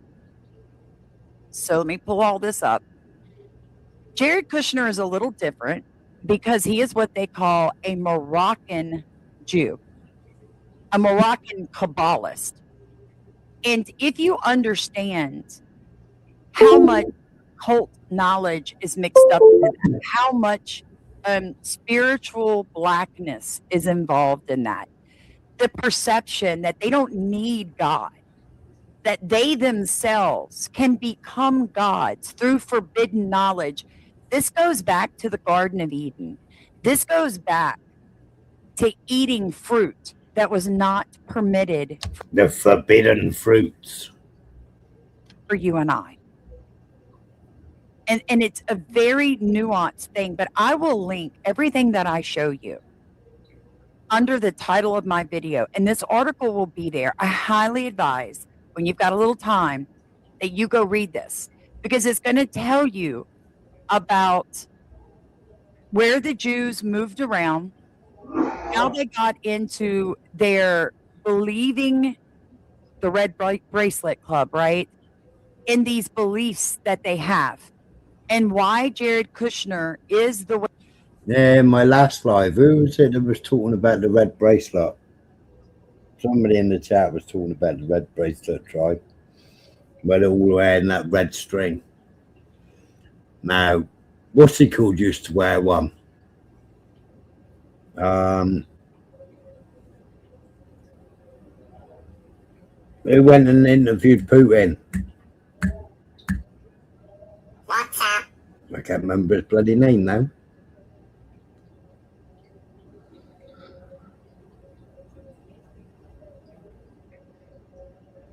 Oh, what the hell was he called?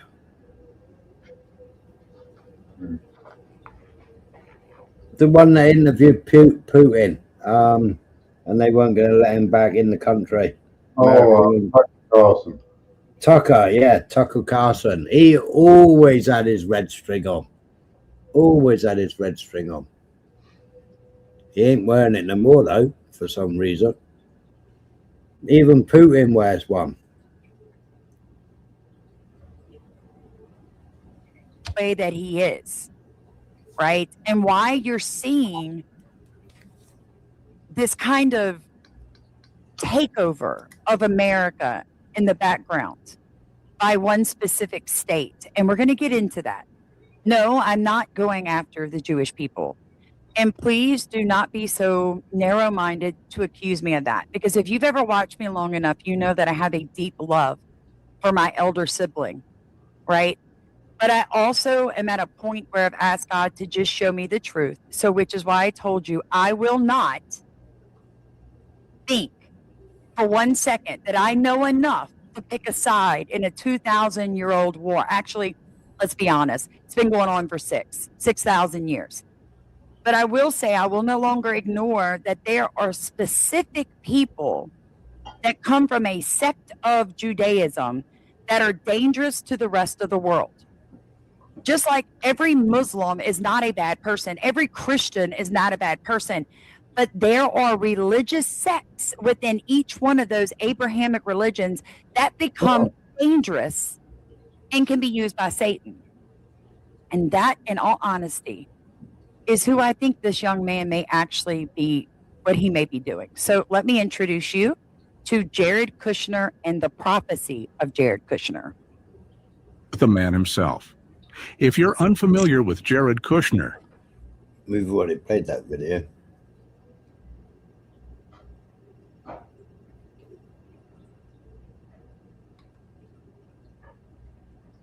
No, I haven't.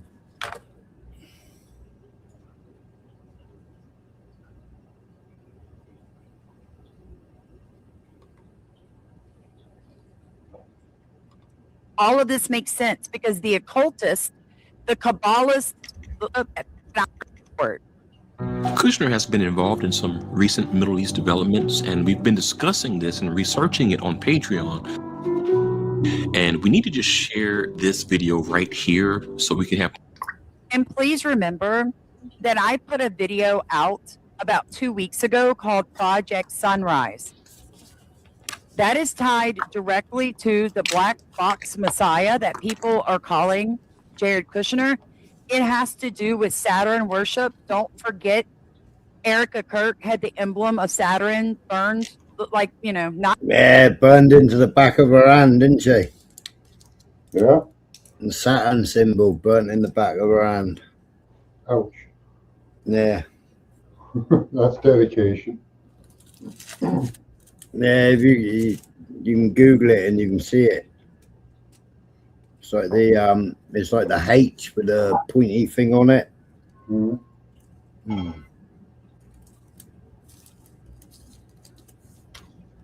I tattooed it like it was burnt on the insides of her hands. All of this makes sense because the occultists, the Kabbalists, the Jesuits, the Freemasons, all of them are Luciferians in the end. More feedback on this. We really believe it could lead to something we need to be watching out for.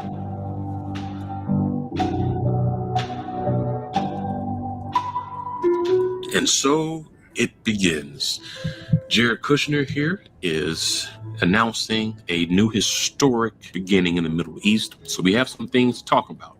We have noticed that recently Jared Kushner already had been making profound moves with Witkoff We see that they both drafted this proposal in the amount of $112 billion to develop Gaza. Remember, there was a lot of talk about Gaza into a smart city. Where are the same people that helped me fight for Maui, for what they wanted to do in Maui and Lahaina after they torched that city with the smart city plans? Where are those people? Because see, all of that was happening underneath Biden. So it was an outcry from Republicans, conservatives, but now I'm hearing crickets. Yet the exact same thing is fixing to happen, not only in Gaza, but Greenland. These are technates. These are technocratic billionaire playgrounds, friends and family of the internet. So we're talking about them possibly transforming an area of the Middle East connected to Israel into a AI-driven city with smart grid, ways of tracking, of course, luxury hotels, and so some type of a metropolis. So this just starts to show you some of the vision that they are having in mind. And we see that Trump recently announced this board of peace, and Jared Kushner says that this is going to be a new historic thing. And of course, as you know, whenever we hear... How can anybody have a board of peace with Israel? Israel isn't a peaceful country. But Netanyahu, he couldn't go, could he? Because he was scared of being arrested. Depends on what you view as peace, right? He brought peace to much of Gaza. Yeah. He's Right. still bombing it. He's still bombing it today. Yeah. Still bombing Lebanon, still bombing Syria. No, Trump wanted, no. It's really peaceful. Yeah, they want a rain. They want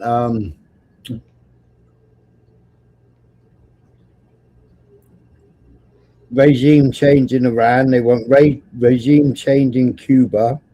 He's going for Cuba next. Well, Iran and then Cuba, I think. But he backed down from Iran when everybody else piped up.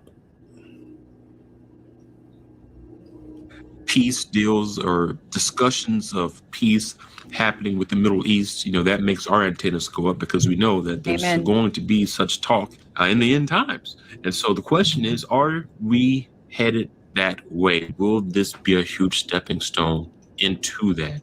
Let's take a look at this. Peace reveal is coming soon, and it says Kings Without Kingdoms. And here's a picture of what is coming. But the article starts out by saying, according to U.S. and regional officials. Remember the King thing a couple of months ago with Trump? Mm-hmm. Yeah. Yeah, no king. We have one in Canada too. Yeah. Except we have a freaking king. Administration plans to announce the Board of Peace as early as next week. And remember, they have come out. They have talked about it. We know that Jared Kushner is going to be on it. This is what people are worried about. Daniel 7 and Revelation 13. Kingdoms rising from chaos. Iron mixed with clay. That is, you know, the internet, human, transhumanism. Power that does not adhere together. A global system controlling your buying and your selling, right? Allegiance enforced through your participation. Your forced Sunday law. Your 15-minute sitters. Your forced Noahide laws. Authority given to people that we didn't vote for. All right? A global system that is going to remove nation-state sovereignty. A new world order. A technocratic system fits prophecy better than a traditional empire. You can see how underneath these technocrats, the global system will just click, right? Because one, it's global, it's economic, it requires compliance, promises of peace and security.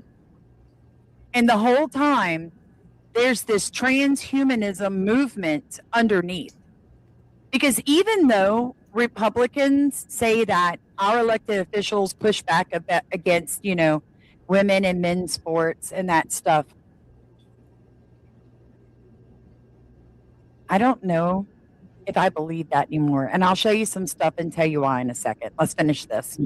Positioning it as a global body, not only to guide post-war Gaza, but eventually to assist in resolving conflicts worldwide. Worldwide. Keyword right there. Here it says confirmed participants reportedly include Egypt, Qatar, the United Arab Emirates, the United Kingdom, Italy, and Germany. Already a powerful and geographically diverse coalition, but perhaps most striking is the administration's consideration of filling remaining seats with the heads of major multinational institutions such as the World Bank, the International Monetary Fund, and the World Economic Forum. It's mad, isn't it? It's like the new United Nations, the new take on BRICS, but then you've got BRICS nations that have joined it. It's bizarre. It's completely bizarre. Institutions possess extraordinary influence, but govern no land, command no armies, and answer to no electorate. And that is what is most concerning, in all honesty, is that nobody here is going to be, controlled. Nobody here is going to be pulled back in. So before I get into a little more of what's going on, let's talk about the transhumanism part of this, because I really do think that Christians need to kind of understand this and let it get into your head. Trust me, you'll really like the chip. I guarantee it. Last night, the richest man laid. In Sweden, they've already got it, haven't they? They've already got is it Sweden or is it Switzerland where they're already using the chip? Yeah, that's just an RFID chip. Yeah. That's what that is, yeah. Yeah, they're good. They want to really hack into your body, though. That's yeah. That's what the wearables are for. Yeah. Out the transhumanist vision for humanity, that he is obsessed with forcing down our throats. Robots do everything, no money. Colony on Mars, brain chips, AI. None of his ideas are original.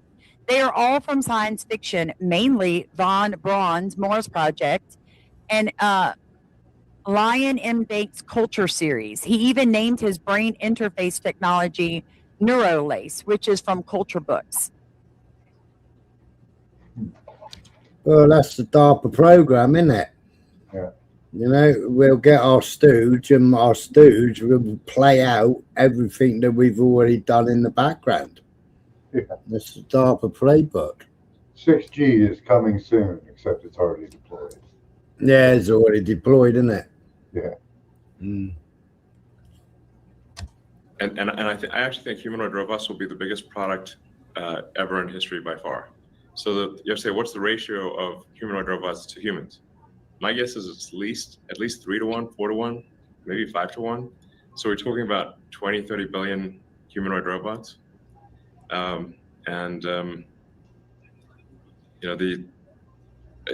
not even clear what money means at that point.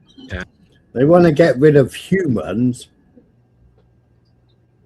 but how many billion robots did they say? Transhuman robots? Yeah, that way they can really nail down the movement of natural humans, right? Yeah. So they can make the robots move exactly like people, behave like us. And we're aiming to have several thousand of those built this year. So we'll aim to do maybe up to 100,000 humanoid robots next year, and then 10x it again the following year. It's like 500,000 robots in 3 years. That's a lot. That is a lot. Yeah. I was telling you guys, maybe we should think of this in terms of Roman legions. How many legions of robots will we have? A Roman legion is 5,000. So when And he's laughing about it and smiling about it. It's like, wow, you know? Yeah, some of these robots are getting creepy good. Mm. But these megalomaniacs, I mean, they need taken out, don't they? Maybe you should think of them like they're Roman legions. Maybe you should, Elon. Thanks for telling us what we need to be concerned about. Transhumanism isn't a theory, it is an agenda. And AI and gene editing are rewriting life itself. But there's still time to resist. If we want to stay truly human, now's the time to draw the line. Friends and family, transhuman seeks to do a few things: redefine life, extend your consciousness indefinitely so that there's never physical, sorry, my nose itch, never physical death, right? Like even if this dies, I can just be uploaded. It's going to override death, but scripture warns in those days men will seek death and will not find it. Revelation 9:6. Some believe that this verse actually refers to artificial life, extensions, digital consciousness, human identity separated from the body the Lord gave us. This is not just political rebellion. This is, and it's ontological rebellion, rebellion against creation itself. And then they go on, and I did not know all of this. This is all something the Lord's been showing me lately.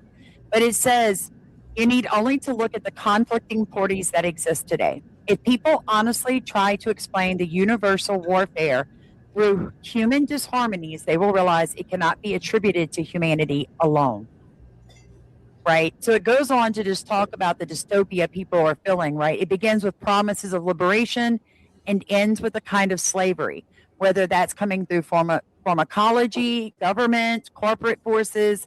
Transhumanism becomes merely one tool of technocracy. What modern culture calls media marketing and mass psychology has been identified as resurrected sorcery. The magician has become the influencer, the coder, the propagandist. It is here one must not overlook the role of Sam Altman, CEO of OpenAI and the founding oracle of the modern AI priesthood. Altman does not speak like a CEO. He speaks like a prophet. His vision transcends business. He openly discusses universal basic income, and so does Elon Musk. If you're on X, you have seen him retweeting that nonsense out for a couple of weeks now. AI governance, global biometric identity, and the creation of superintelligence, not as a possibility, but as an inevitable. So Altman's WorldCoin project, which scans human irises to issue a global digital ID, is more than fintech. It is ritual of biometric submission, a covenant of the eye. Some people call it a mark. I'm not willing to go there yet. I am not willing to say any one person is the Antichrist yet. We don't know. I don't know. Look at Peter Thiel. Is he called Peter Thiel? Yeah, it's Peter Thiel, isn't it? I mean, he's a complete nut job, he is.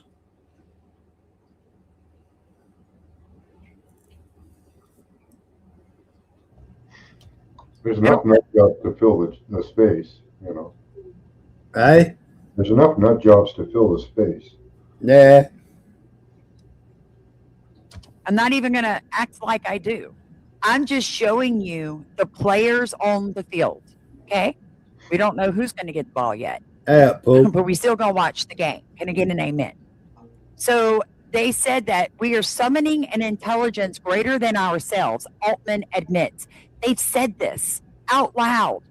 But the ancient initiate knows summoning is a word of sorcery. Exclusive excerpt from the technocratic sorcery, The Rise of the Black Cube Messiah. We are summoning an intelligence greater than ours. Sam Altman, CEO of OpenAI. Technocratic sorcery. And it is what it is. This is like fallen angel technology. Okay. Now, this is disgusting. But this is where the world is actually going. So this was 2023, but it's still disgusting. This isn't about Forbes or Bud Light. This is about a global agenda. Okay? And I want to show you something. They have been repeating the same script for decades. Climate panic, nuclear threats, manufactured wars, the illusion of chaos, always followed by their solution. Dimitri here, he's good, but it's in subtitles. How do I get it bigger? The same thing, friends. Iran has never been closer to obtaining a nuclear weapon. Iran could produce a nuclear weapon in a very short time, within a few months.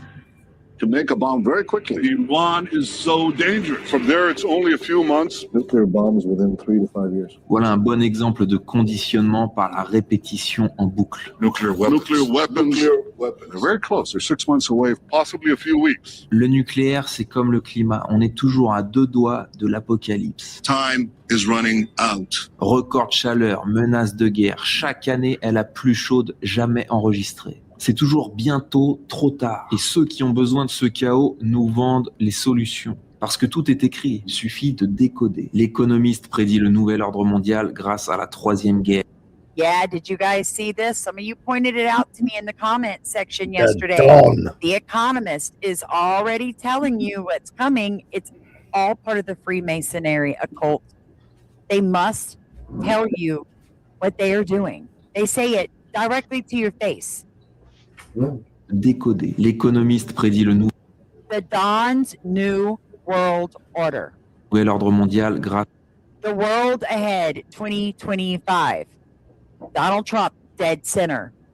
Chinese president. Putin. Right?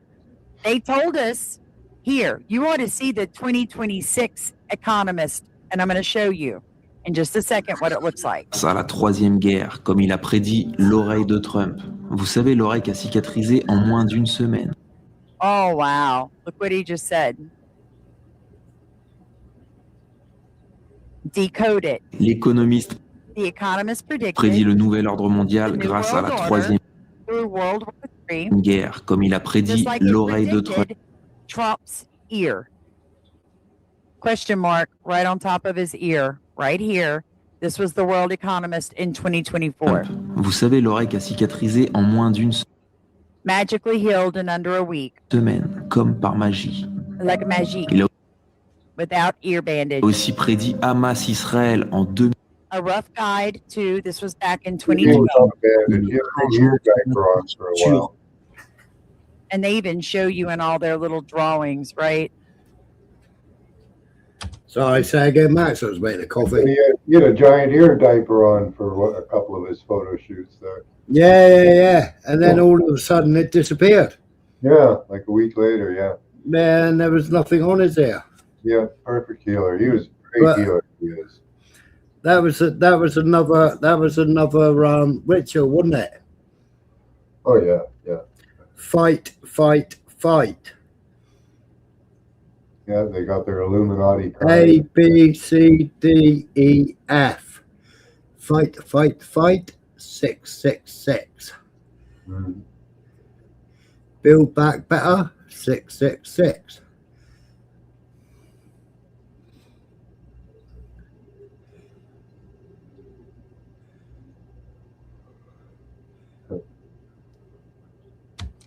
Look at this. Le changement climatique Climate sur change. commande, ou encore On le demand. crash économique préfabriqué. Et on peut remonter bien plus loin avec cette couverture de 1988 qui annonçait la fin du cash et l'arrivée de la monnaie numérique, symbolisée par la renaissance du phénix. Tout est scénarisé depuis des décennies pour vous faire accepter leur camp de concentration moderne qu'ils appellent Yeah, these smart cities are modern day concentration camps. Yep. All right. That was 100 years ago. concentration moderne. There are present day gulags, aren't they? As somebody typed in the chat earlier.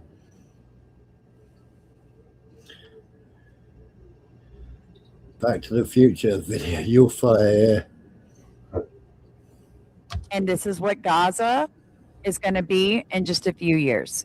qu'ils appellent Smart City. and Maui I know. and I know friends. Hey, California, and Maui and California and yeah.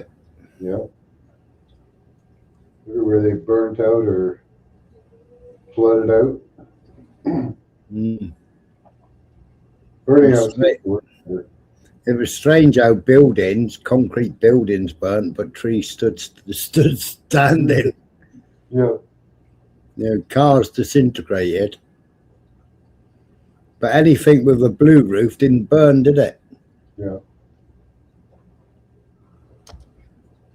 Yeah, aluminum and plastic together too. That'll burn really good. Yeah. Enough frequency. This one is good too. I've got several of his in here, but this is the one about Jared Kushner. You gotta watch this one. Well, you use aluminum powder to make, that stuff that they used in 9/11. Stuff that they used for welding train tracks. Aluminum burns really well. Yeah. Once you get going. I can't think what it's called at the moment. For the last 2 years. Rebuilding of Gaza. Your builders. Been working on master plans for the last 2 years. So there are plans already. We have plans already. We have a master plan already. And see Jared Kushner go, what you just said, you just let the cat out of the bag. Thermite, thank you, Paul.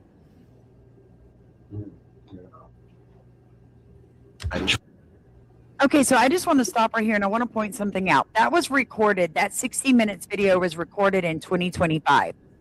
Like October or November, somebody tell me the exact date if you know, of 2025. 2 years. They had a master plan, which is neo-Nazi language because Hitler had a master plan. I'm not making it up. Hitler did have a master plan. So you have Well, Hitler's was called the final solution, and that was because the Zionists wouldn't allow him to move all the Jews out of Germany. And loads of other countries said that they would take Jews. 10,000 children came to the UK, and David Ben-Gurion said, I'd rather see those 10,000 children perish than actually go to the UK. And the Zionists, because they put a block on everywhere, they put a block. So Hitler called it the final solution, didn't they? Because he said that he had no option. He wanted to get rid of them, and he said he had no option. Yeah. Whether they put them in work camps and they died of whatever that disease was again. I can't remember, not scurvy, but I can't remember what it was called. Cholera? No, not cholera. It was something similar to that. It was what they were using all the powder for to get rid of the lysinol. Oh.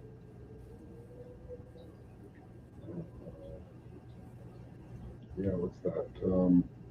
They shaved all their heads, and I can't think what it was called. Lyme disease. No, it wasn't Lyme disease. Come on, Chad. Yeah, come on, Paul.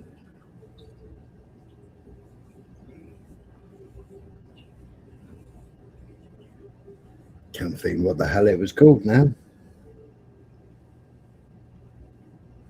No, not TB.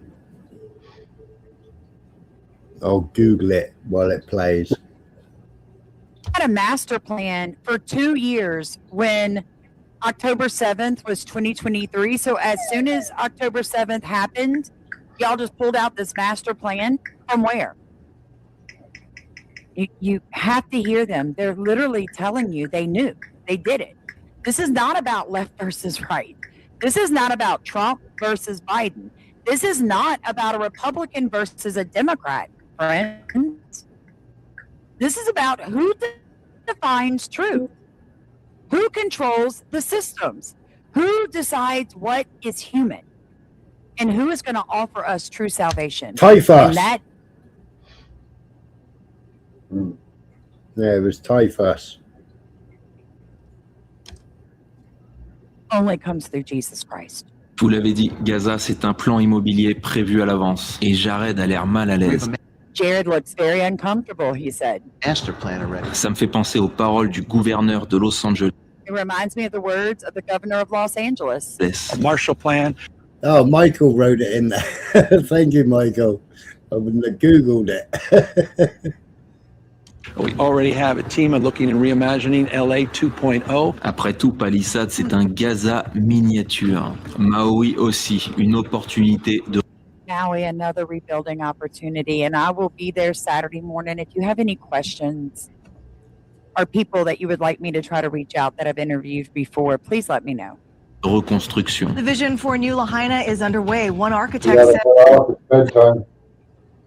Hey? I gotta head off. It's bedtime. All right, mate. You take it easy. Cheers for coming over. Cheers. Thanks for having me up. Good talking to you. It's 4:20 here. Nice. Have a smoke for it. Yeah. All right, Smooth. great. All right, mate. You take it easy. Opportunity. Il met en scène des conflits entre Newsom, Biden et Trump pour que ça fasse plus vrai. Yeah, they try to make it all look real, Mais ils travaillent tous sur le même plan. but every one of them is working on the exact plan to build it back better under the new world order. Whether it was Biden or Trump, their game is checkmate. Build back better. We will rebuild. Build back stronger. Stronger, bigger. To rebuilding and being more resilient. Reconstruire le monde en prison technocratique. A technocratic prison. C'est pour ça que derrière chaque catastrophe, il y avait déjà un master plan et un PDF de Master Smart plans. City. Ils utilisent toujours les mêmes techniques pour vous contrôler. Parce que les terroristes, c'est eux.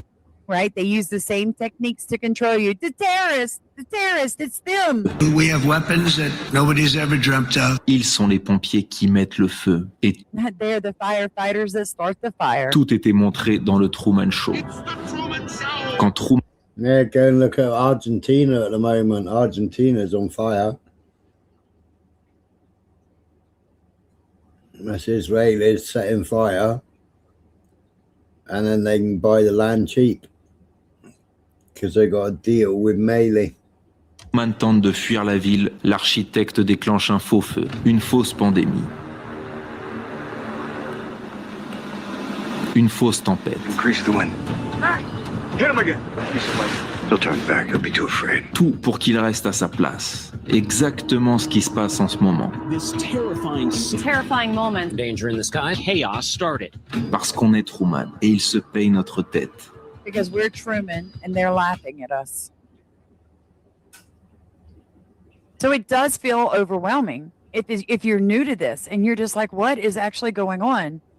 Well, you just start noticing who these people are and you don't lie to yourself. So Board of Peace, my behind, Jared Kushner is poised to rake in billions off the blood of Palestinians in Gaza. Okay? Mark this post. This was November 2nd, 2025. Jared Kushner has taken over the international blackmail human weapons trafficking money laundering operation that started with the Safari Club in the 70s. It evolved into the mega group in the 90s with Robert Maxwell, taken over by Epstein with Russia folded in. That is what Jared Kushner now does. That is who he is. You want to know how he gets what he wants? He knows everything. Every intelligence officer in the world is probably going to send him a report. Now, this is going to be hard for some people, and I understand that. But that's okay, because we're on a journey of truth. And I am done putting my head in the sand saying, I don't want to hear that because somehow it makes me uncomfortable. My faith is in the Bible. My trust is in Jesus. Therefore, whatever is going on in the world, I don't have to take sides anymore. I just need to know what's happening so that I can pray over my elected officials. I can pray for my family, and I can ask the Holy Spirit to give me guidance. Okay? So let me show you what I found, because this is going to blow your mind. Everybody remember who the Pharisees are, right? The Pharisees that Jesus said, you're a den of thieves. You're the synagogue of Satan. The Pharisees that went to the Romans and said, hey, we don't want him. We don't want Jesus. We don't want him. Those Pharisees are still here today, and they're playing a game in the background, and you need to know about it. I think some of those are on Patreon as well. So I encourage you to check out Patreon as well as Substack. Also, I go into Amalek, and we're going to get into Amalek because they're going to incite Haman in the article here. And again, I'm at loss of words right now as I'm watching. Remember Netanyahu called all Muslims Amalek, didn't he?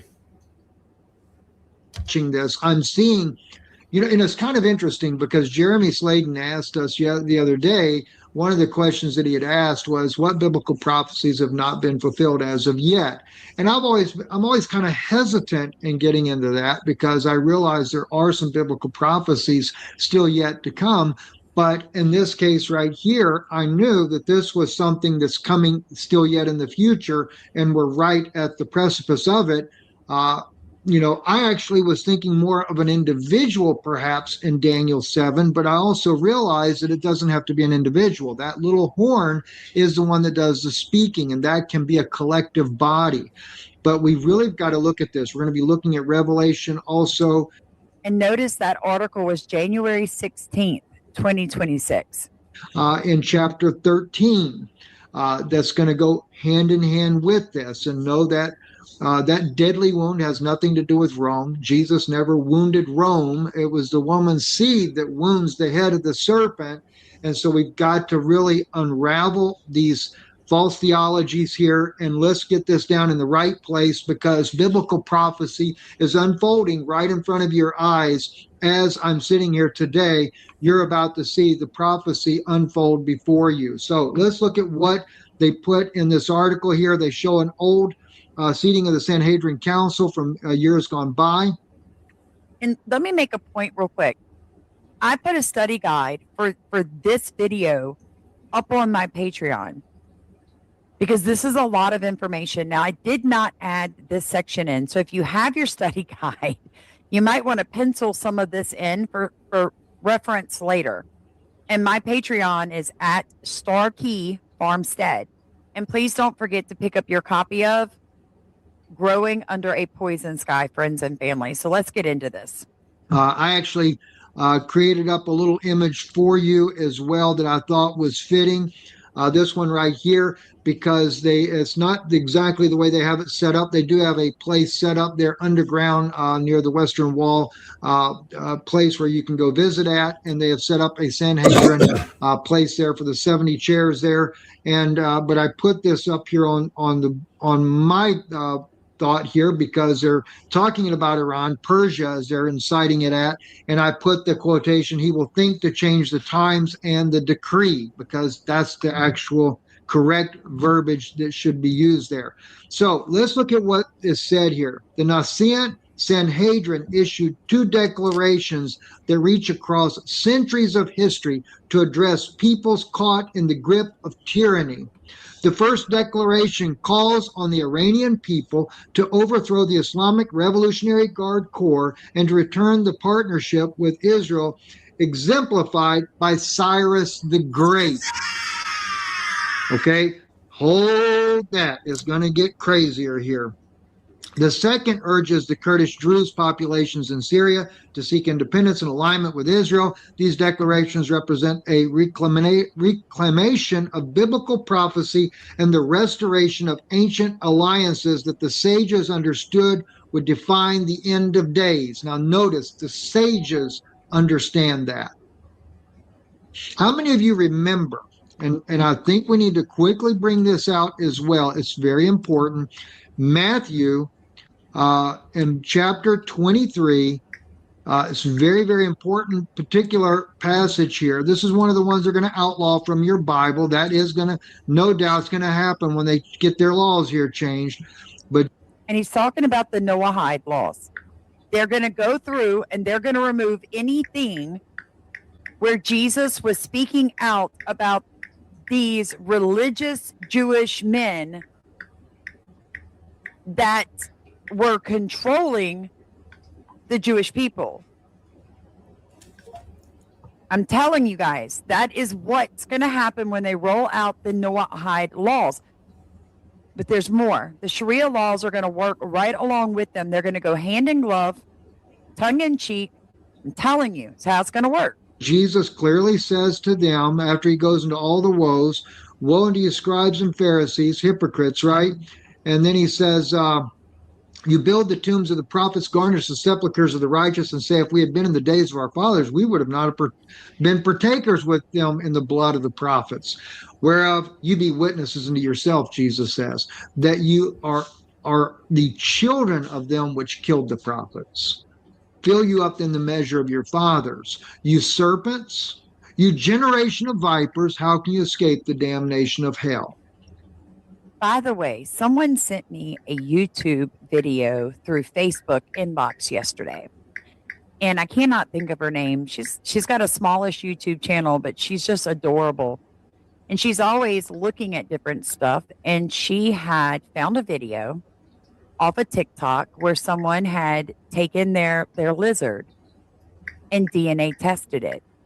And when it came back, it matched these people's genealogy that's on my screen right now. And when I went back to it today, I looked at it last night. So she just put it up yesterday. It was called the Synagogue of Satan. Well, I went to put it into this video and YouTube had taken it down for hate speech. But the 21andMe DNA test said the lizard was actually a huge percent of these people. All right. He identified them as vipers, generation of vipers. Jesus is the woman's seed of Genesis. Okay. Let's quickly look at that because it's important. I will put enmity between thee and the woman, and between thy seed and her seed, and they shall bruise. Actually, the word is not they, right there in red. Who cannot be translated as they. He will bruise or wound or strike your head. Singular, to his head. He's going to wound the serpent's head. Veta, and you, Dushavaneu, you will wound his heel. All right. Now, that's exactly what happens, and that could even be as their heel, because the point is the serpent has always biting at the ankles, so to speak, there, and that wound is the only wound that we ever see that is going to happen between Christ and the serpent. Well, first off, he identifies the serpent's lineage in his day when the woman's seed is here on the earth, and he identifies that as being the Pharisees of that day. Now, keep in mind, people like, I believe Tovia Singer says it, Nehemiah Gordon, I know says it for a fact because he was an Orthodox Jewish guy, comes from a long line of rabbis, said that you cannot be an Orthodox rabbi today unless you can prove your lineage is of the Pharisees.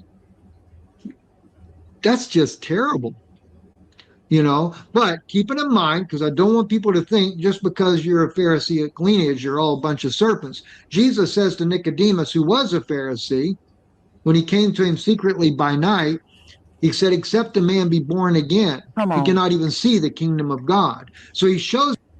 So just remember this. It doesn't matter what your bloodline is. It does not matter if you were created in a test tube or you know for a fact that you've got elite blood in your body. Baby, when you accept Jesus, you're getting a blood transfusion. You're getting a DNA upgrade. Can I get an amen? There is a way through a new birth, which is what happened on the day of Pentecost. He could be born again. That's what he meant by when he said the wind blows where it listeth, and you cannot tell from where it came or where it goes. That's what happened on Pentecost. The wind is like a Russian sound of a Russian mighty wind. It came into the room. They didn't know where it come from, filled all of them, and then left the room. All right? That's the fulfillment there, right? So, nonetheless, though, the serpent was when, through the Roman soldiers came down through Titus and Vespasian, his father, with a total of 12,000 was estimated. 8,000 by Vespasian, 4,000 to start with, 4,000 replacement, and then Titus comes down with 4,000, and all the other nations that he could bring with him brought troops and everything that went down there to destroy the temple. And golly, does the not sound familiar to what Elon Musk was just saying about creating Roman legions out of machine? Temple was the mouth. Can I get rewind? Rewind? Huh? Piece. That's the head. That's where the teaching of the Sadducees and Pharisees went forth from there. That head was crushed. It was destroyed, but it did not kill them because it's only getting rid of the mouthpiece in which they were being able to spew all the lies that they were telling the world at that time. It's not Rome. You can't use Rome in Revelation 13. It will not line up. All right, so when you read in Revelation 13, and I saw one of his heads as it were wounded to death, and his deadly wound was healed, and the world wondered after the beast. Why a beast? Because the serpent is a beast. But one of his heads that were had a deadly wound. Why? Because we know it out of that little horn, out of Daniel, is what we get on that. Okay, so let me double back to what Sanhedrin says, though, before we go into breaking these things down. The Sanhedrin. And yes, this is going to tie back to Jared Kushner. Sanhedrin's declaration to Iran begins with a message of divine partnership. As messengers of God, creator of the world, in his mercy, we as bearers of the voice of the Torah of the creator of the world want every nation to prosper, including the ancient Persian peoples. The court expresses deep sorrow for what the Iranian people have endured under Islamist rule and before it. I don't know why you're so worried about it, because you helped, along with the United States, to topple Iran and put in this Islamic regime in there to be able to get control of the country. But yes, I do feel for the Iranian people that once had freedom, and then they had the Islamists that come in there and toppled over them. The Declaration states every nation has its important contribution to humanity, and for this God created them. The contribution can only be expressed when they listen to the voice of the creator of the world, mediated through his covenant people, Israel. What a bunch of garbage. That word, that law that went forth from Jerusalem was the new covenant through Jesus Christ. And shame on you Zionist Christians that are giving this power over to Israel to be able to carry out this beast system that's about.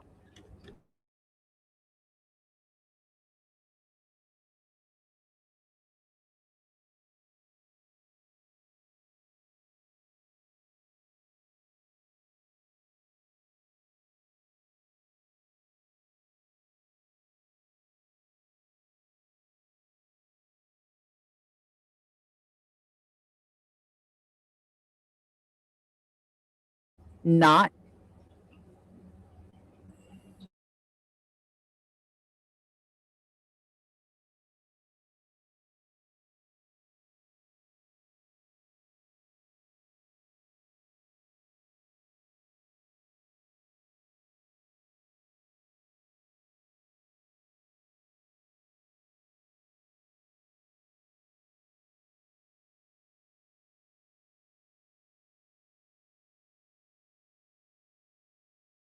the Messiah has already come. Actually happened with Amalek. We know that he ended up, when David was commanded to go kill all the descendants of Esau, and they went in there, and it says they killed them all except one, Hadad, one of Esau's descendants, the Amalekites. And what does he do? He escapes into Egypt. He marries the Pharaoh's sister's, the Pharaoh's wife's sister. Rises up to power. He's like the second in line in Egypt, and then he wants to go to Syria. He goes to Syria, rises up into Egypt, into power there as well.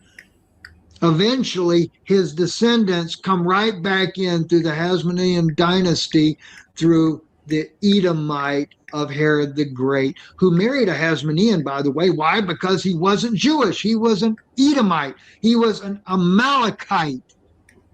So he marries in amongst the Hasmoneans in order to be able to get some bloodline going there. And of course, then he kills his wife, kills his kids, but doesn't kill his grandkids because King Agrippa happens to be one of his grandkids.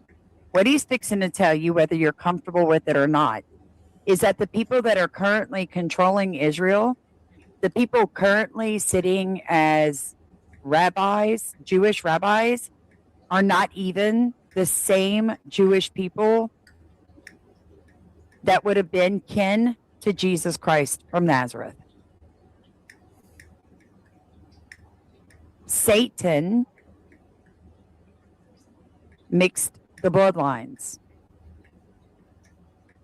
That is why some Christians are now very uncomfortable when we listen to Jewish rabbis, when we see the Noahide laws coming forth. We understand spiritually what we're seeing, but we couldn't put words to it because we've been taught that you just have to hoorah Israel, right? Like, ooh, yay.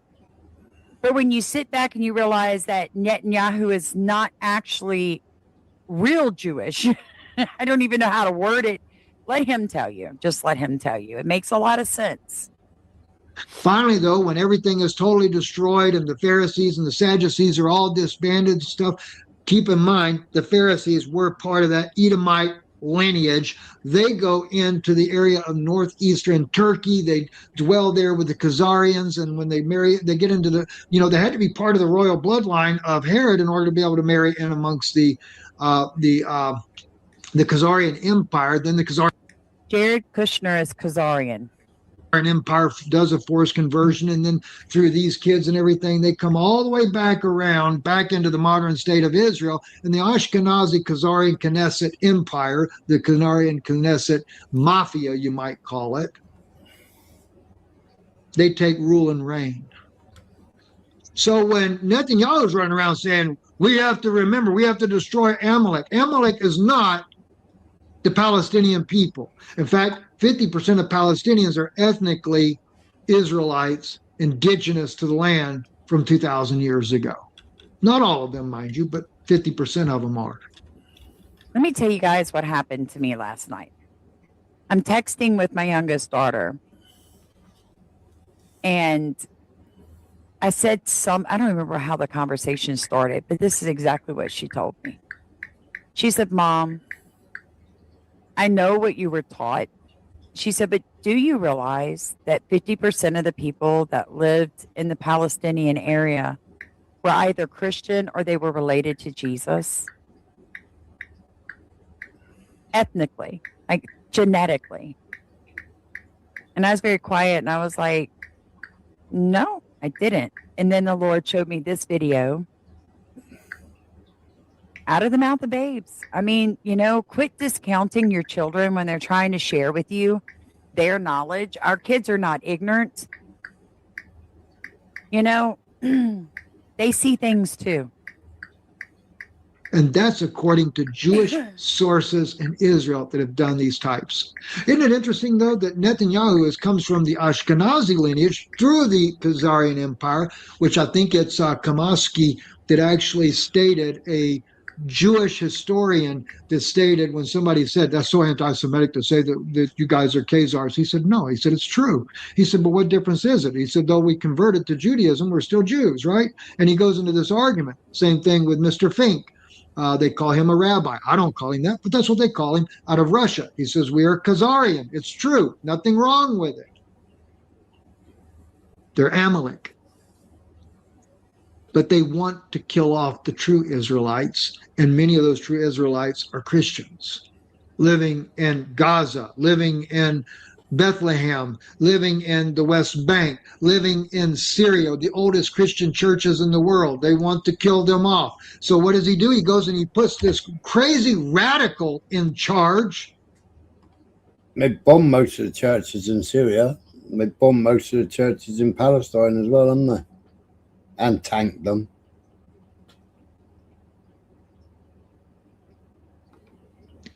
They overthrow Bashar al-Assad, get him out of the country, the man that stood for Christians, and they put this radical who was a murderer, wanted 10 most wanted in the world probably by the United States, had a price on his head. Now everybody hugs him. And recently a rabbi said, you're carrying out exactly what we need, Sharia law. Because Sharia law and Noahide law are one and the same, by the way, in case you didn't know that. I know. I've been saying it for a while, and a lot of people like it. I just don't understand how Sharia law, Noahide laws, how all this is going to work, because they're one and the same. They're created by the same Antichrist system, friends.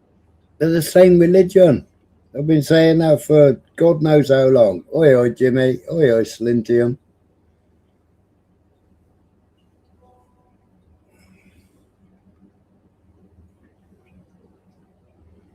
Been saying it forever.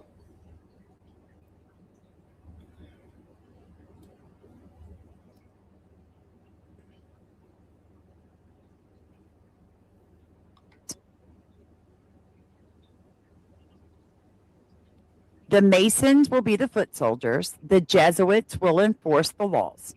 The Zionists will be your priest. The technocrats will continue to build the temple. They will not chant. They will code. They will not baptize. They will encrypt. They will not absolve. They will delete. The Holy Trinity will be data control and compliance. They are the fulfillment of the 72nd prophecy and the rise of the Acrons into digital flesh. The black cube has opened. The beast is fixing to be crowned, and the black cube Messiah has risen. It's called technocratic sorcery. I thought maybe it was just a bunch of hoopla until I really started to look at it, right? Lucifer, bringer of light, bandwidth, Gnosis. Prometheus, rogue coder. Rebellion, source code. Zeus, surveillance god, control and watcher. Saturn, the algorithm, time and structure. Jehovah would be this. They're talking from the technocratic pantheon, right? This is not me as Christian. Will be machine learning God, statistics and rules. The serpent, open source, knowledge and rebellion. The tower, self-constructing monolith. And it just goes down. Moloch, the god of extraction, sacrifice, and capitalism. Babylon, viral goddess of excess, desire, consumption. The architect will be the false creator of the simulator, architecture, and, the veil, the hidden threshold, illusion, and interface. And when you see it, when you actually see it, the evolution of this, from Kabbalah to Sabbatism to the Illuminati to political Zionism to technocratic AI Messiah. And the root of it comes from up here, Jacob Frank. Frankenism. It's a plan that's been around for a while. Let me tell you how I know. Look at what's on top of Trump Towers. What is this? It's a black cube. What is in the middle that all the Muslims worship? The black cube. You've seen it, right? They do. They chant around this cube. Is a black cube. There's Jared Kushner with Elon Musk, and look who they're surrounded with.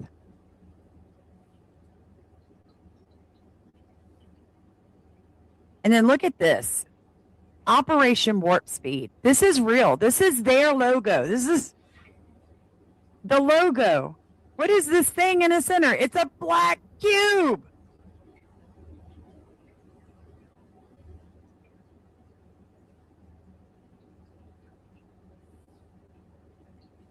I mean, this is just like shocking. It's always been in our face, you guys. It's literally the cult of the black cube. And once you start to kind of see the cubes, you get it. You start to understand it all goes back to the old gods rising. Jared Kushner was central to the Gaza deal and architect of the Abraham Accords. Though his Harvard and NYU admissions came via family influence, his elite's background and access enabled major diplomatic outcomes, aristocratic power.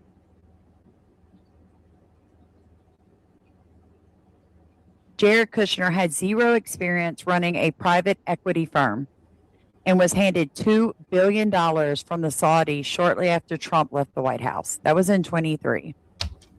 Bit like Biden, wasn't it? How much did Biden get given to run the companies in Ukraine?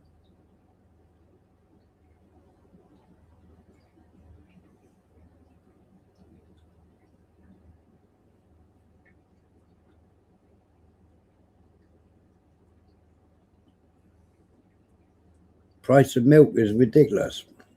Hey, £1.60 for 4 pints, full fat.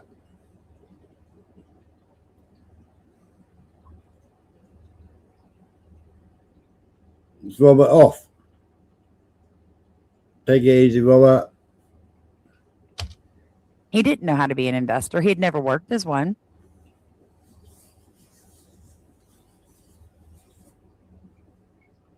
It's an anti-Christian 2030 New World Order. It's a Bolshevik technocracy. And BlackRock is the most evil organization in the history of the universe. And Trump is living up to his son-in-law. I mean, think about it. BlackRock, Black Cube, you will start to understand. Jared Kushner is a soulless millionaire slumlord. He's probably a billionaire now, who can't even fill out security forms properly. My name is Jared Kushner. I am senior advisor to President Donald J. Trump. One day he said, I want to come down and I want to have peace in the Middle East. It's a perfectly qualified team. How is that? No, I was joking. The feeling in the room was thrilled. The proposal crafted by President Trump's son-in-law was considered dead on arrival. Ivanka Trump and Jared Kushner earned at least $82 million last year. Jared Kushner was denied security clearance over concerns about foreign influence, private business interests. Do you pose a grave national security concern to the country? The curious coincidence of Jared Kushner's failure to secure an investment from Qatar before he advised Donald Trump to support the Saudis' damaging blockade against the country. The Crown Prince is boasting that Kushner was, quote, in his pocket. The coronavirus hitting all-time highs. Unnamed White House officials have described your role as being something of running a shadow task force. So PPE has been sporadic. The notion of the federal stockpile was supposed to be our stockpile. It's not supposed to be state stockpiles that they then use. Now more than 125,000 lives. All I'm going to say is when you look back at Jared Kushner, I was just sitting here watching all of this and thinking to myself the things that he said and done. And then I showed you guys all the videos coming out of the Trump women dancing with the Muslim rappers. Yeah, it just starts to make a lot of sense. The black cube is a reference to Saturn. Muslims walk anti-clockwise around it, forming rings. There is a dark stone inside of it, placed at one corner, and the company BlackRock is named after this stone. I've done videos on that stone that is found within this. And this is actually people walking, but they blurred it to show you how it creates the Saturn rings.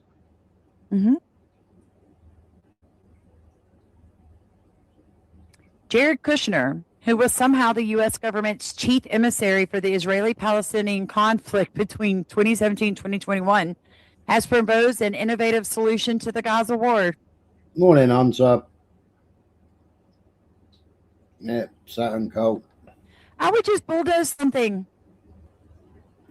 I would try to move people in there. The black cube in Mecca in the occult is called the hypercube. It represents mind control. That's why the TV is black and cube shaped. The graduation hat is a black cube, etc., all mind control. When Muslims walk around it in rings, it is representation of Saturn rings. Saturn equals Satanism. That is what you're giving your energy to. Same with Christianity when they do these weird things like this, right? It's all symbolic. And the little black cube that they, put on their head, and then they strap themselves up, don't they? All down their armlet, all the strap-ins. They got the black cube in there that's got the pages of the Talmud in it, or pages of the Torah is over the Talmud or the Torah. I can't remember what it is. Might even be the Sanhedrin. I can't remember. There's no need for that. You have the Bible, you have Jesus. Guys, that's all we need. That's all we need. Jared Kushner is the most overlooked criminal hiding in the MAGA regime. He holds no elected office. He has zero security clearance.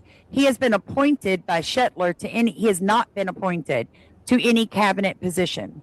He has never been confirmed by Congress or the American people. Yet he is negotiating American foreign policy with zero accountability or transparency. It's not okay. And this is the world ahead, The Economist for 2026. Trump, right there again. You got America's 250th anniversary celebration. You've got the penis. It's what it is. It's a phallus right here. It's supposed to look like a rocket. Look at all the war machines in this one, you guys. And the injections, look. You got the World Cup being symbolized here with him kicking. I guess this is what he's kicking. And I guess that's supposed to be a soccer ball. I don't know. But you've got a big hand and it's handcuffed. And you got the big American flag behind it. And look at this. This one. And then you got the melting ice. I'm assuming they're talking about Greenland's like heating up. You see this right here? This is exactly what nuclear radiation pills come in a packet that looks exactly like this. And then you've got this. You see it? Yeah. And lots of robots. And then this over the stock market. And you see the brain interface connection? They've already got that brain interface connection, haven't they? A lot of people stick the headsets on and play the game. Energy harvesting, yeah. Yeah.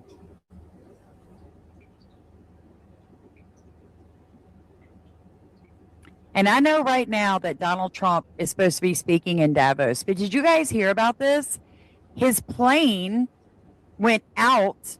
Air Force One left. It went out over the Atlantic, made a huge turn back, and came back. This is Trump leaving for Davos. He flew out, and then right when he passed Long Island, they made a comeback. They turned around and came back. Now, news is reporting that possibly there was some kind of an electrical short, but I'm going to show you. Some people are saying that it's not so much an electrical short, that actually what it was he came back, got into the real expensive jet to show off, and then wanted to make everybody wait on him in Davos. So I don't know. I mean, I have no idea. I'm just telling you what I'm hearing. This is why Greenland, and I get so frustrated with people, we do not need Greenland. They want it. We have 4 members of the PayPal Mafia in the cabinet orchestrating a purchase backed by Promonos Capital and Coinbase Ventures to have a Prospera-like city in Greenland. No, by the way, last month, we pardoned the very man, Juan Orlando Hernandez, who helped create the framework for Prospera. The framework creator pardoned. We announced we're going to Greenland. Ron's investing in Greenland. Ken Howry's confirmed to be able to be the Greenlandian communication for us, also that we can create a freedom city in Greenland. Guys, when people talk about like world order stuff, when people talk about technocrats, A freedom city. They got 57,000 people living there. They're already free.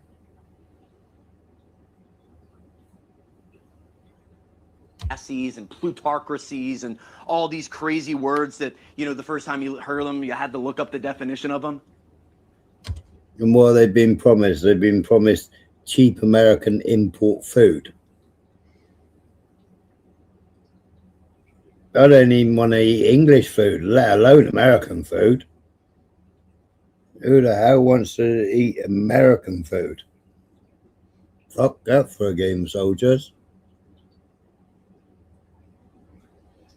Opening ceremony of the British World Cup. Yeah, didn't they have a giant bull on it, bad mouse?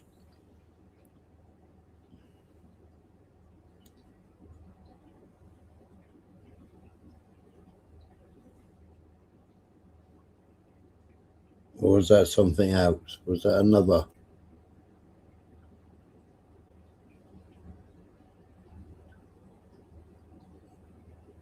Hey up, Nudie. Or you can eat Burger King. You're royalty now. Big up, folks. Yeah. Yeah, you got Burger King. You got McDonald's. You got all the other burger shops.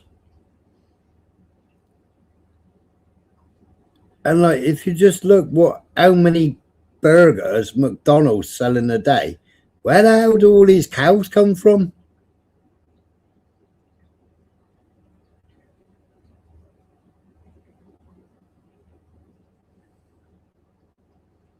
But there isn't even enough cows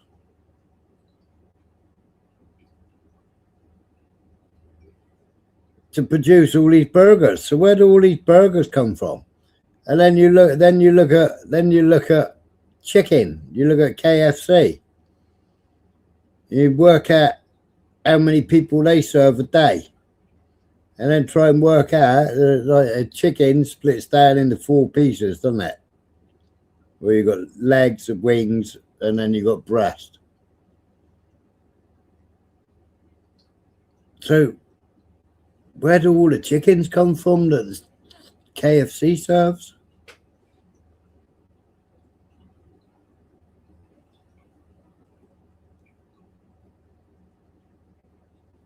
No, I know where my meat comes from. Slentium.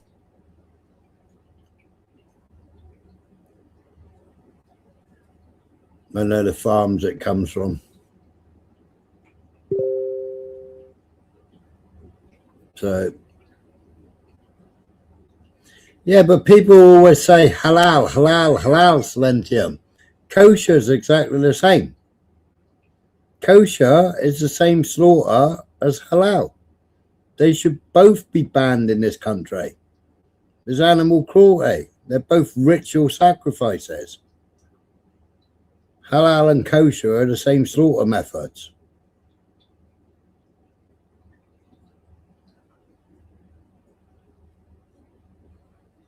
It's got to be nudie.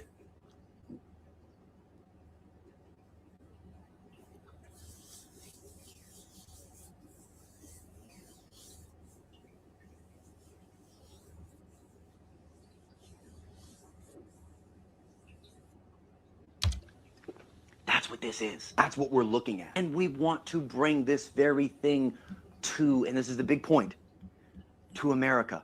So we're pivoting to Greenland. And Greenland is one place all the billionaires are excited about. They're investing in the tech, they're investing in the mining, they're investing in everything that has to do with the Freedom City, because they want this 1% business tax, no FDI regulation, crypto first, no. And every time you buy kosher food, you're paying a kosher tax on it.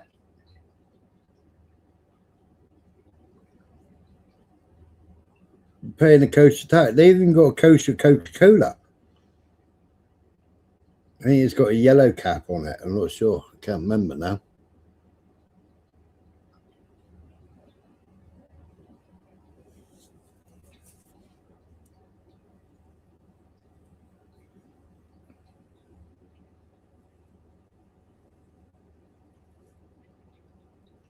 But they hide the little triangle. They hide the little triangle. Kosher hats, yeah.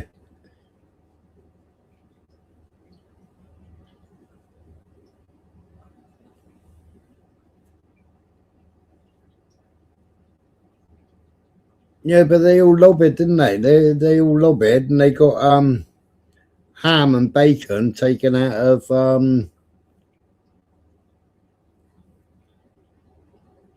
foot long. Who makes the foot long? The sandwich place.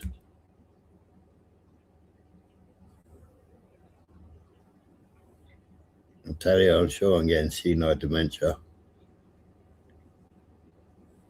Or not enough sleep. I know which one it is. Not Starbucks.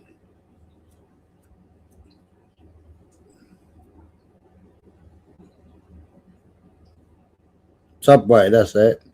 Yeah, but kosher's in all your supermarkets.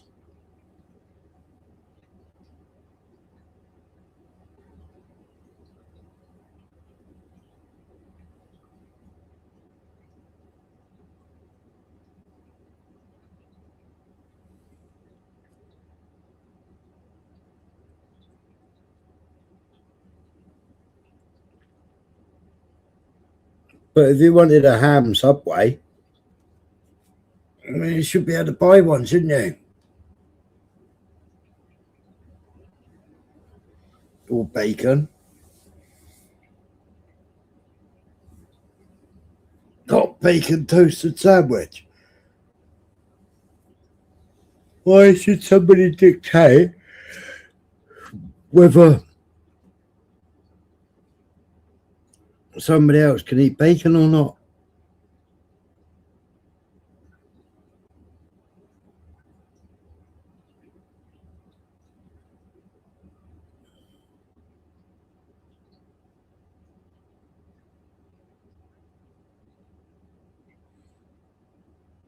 They are.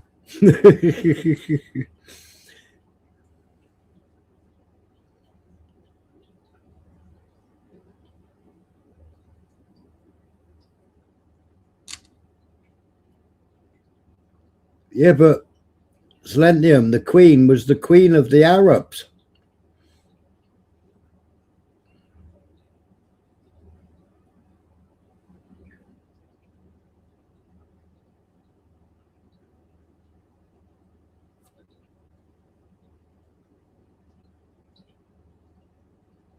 That's mad, Land Rover. That pink slime meat. I got loads of videos of it. We may play some of them tomorrow or today, later on today.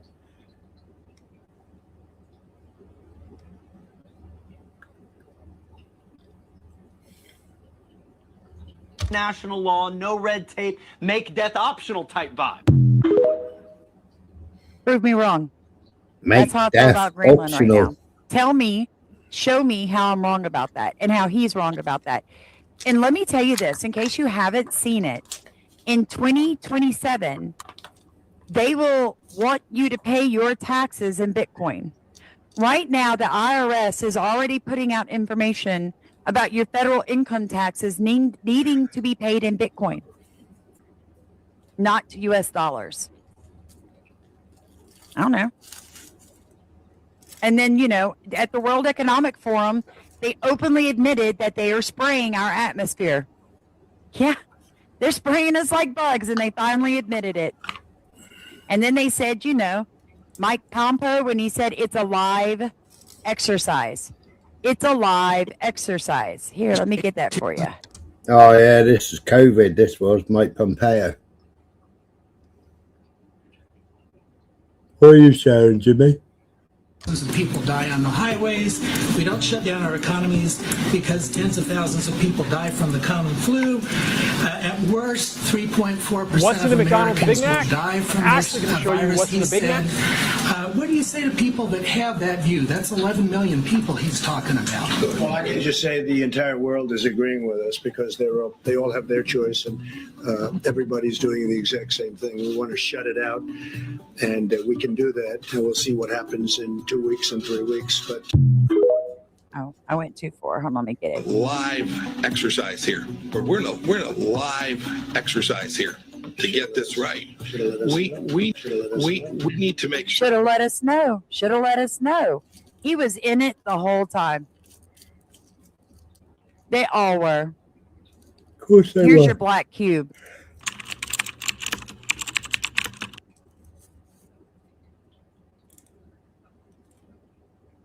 They say the greatest secrets are the ones hidden in plain sight. Look around. In the busiest cities on Earth, amid towering buildings, beneath financial centers, in the heart of technology hubs, devour everything. It eats moments, it erases memory, it swallows entire civilizations. So what if the cube isn't just about space? What if it's about time? A box that traps not just power, but history. A box where nothing escapes. Not light, not energy, not memory. And the thing is that the occult love this box. That's why I brought it to you, friends and family. Not because Samantha does any kind of Saturn worship, but because you have to understand who the occult actually, what they're worshiping, why this symbology is going to. Yes, that's right, Selena. A folded cross. Yep. Boom, boom, boom. Fold it.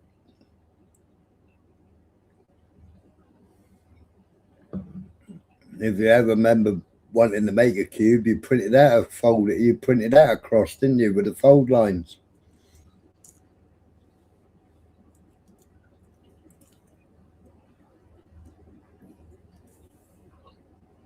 It's going to be their downfall. They can't help it. They just knew that you're going to be the first transhuman. You are.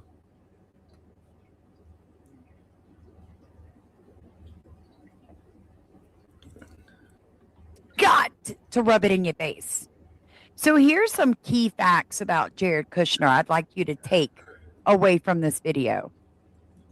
Jared Kushner, through his family's company, owned the office tower at 666 Fifth Avenue in New York City. He purchased that in 2007 for the purchase price of $1.8 billion, which, if you'd like to do the math, is 600 plus 600 plus 600 million. 666. Jared Kushner's name can be, if you want to really stretch for it, connected back to fallen angels. And a lot of people have been kind of deep diving that. Let me see. The address itself drew symbolic and prophetic attention. You know, it always does. The purchase became a case study in elite real estate leverage, debt, and global finance. And this is not a rumor. It is the address and the ownership are documented. Jared Kushner's father was pardoned by President Donald Trump. Yep. Now, I don't know about you, but I live in a world where I expect others to follow the rules like I do, because that is what polite society does. That is what a high trust society does. We play by the same rules. If I have a problem with you, I have respect for you. I picked my phone up and I call you, right? The problem that we're seeing right now is that we were told, conservatives and Christians, that Biden, the Democrats, the liberals, they don't follow the rules. They want to destroy our democracy. And they are going to gobble our children up while we sleep. The problem is that neither do the Republicans. Because let's be quite frank about this. The Honduran president that created the technocrat playground in Honduras, Prospero, is now helping after a full pardon by the Trump administration just a few months ago. Tech billionaires prepared Greenland for what is coming. So you have a choice. You can go listen to podcasters who are telling you that Trump is he is destabilizing, he is dismantling the global system. That is what he is doing. It is a great job. It is a beautiful job. He's going to save not just America, but the entirety of the world. Or you hear them all the time. I get them in here saying how good Trump is. Well, if he was that good and he didn't have anything to hide, then he would release the Epstein files, wouldn't they? Instead of pages and pages and pages of black squares and black lines. Strange that. I stopped 8 wars. No, you didn't. Go and fact check those 8 wars. We didn't stop any of them. If you elect me into power, I'll stop Russia or Ukraine in 24 hours.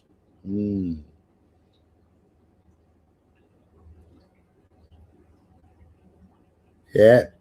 And what's Q saying now? Some of Q stuff is actually going against Trump, which is strange.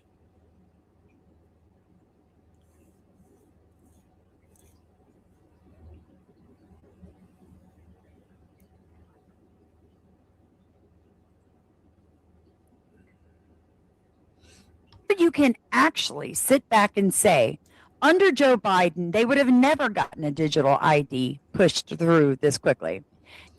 Yeah, because Sleepy Joe was too sleepy.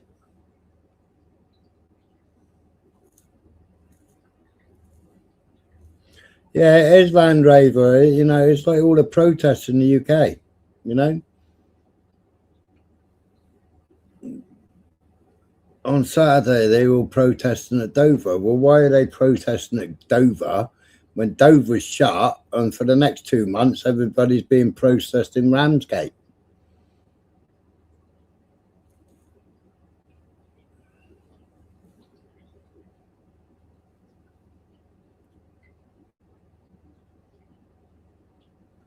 If you go on marine traffic, all border force boats are all in Ramsgate. And the other two, the two yellow things, that the government, the Home Office has subcontracted. The other 2 boats, they're all in Ramsgate. So why did they all bother turning up at Dover this weekend?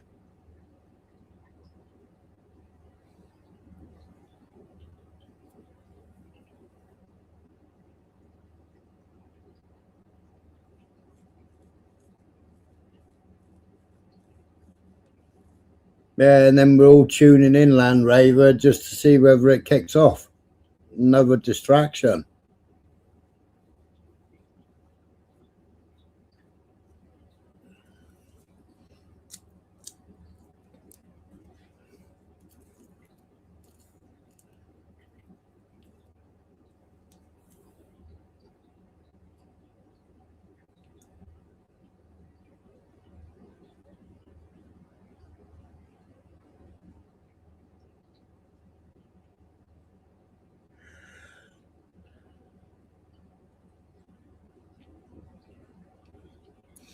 Well, he's still on it. He's still on, but you know they've killed one judge, and there's something happened to the other judge now,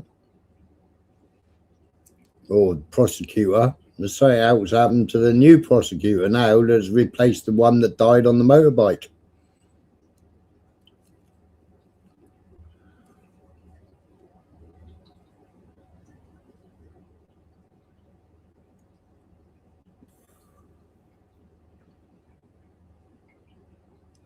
Now, was it 350 people tuned in to watch AY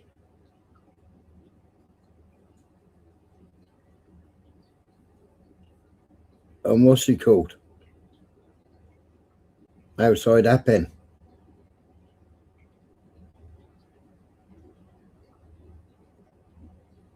They all tuned in to watch it and to comment on it.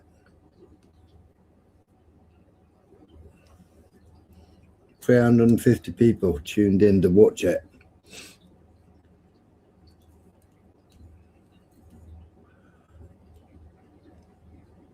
You know, and Eppin's been going for years. And every year when they reapply for planning, they tell the council they ain't changing their application for change of use. And the council say, okay then, fine. It'll come out in the court case. I covered it. I think Yogi covered it. But none of the others have covered it.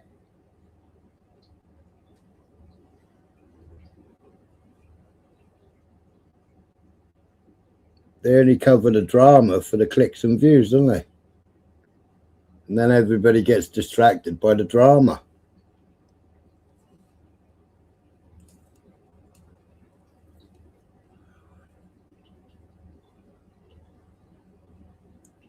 but there's bigger fish to fry. But they won't have that conversation over there, will they? Will not have that conversation over there.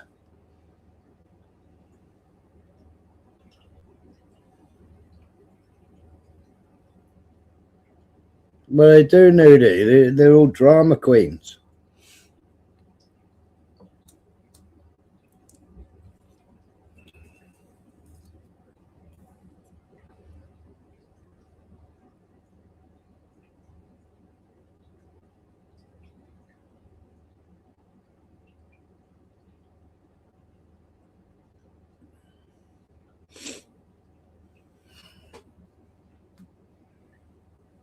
Yeah, bad man. She banned me the other day. I got banned. She playing a video. It's like 10 years out of date. You know, you're 10 years behind.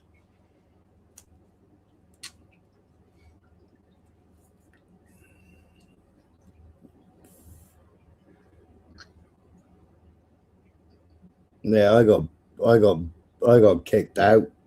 Maverick got kicked out as well. He got kicked out before me.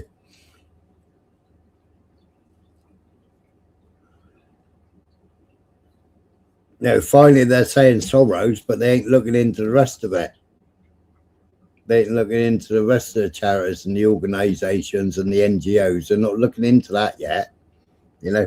But in a minute, you know, Danny Tomo, he'll tell her, or he'll do a video telling, and then she'll believe it then, you know. But people have been saying it for years, but she won't listen. But she only listens to a Tommy or a Danny Tomo. You know, Danny Tomo that wanted to get everybody arrested, set everybody up, got everybody kettled in London. Well, the police tipped him off to say, you know, we're going to start kettling now. So you jump over the wall and you escape, you know. And you've got the guy in the middle standing there giving hand signals to the coppers. Well, Danny Tomo and all his mates, they bugger off and everybody else gets kettled.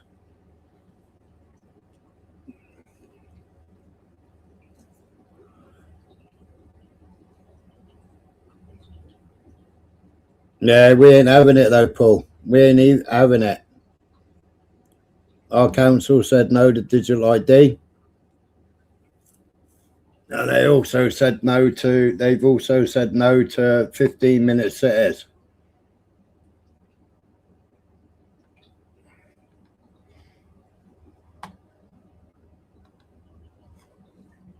And if you get caught doing shitty things to kids down in Cornwall, you get 18 years or a minimum of 7 years.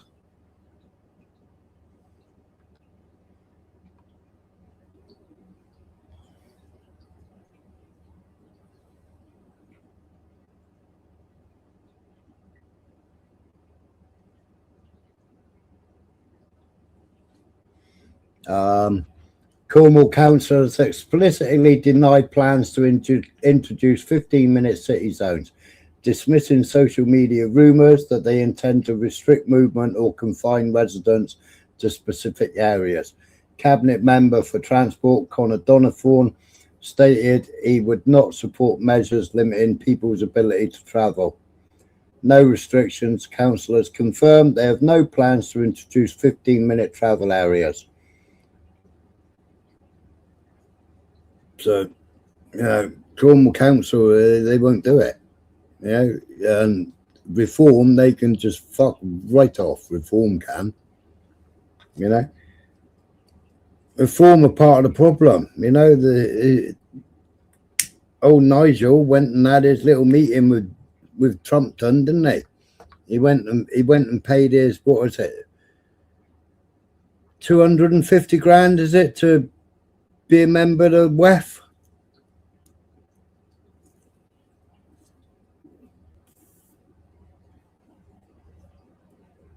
Is that Gemini on your avatar? Gemini.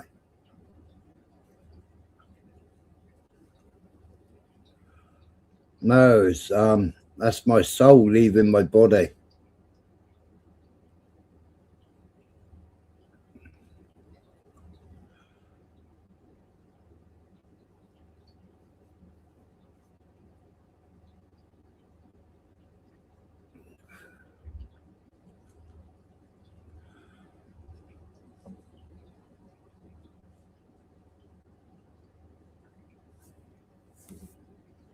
Well, that's it, Landy.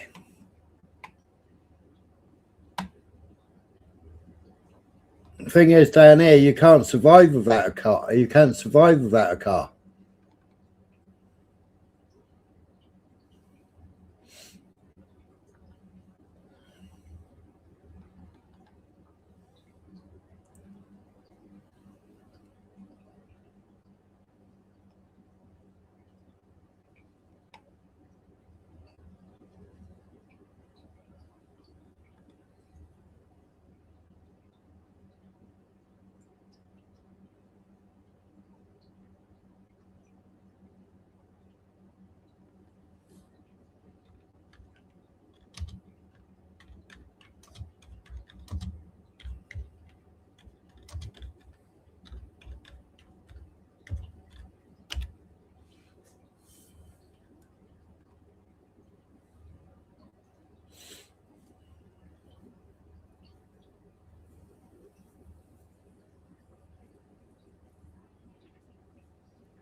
Yeah, that's it. So it's silent, silentium. Cosmic interconnectness, centered around the heart as the radiant source of energy. Represents the universe, divine order, and the interconnectedness of all things. The circular grid evokes ancient cosmic symbols like mandala or kala chakra, used to depict the structure of the cosmos and spiritual cycles. That's what my avatar represents.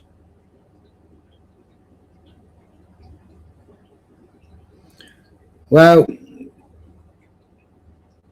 the council tax is going to be double bubble. I think they're going 4 times. So, you know, most of the properties they're buying are like band D.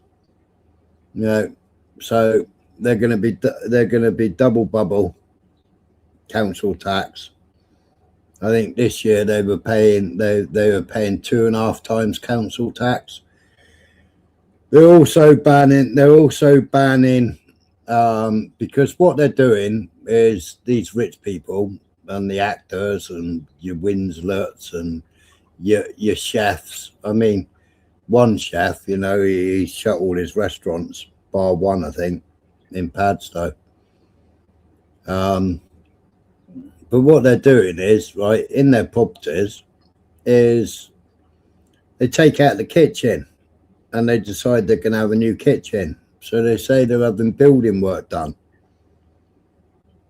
So then they get 6 months. They get 6 months no council tax. Well, the council's banned that now.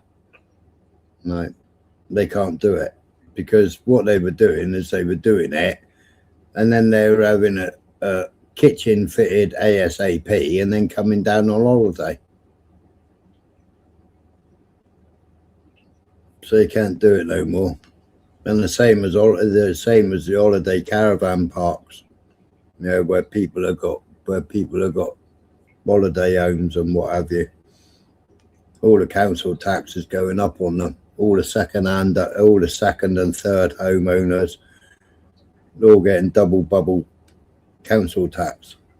They don't bring nothing to Cornwall.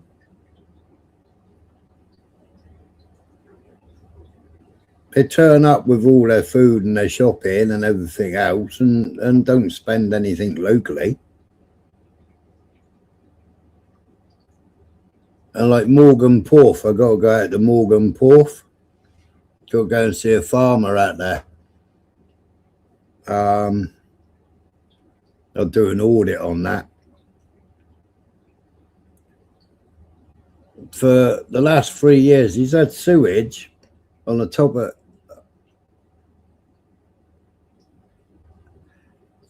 at the top of his field. He's got a manhole, which is all the Morgan Porth. They call it the Hollywood. They call it Hollywood because you've got all the holiday stars living up there. But they build all these big houses, all the extra toilets, blah, blah, blah, blah. but the drainage ain't man enough to take the drainage away. So what he's had for the last 3 years, he's had all the raw sewage coming down, burbling up through the manhole cover, running down his field, and then running straight into the river, and then going straight from the river, straight down Morganporth Beach, straight out to sea.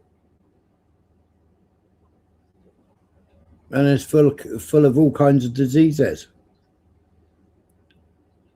So I'm trying to organise with a farmer when I can go out. He's a beef farmer, so I'm going to go out and see him,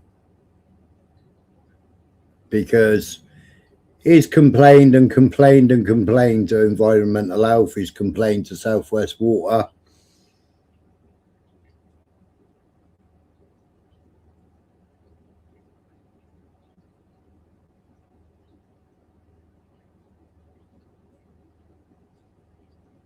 And they haven't done nothing. I'm in the Southwest accent now.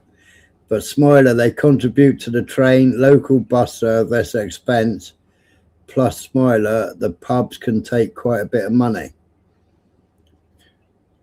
They don't contribute to that, Gregory. They don't contribute to it. They don't use a train. They don't use the local bus service. They drive around in their posh 4x4s or their Teslas.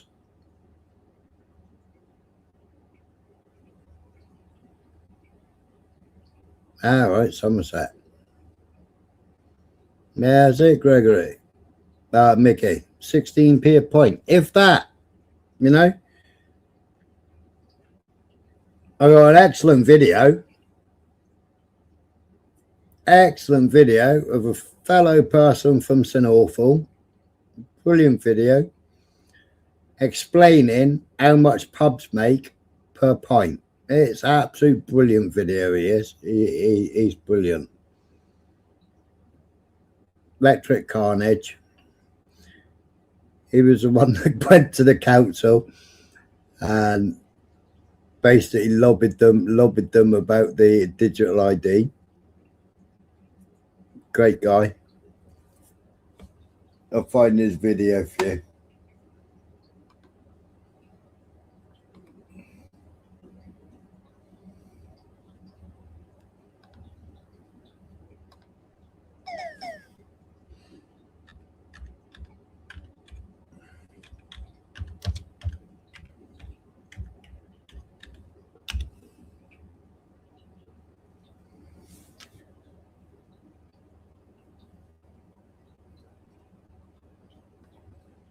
Oh, you're subbed, are you Lanley?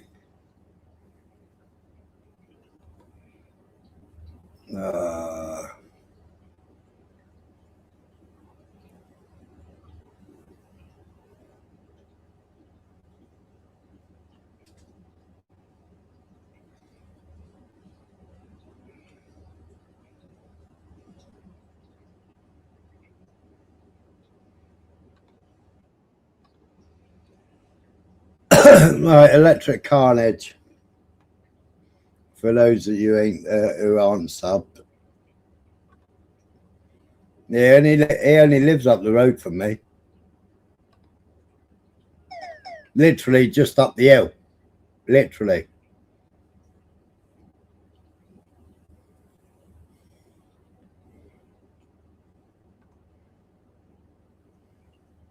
Do you think what the government have done with national insurance and what the government have done with business rates for pubs and hotels?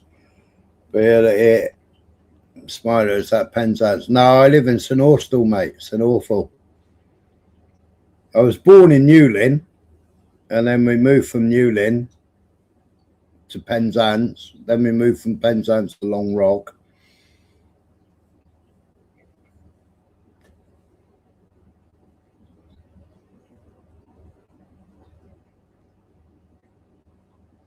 Now I live in St Awful.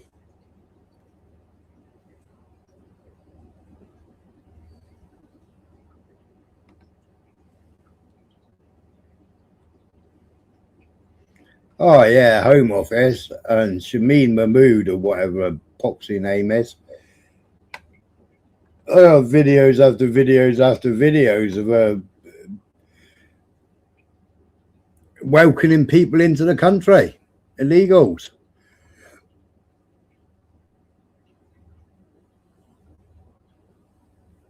Mad mood, yeah.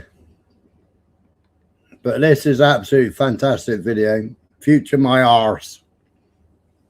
Future my arse. But if you aren't subbed up, give them a sub.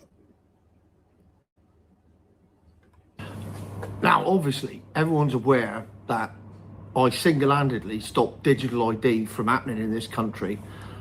I think his accent is stronger than mine. With my own solitary campaign, and it wasn't anything to do with the 4 million people that signed the petition or the national campaign or loads of MPs signing letters objecting to it and councils objecting to it. It was solely down to me going to Cornwall Council and asking a question, followed by a debate where they objected to it, and as a result, digital ID's been kicked in the long grass. That self-aggrandising is the only way forward. Someone's got to big me up. So I might as well do it myself. Yeah, big up, Tony. So based on that, I now figure I can take on the world. So here I am in my local, in the little bit where the old men drink, not the main bit, that's next door. This is the little bit where the old men drink at weekends. And it's bloody lovely in here. But on a Monday afternoon, there's nobody in here. It's just perfect for a bit of filming. Because in April, the government, the wonderful Raquel, has decreed that business rates are going up by eye-watering amounts. Now, when I say eye-watering, I'll give you an example. My mate owns a pub in Truro. He currently pays £29,000 a year in business rates. In April, it's going up to 63 grand. 63 grand for the business rates. 63 grand. So how much is that going to push the price of a pint then?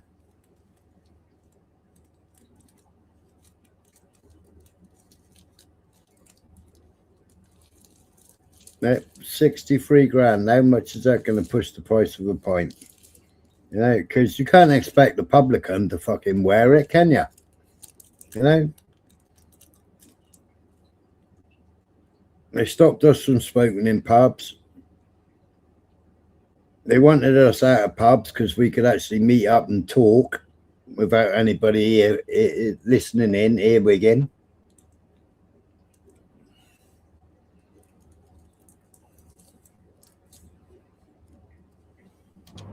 That's an increase of 34 grand. That's over 100%, more than double.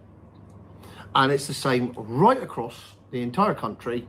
Raquel is going after pubs, but not just pubs, restaurants, hotels, shops, leisure, everything. Everyone is just being hammered for absolutely no reason other than greed. Two reasons, actually. One, greed. Two, to smash small businesses into pieces. And you can say, oh no, it's not about that, it's about economics. It's not. It's really not. Because there's no need of this. It's not about economics. If it was about economics, they'd prefer more people in there, wouldn't they? They'd prefer more people in there buying because they'd get greater taxes, wouldn't they? Yeah. Increase national insurance, increase employers' national insurance. Well, employer already pays double bubble to what the employee pays. Increase minimum wage. So you got 3 people working for you. You've got to sack one so you can pay the other 2. And then when you look at national insurance for employers' national insurance, it's ridiculous.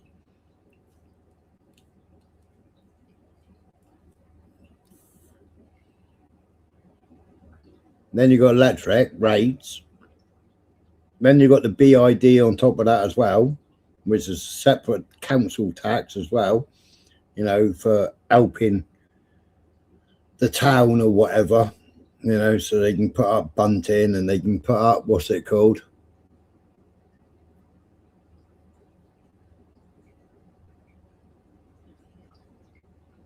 Spoiler, sure, I bumped into Gypsy Days in St. Ives a couple of times before I knew him on YouTube. He looked familiar. Gypsy Days lives in London. I know he's been down and done some removals in St. Ives, or done some work in St. Ives.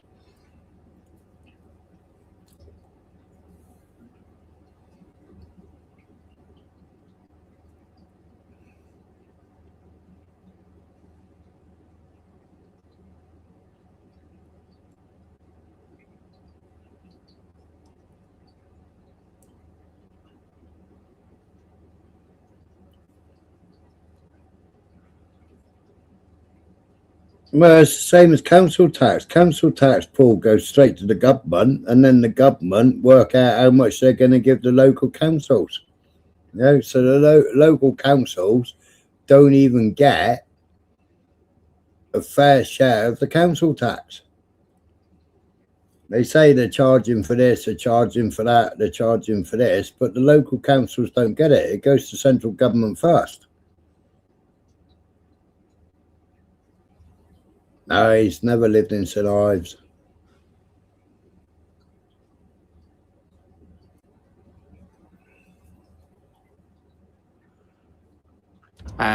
We all know there's 1,000,001 ways they could save money. Scrap net zero for a start, that'd do it. But maybe stop boats, you know, it's just an idea. But no, they're going to go after the pubs. The one bastion of freedom that we still have. And not only that, it's the entire hospitality industry.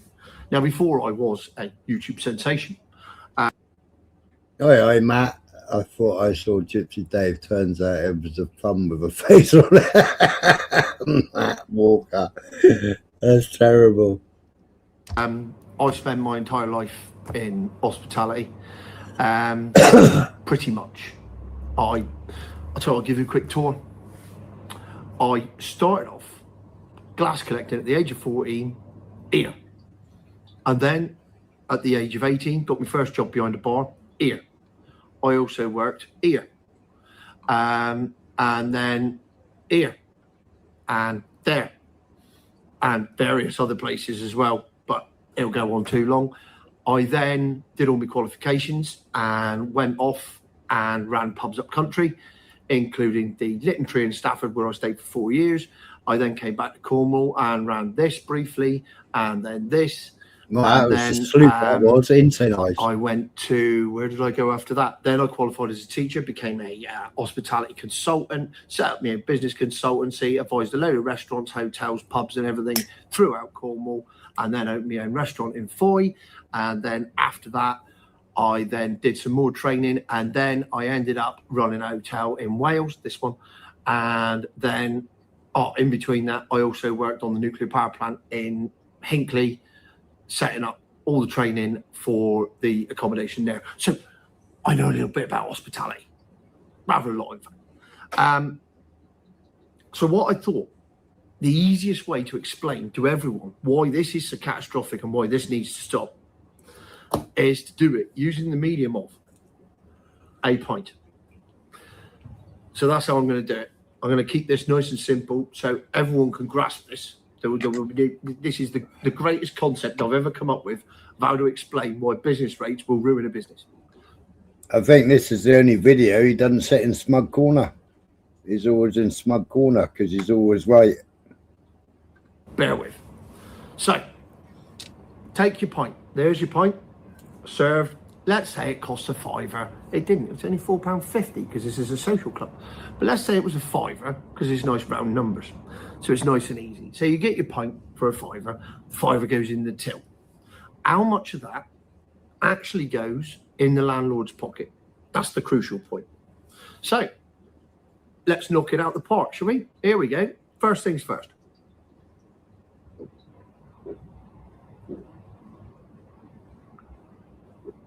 Right, that's 20% gone. That's the VAT. That's never yours in the first place. You're just here to collect the VAT. That doesn't exist. So that's gone straight away.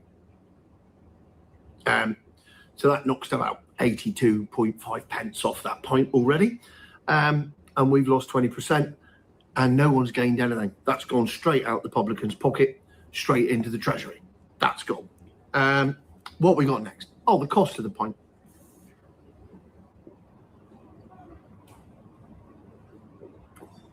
That's another 20%. Because average cost of a pint, you divide it by 4. So that net of VAT is about £4 something. So it's going to cost about £1 something. So therefore, we're nearly down to half a pint already. So far, nobody's made any money. And then, of course, you've got wages. This was served by daughter number 4, Shadwell, who hasn't featured in any videos, but is nevertheless working behind the bar here while she decides what she wants to do with her life. So you've got wage costs, which, bizarrely, as an average across the industry, are roughly 20% of your net take. Yeah, there's going to be a bit of windy pops going on here as I do this, but it's a good demonstration. So let's knock the wages out.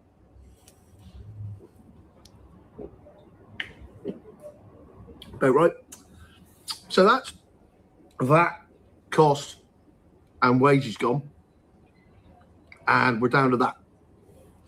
Then, of course, you've got your rent, which a lot of places are leasehold. Some of them have got mortgages on them. Either way, it's another overhead. And for pubs particularly, it's one of their major overheads. So we'll knock the rent off.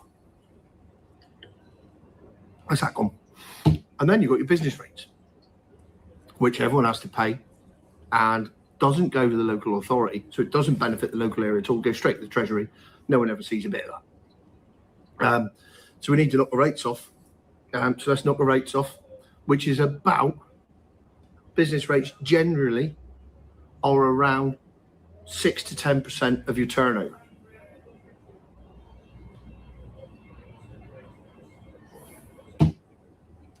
And then, of course, you got all your bills, your electric, your gas, your water, your bins, and everything else. And you've got all those overheads to come out. So we'll knock them out. And that, see that bit there? That bit that's left is the profit. That is literally it. For most pubs, hotels, anywhere like that, whatever you do, that is roughly how much profit there is in a pint. And that is the best demonstration you will ever get.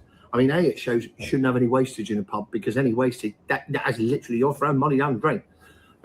Publicans. Yeah, don't let those stock trades fill up. That's your profits going down the drain if you let your stock trades fill up, isn't it? But fuel stations is even worse. You know, people wonder why all your food and your milk and everything else is more expensive in a fuel station, because they only make 2p on a litre. 2p on a litre all a fuel station makes.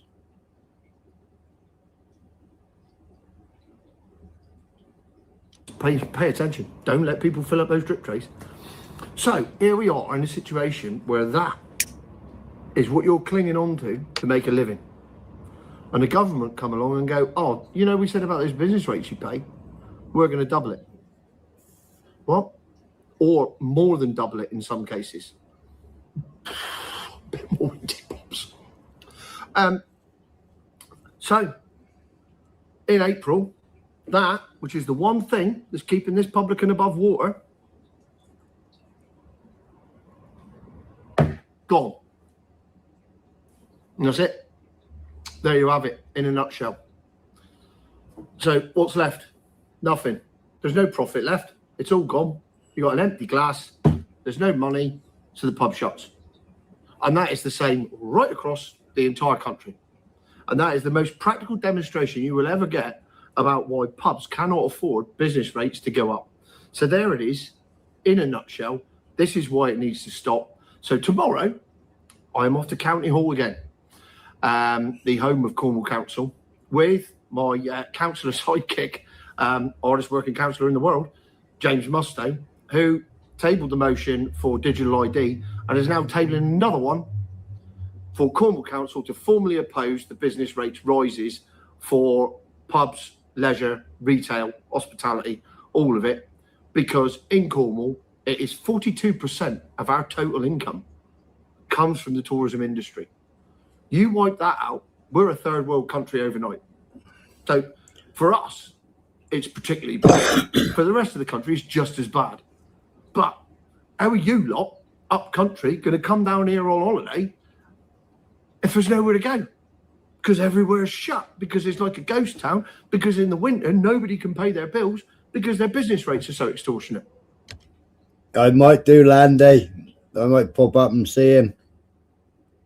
Or whip down the pub and have a pint with him.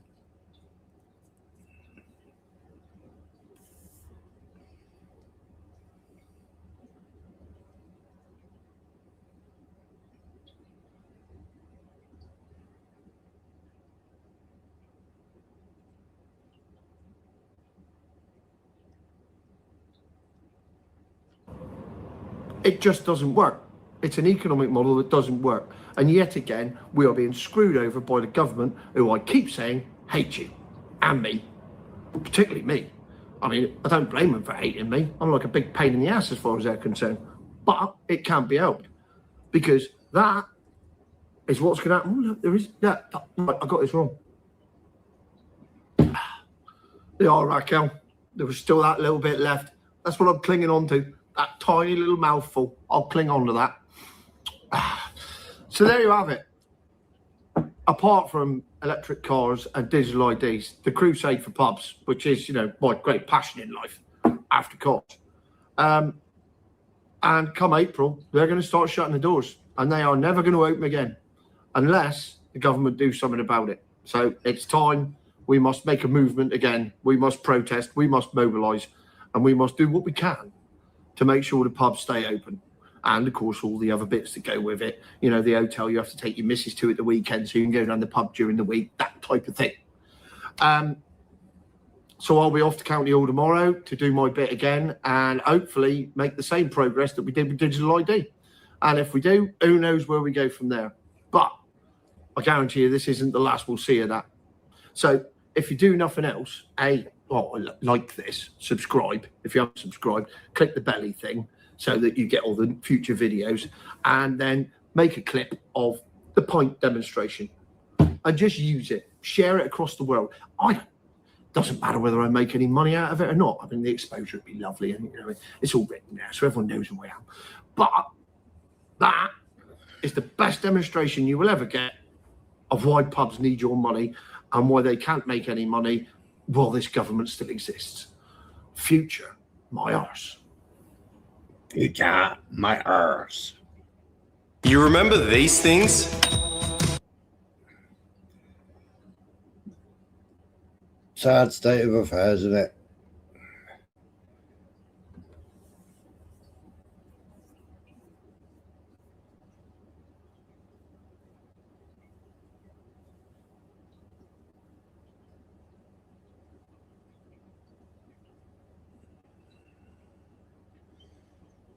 Oh, in that where Roy and John go and drinking it, Bad Marsh.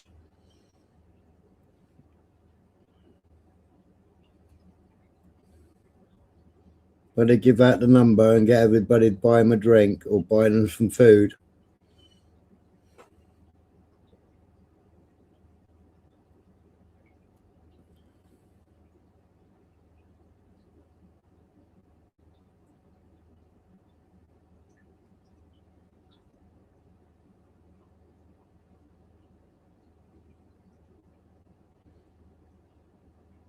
I prefer Chinese as well. But my Chinese is currently shut. I think they're all on holiday for the Chinese New Year or something. Been shut for ages.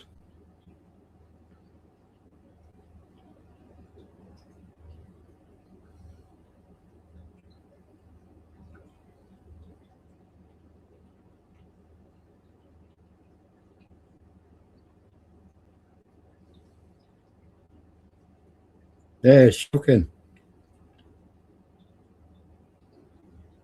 I still get from the Gurkha restaurant.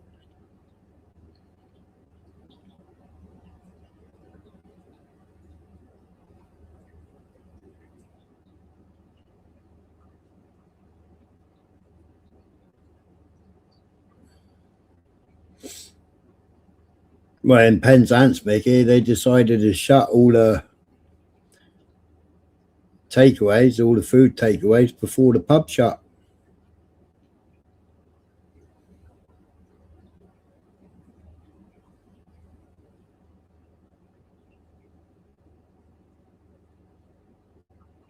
Why don't Chinese people eat from UK Chinese restaurants? Go on, tell us.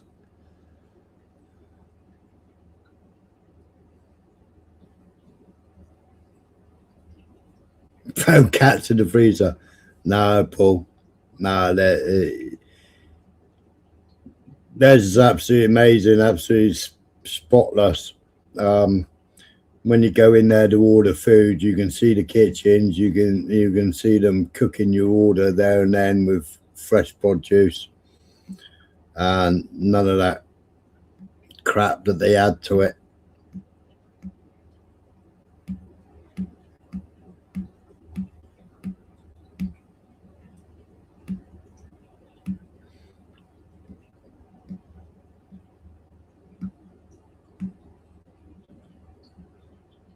Because they're busy making gafforders.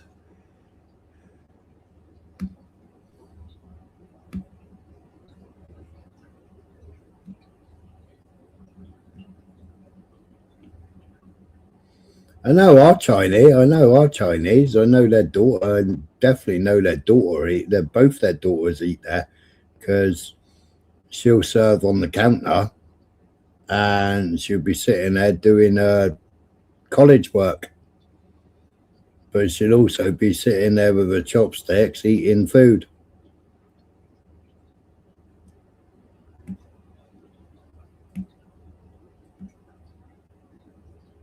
Yep, and you, Bad Marsh.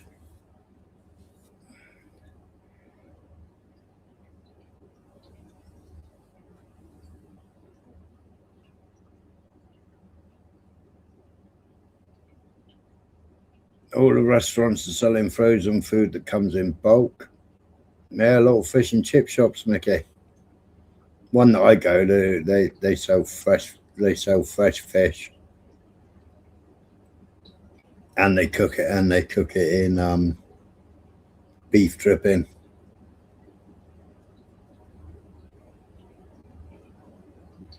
I think they buy their chips already pre-chipped.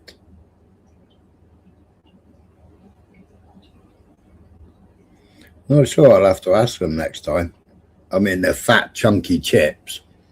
I'll have to ask them next time I'm in there where their chips come from. Hey, November, man, you've been missing. You've been AWOL. There's loads of things where my brain didn't work properly, and I thought, well, November man was here. He'd tell me the answer quickly.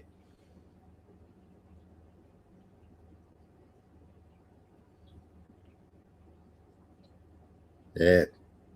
It's like you got another fish and chip shop. I think I'm not sure whether Lewis's is still going, but Lewis's, they used to all buy local, and they still had Taddy machines where you fill up the bucket,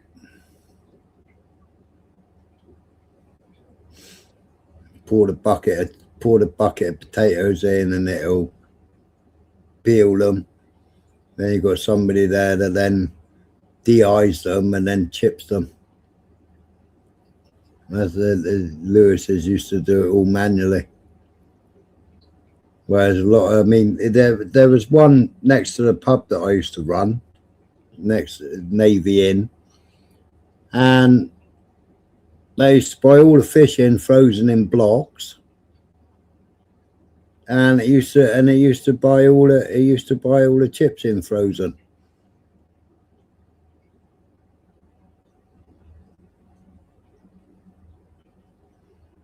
Well, Matt, a lot of them are selling whiting as cod, and a lot of them are selling pollock as cod.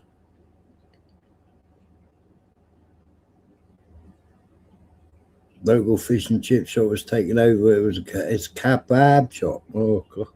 I think we've only got one kebab shop, and it's in Austell. Or Ling Land Rover. because ling is very white meat. Pollock's a little brown. They use a lot of pollock in fish fingers.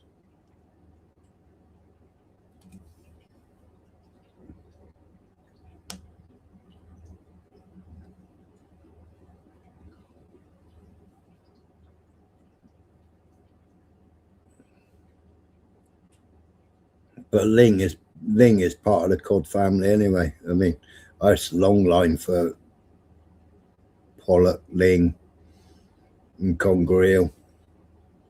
All the conger eel used to go to Spain. Horrible bloody taste. Conger eel tastes the same as when you're gutting it. And a conger eel with no guts in it will live for the whole tide.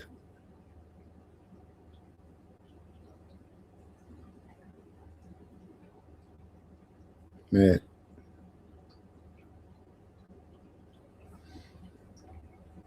Some fish fingers, Landy, ain't got no fish in it. It's all breadcrumbs. Breadcrumbs and fish flavouring. We was having this debate the other day on the telephone about fish fingers.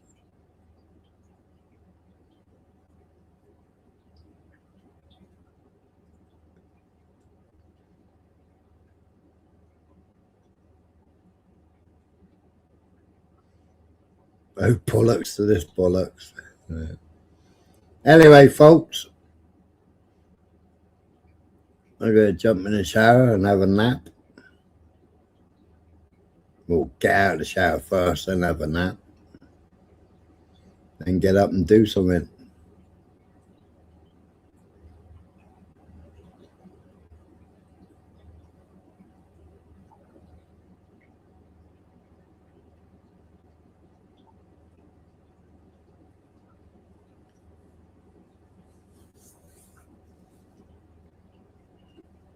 I'll see you later then.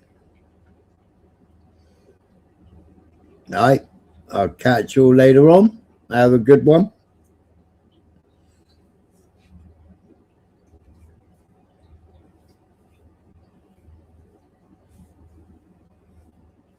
I'll fire up the laptop later and do some work.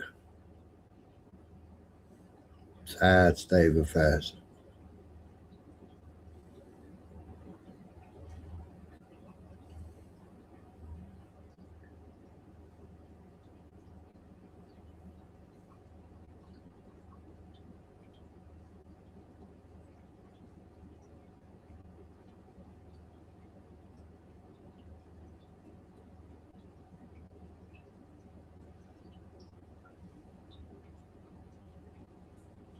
Right.